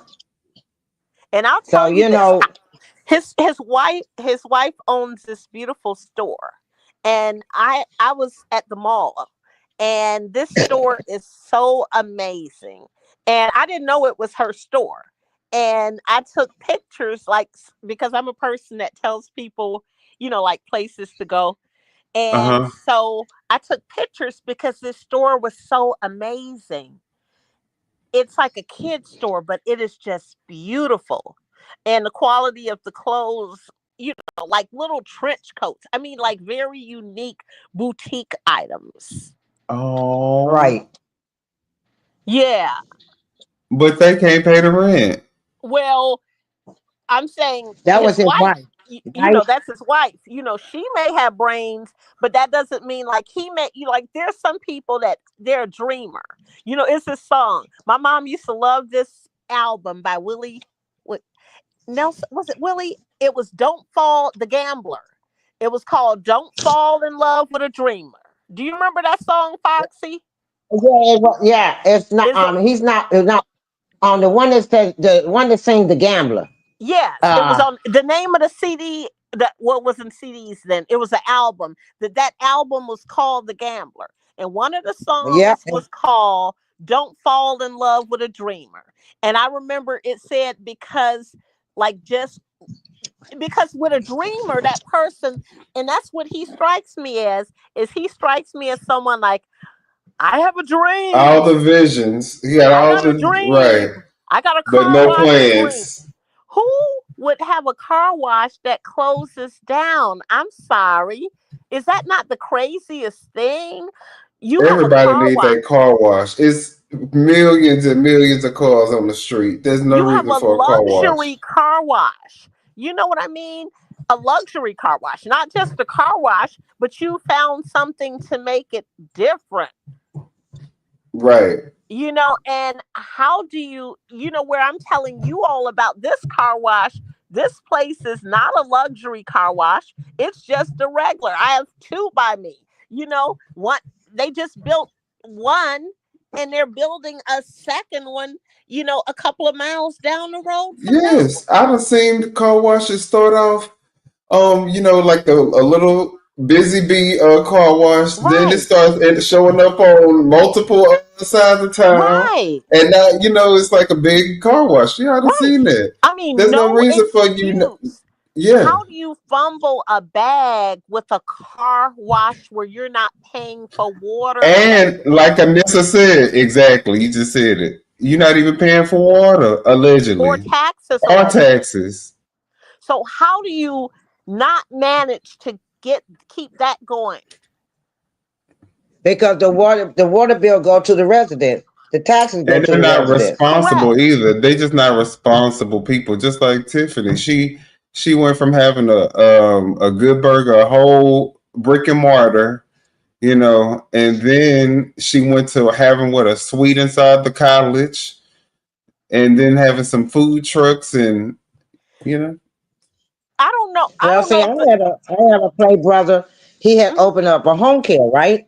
And mhm. I told him that the first home care get the revenue you need, and then when you got an overhead, open up your second office. So if anything everything should happened go with that back into second the office, business. and then if it don't make it, you still not losing out on any money because you got the overhead to cover you. Right, Well, no, he decided he wants to open two more. He told me I right. didn't know what I was talking about. Now, at this time, I had already been in the government 22 years. So I done worked in private industry and with the federal government. So I know how the business goes. So I'm trying to tell him. He told me that he was in North Carolina. He said, you talking boo-hooky. I said, okay. So I shut up. So he opened And up you the let third him do office. him. He kept saying, so that two people work. Okay, after the first office went, he opened up the second office. When he opened up the second office, the girl there I go over there to go get my paperwork, so I go out and campaign to get people to come to the agency. I go there, the door's locked. So I called him up. He says, "Well, she's supposed to be there." I said, "Well, she's not here because the door is locked." So he said, "Well, bang on it." So I'm on the phone with him. I'm banging, banging, banging on the door because it's like you come into the hallway and then you go into that side door. They hadn't rented out the other two offices yet. So I'm like, she's not opening. The door is locked. He said, what? I said, the door is locked. So he was like, he called her up. She said, oh, I quit. He said, well, when were you gonna call me? I talked to your daughter. Um, your check bounce, and I don't work for people that check bounce. So bye.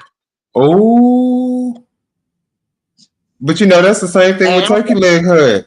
Yeah. Because Turkey right, Leg Hut, I mean, there's no way. If y'all live in Houston, every time you go by Turkey Leg Hut, it was packed. There's no reason. I mean, outside of all the controversy with them, they said selling pork instead of turkey, and then all the other issues that they were having. But it was still packed. There's no reason why they should have went bankrupt. There's no reason why the store should have closed down. They was well, see, they what was happened is a mismanaging lot of their businesses, funds. right? And see, then that office shut down. So he opened up another office in another location and took the furniture from that office and put in that office, right? So he kept hiring these two people. And the second girl, wouldn't hire me now. Because I guess he thought that I was too smart. So he hired the other two people. Oh, I wasn't smart enough. I don't know what he thought. Well, anyway, he went ahead and so he's like, sure, can you go in the office? I said, I can't get in. He said, what you mean you can't get in? I said, can you get here?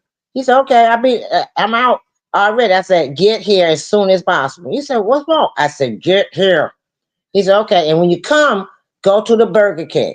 Go to the Bojangles and meet me in the parking lot at the Bojangles. He said, okay, why? I said, just do what I asked you to do, please. So he came and I said, look, I said, she's not here. He said, what? I said, just watch.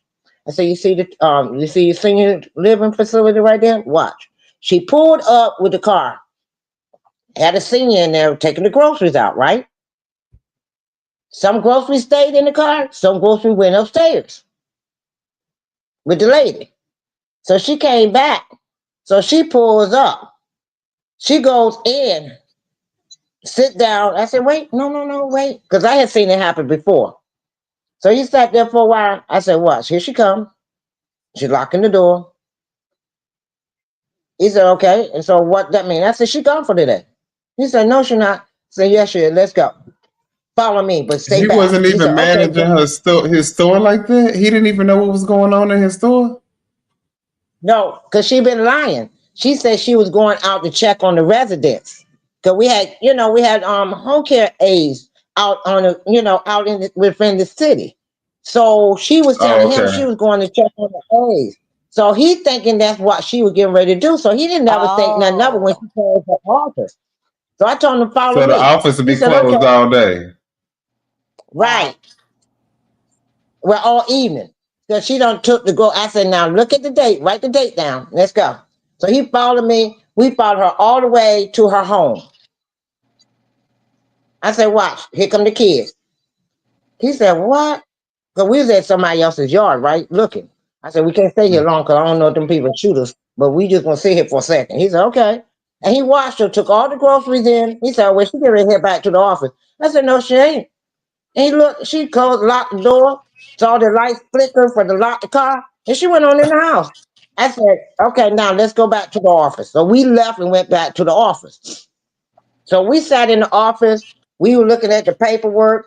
She had put down on her time sheet, said she clocked out at 4:30. This is 1 o'clock, y'all. Hmm. She So had already she put in her knew that time. she was right.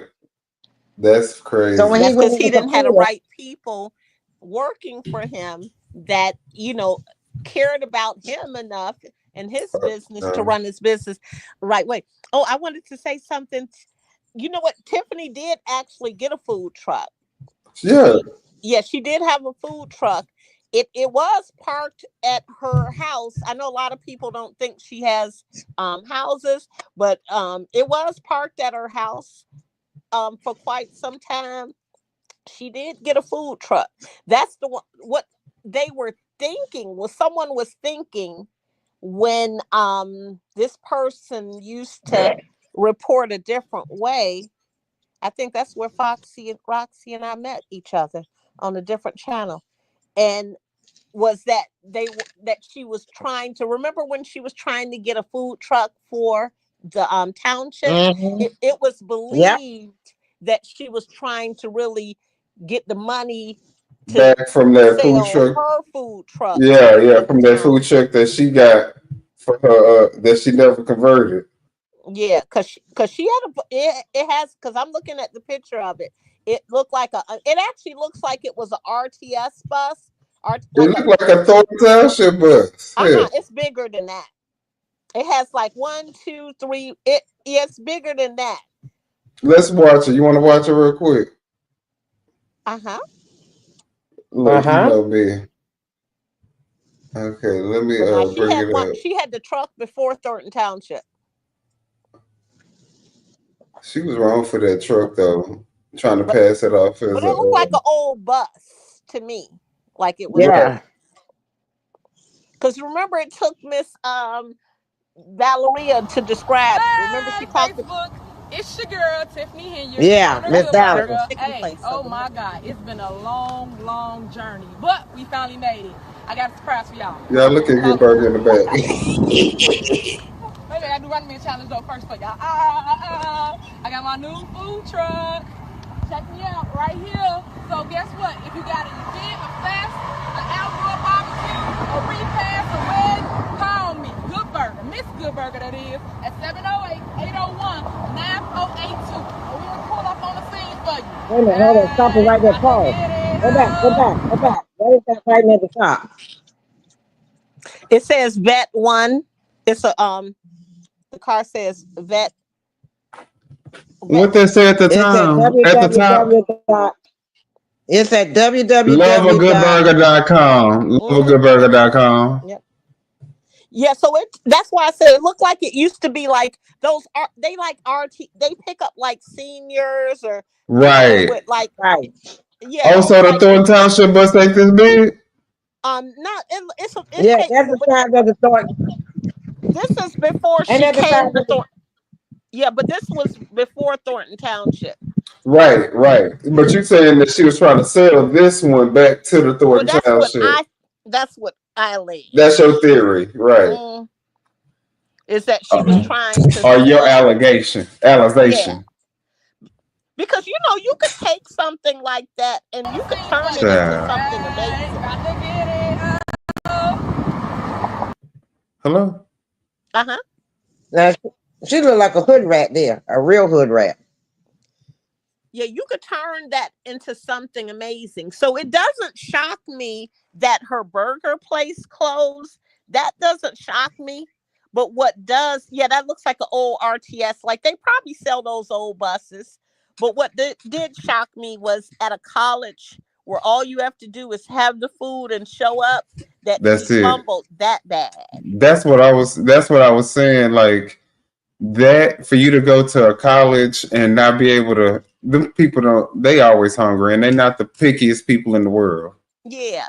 Like, look, me succeeding too. Me and you could, girl, we could have racked up with a bus like that.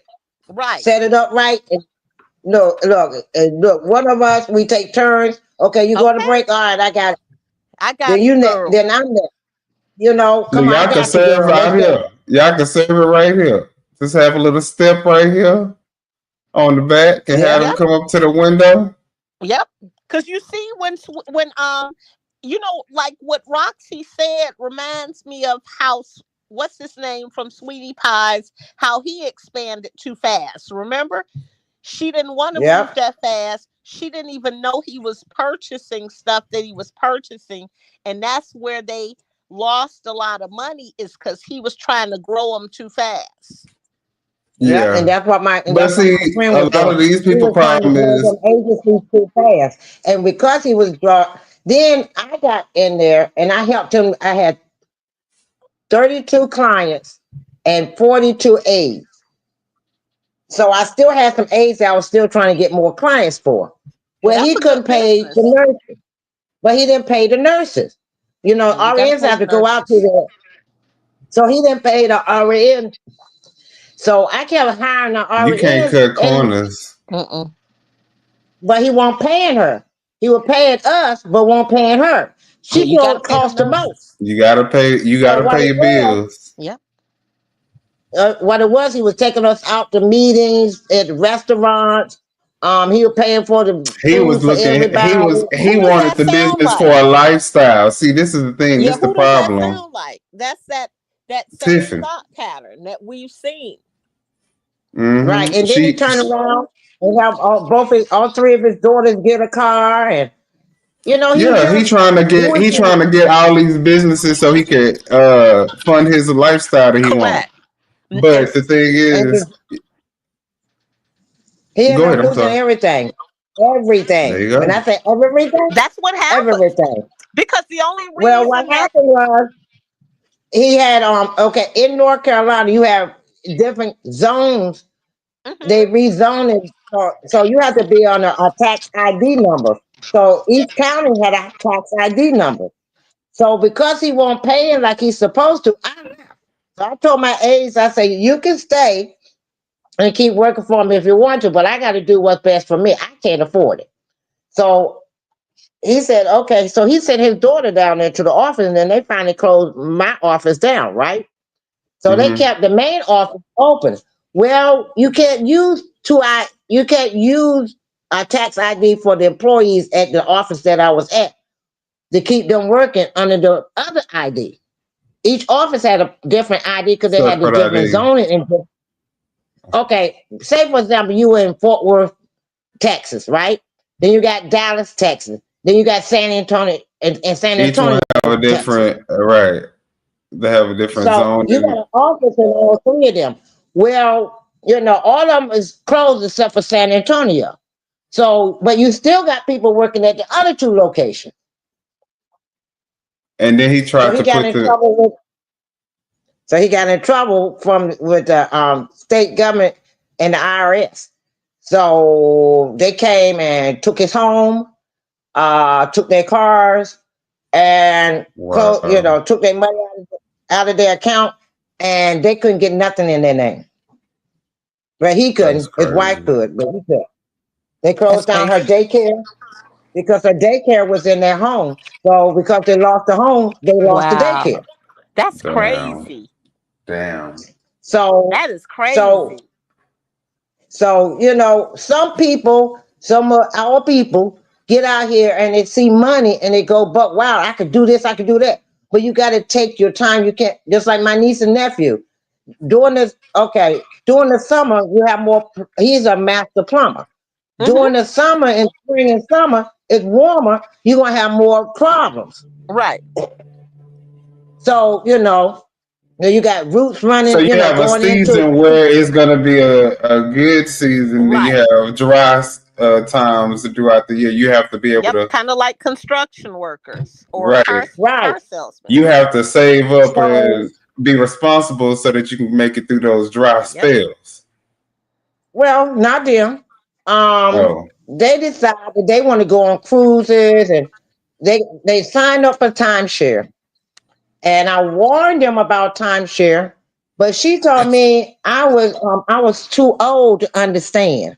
That was Mm. back then. This is now. She done did her research, so Okay. she know what she doing. She's only 34 years old. So I said, okay. okay, shut the fuck up, Cheryl. So, and so she went out there and did what she wanted to do, and now they sent back struggling Hmm. because you went out here and went all on these trips, So made a that's why I couple of was trips saying to you got to be Florida. responsible. And what happened is you got a lot of young people that see a lot of money. You got a few old heads, but more younger than you do older. And as I used to tell everybody, you're still living in a poor man mentality. Right. And they say a poor man mentality. Yeah, you got the money, but you still, you know how when you poor, you be trying to hustle to try to make it. Right. They are Well, hustling and they don't have to hustle because they got the money. Budget the money that you're making. Stop trying to hustle and trying to flip. But see, Well, you sometimes want a to person, live a champagne life. You want to live a champagne life with a beer budget. and well, you sometimes can do that off Timu. you Just you throwing that can out do it off there. Temu, but Oh, sometimes a person just like it they're like it looks like they have more than they do, like like we as a culture sometimes looks at people and we think that they have something that they don't have. It's just like absolutely. how in every video you all would notice when you all see me, when people talk about Kamal's car, what do I say? They say, oh, the township brought that, and they come up with all these different things, and I put in there exactly what it is. It is a lease vehicle, lease under his Mm-hmm. business name. But people still keep spreading that narrative regardless, because and people think of it as he bought that car. It's a lease vehicle.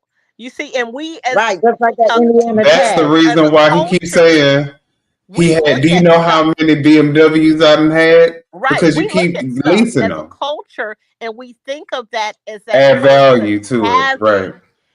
having, and when Just it's like a a lease monogram vehicle. Gucci shirt, or Right. something.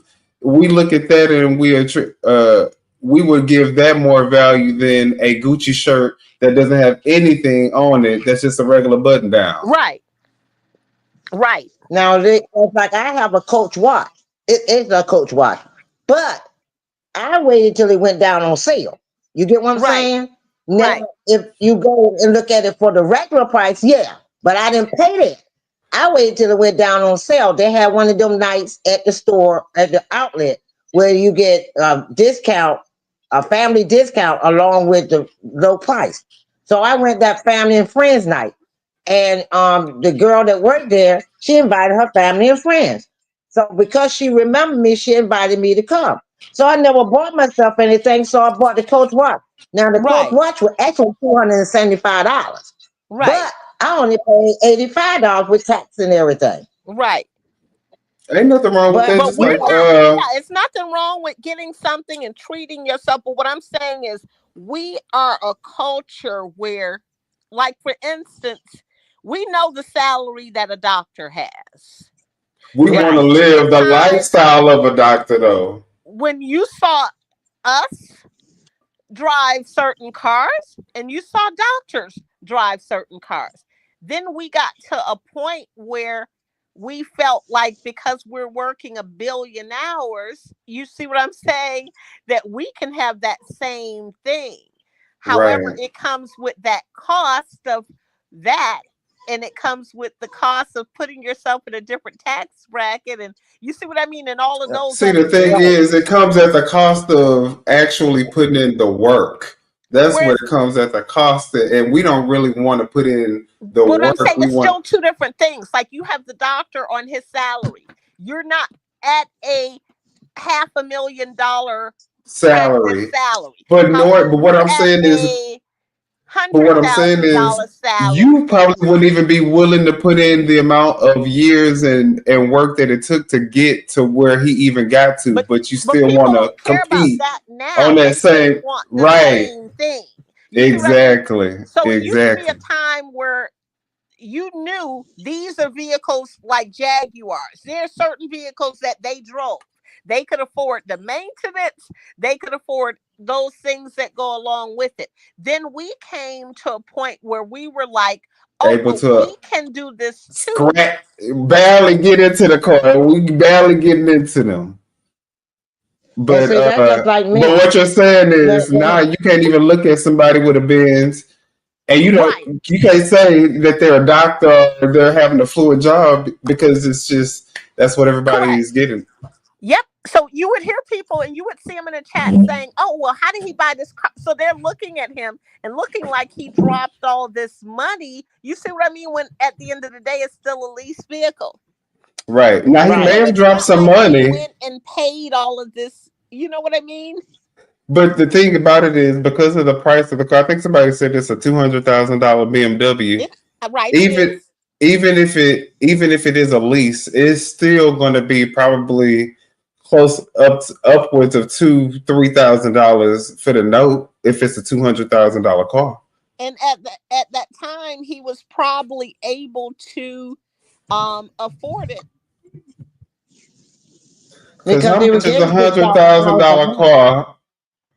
No, he was I getting mean, that's $6,000 a month. Yeah, at the time, he probably was able to afford it based on the salary he had. right. Yeah. Right. Look, a $6,000 salary. I think what in November he had 3 checks, Right. and January he had 3 checks. So you think about it, 3,000 each check. Well, one was 3,000, one was 1,000, then the next one was 3,000. So that was $7,000, almost $8,000 right there for that 1 month. Yeah. And then you figure So if he you have needs a other car. He still income, have money left over. and Like having the trap house. and it's also my thought that Allegedly. they were being Allegedly. paid. Allegedly. They were But I being told paid everybody what. for I security. told them, remember that meeting we had? Remember when they lost the what was it? When they tried to do the caucus and they lost the Uh-huh. remember that room that she was having her victory party in? Remember when all of them was standing there and Andrew Hung was trying to do his Malcolm X, Martin Luther King speech? Right. Remember, he said, let me get the record straight. That's my house. It ain't Mhm. nothing in there but a bed, a table, and what he said, bed and a table and something else he said. Oh, and a TV. He said, but that's my house. I said, that's a trap house.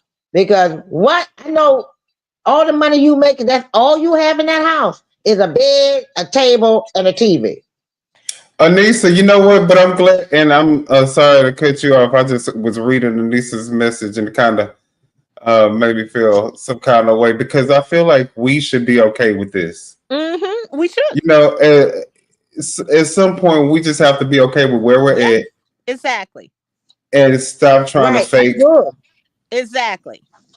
And Now, right Anissa, now, you I'm have gonna more peace in your mind. Look at these Hello. folks. They don't have no peace. You know they not getting any sleep. You could see it on their faces because his suitcases under his eyes are mimicking hers. And you could see it They when he was looking on worse that about it. video. Every video they get on, they looking worse. You can see it on that video with Alicia. It's mimicking hers. And so you have a peace of mind that surpasses that understanding.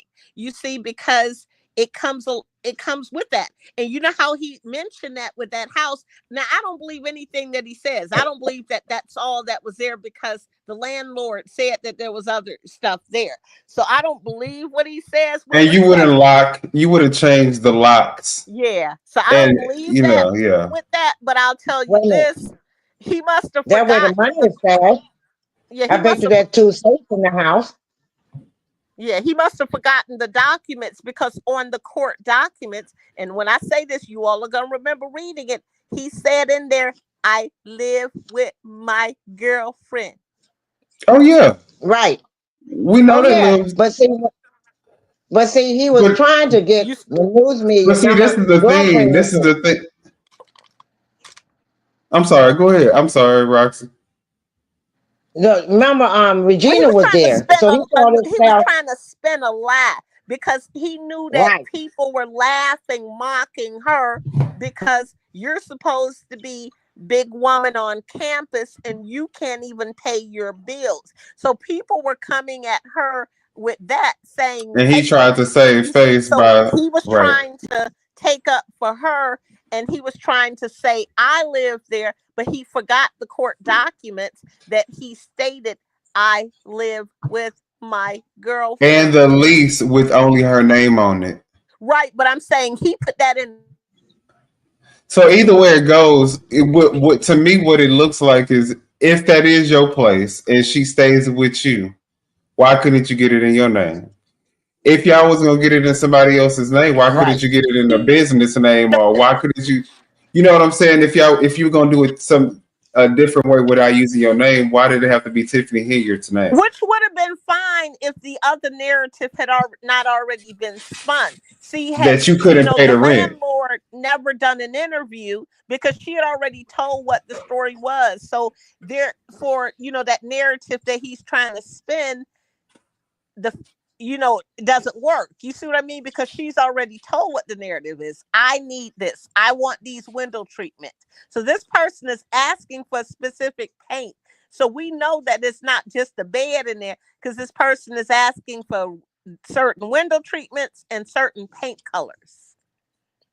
Right. And So then also remember when she went, Jed said when she went to court, he was sitting there and she was saying that he But do was y'all think stalking it was her some of at her this? mom's house. He came up.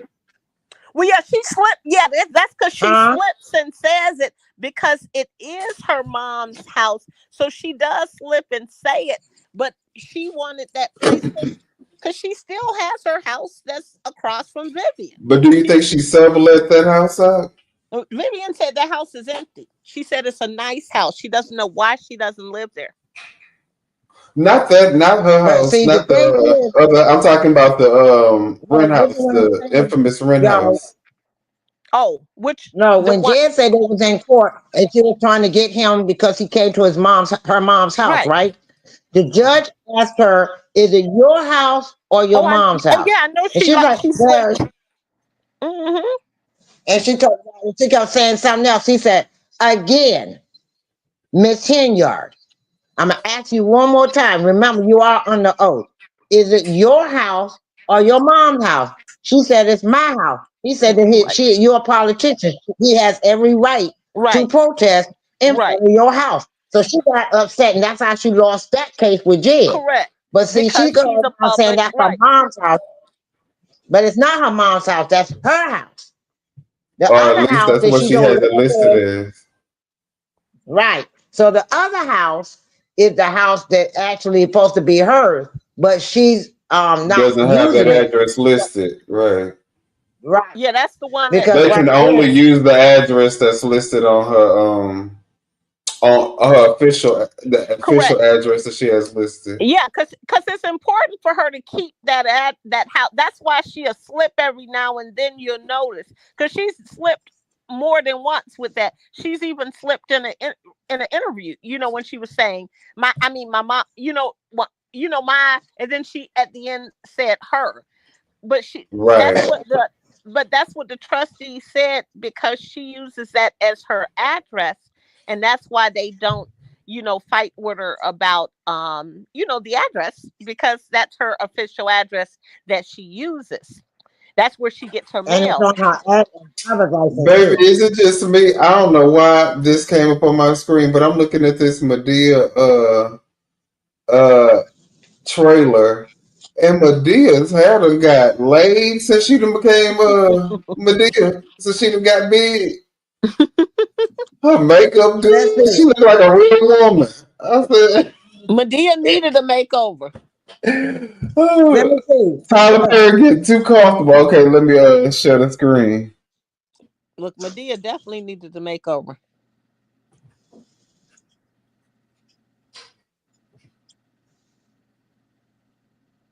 Where is it at? Medea was like my Aunt Bessie. She used to carry her gun around with her too. I was looking at I this think one. every time we got an aunt, it's like Medea. First off, look at that. Don't Medea look like a rich Oh, white look like a rich black woman? I Yeah, said, sure okay, do. Medea. Medea definitely needed a new look. I said they got her makeup, her contour, and then they really not playing with Medea. Why did this skip so far?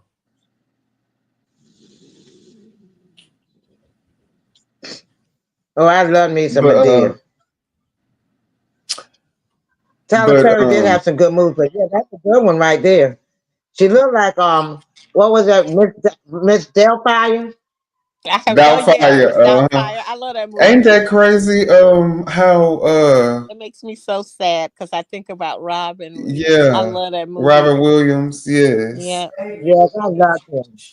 because it makes me so sad to think that that movie brought so many people joy. Like there's so many parts of that movie that I remember. Y'all, our mayor Sylvester Turner died.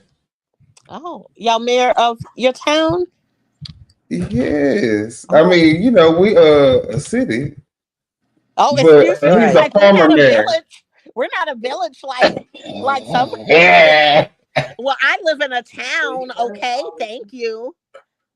Uh, he says Rep Sylvester Turner, former Houston mayor, dies at 70. Oh, This okay. happened today. Oh, he Oh, was he was 70. Oh, and Yes. that's young, really, to tell you the Yeah. truth. Cause you know what? For Somebody him to said be a Trump's age. I was actually thinking Trump was like 80. he's how old is Trump? Someone said 70 something today. I was like, I oh, I thought he thought was he 80 was something too because I they were thought he trying to was put him the same as Biden. yeah, I thought he was. I know he's a couple of years younger, but I was thinking he was. He did not look like he was no 70 nothing to me. It says he is set. Oh, he's 78. I thought, yeah, he looked older. He looked older to me. Yeah, I thought he was older too. Like them lips ready to purse over. Yeah, and he was 78. How long was he the mayor? I think he was the mayor. Let me see. Look, Google knows. Like, was he a minute? There we go. Look, they already know the question I want to ask. Mm-hmm. That's because they watching. Kid. I know what you did last summer. Right? 8 years. 8 Mhm. years. So 2 terms. Yeah. Without his makeup, he looks like the Crypt Keeper. I know Donald Trump is not a looker, No. baby. I know Ivanka said he got a. Why am I talking about it? Wanda Sykes. I was listening to her. That's what I was saying in the chat. I listened to Wanda Sykes, and she cracked me up when she said her daughter was sad, and because someone at school had told her, "Oh, I'm sad because you're not going to be able to live here anymore." because he's Cheryl, elected and he's going to send. Yeah, she said her daughter really thought that. you hear, you hear Cheryl succeeding? Hmm? Can you hear Cheryl? I can't. You cannot? No. Okay. Let me see if I can add her. Yeah, she had me Wanda Sykes. No, she had me.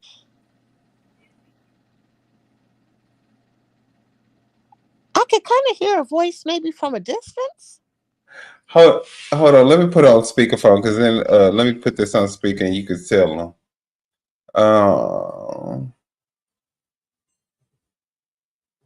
Okay, now say.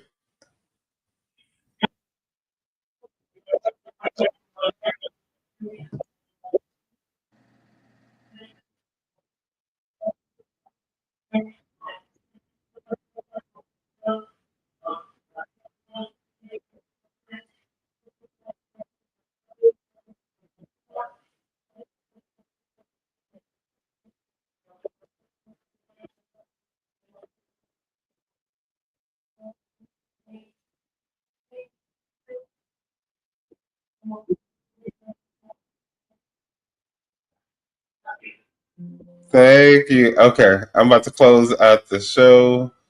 But yeah, thank you guys for joining. It was fun. Did It you have fun, Succeeding? was. Awesome. Awesome. Uh, Okay. okay. But Well, thank you y'all hit that all. like button on your way out. Y'all have a I great hit it night. on my way in. Ring that bell on my way in. I know that's right. All Okay. right, y'all. Talk to y'all later. Bye. Bye.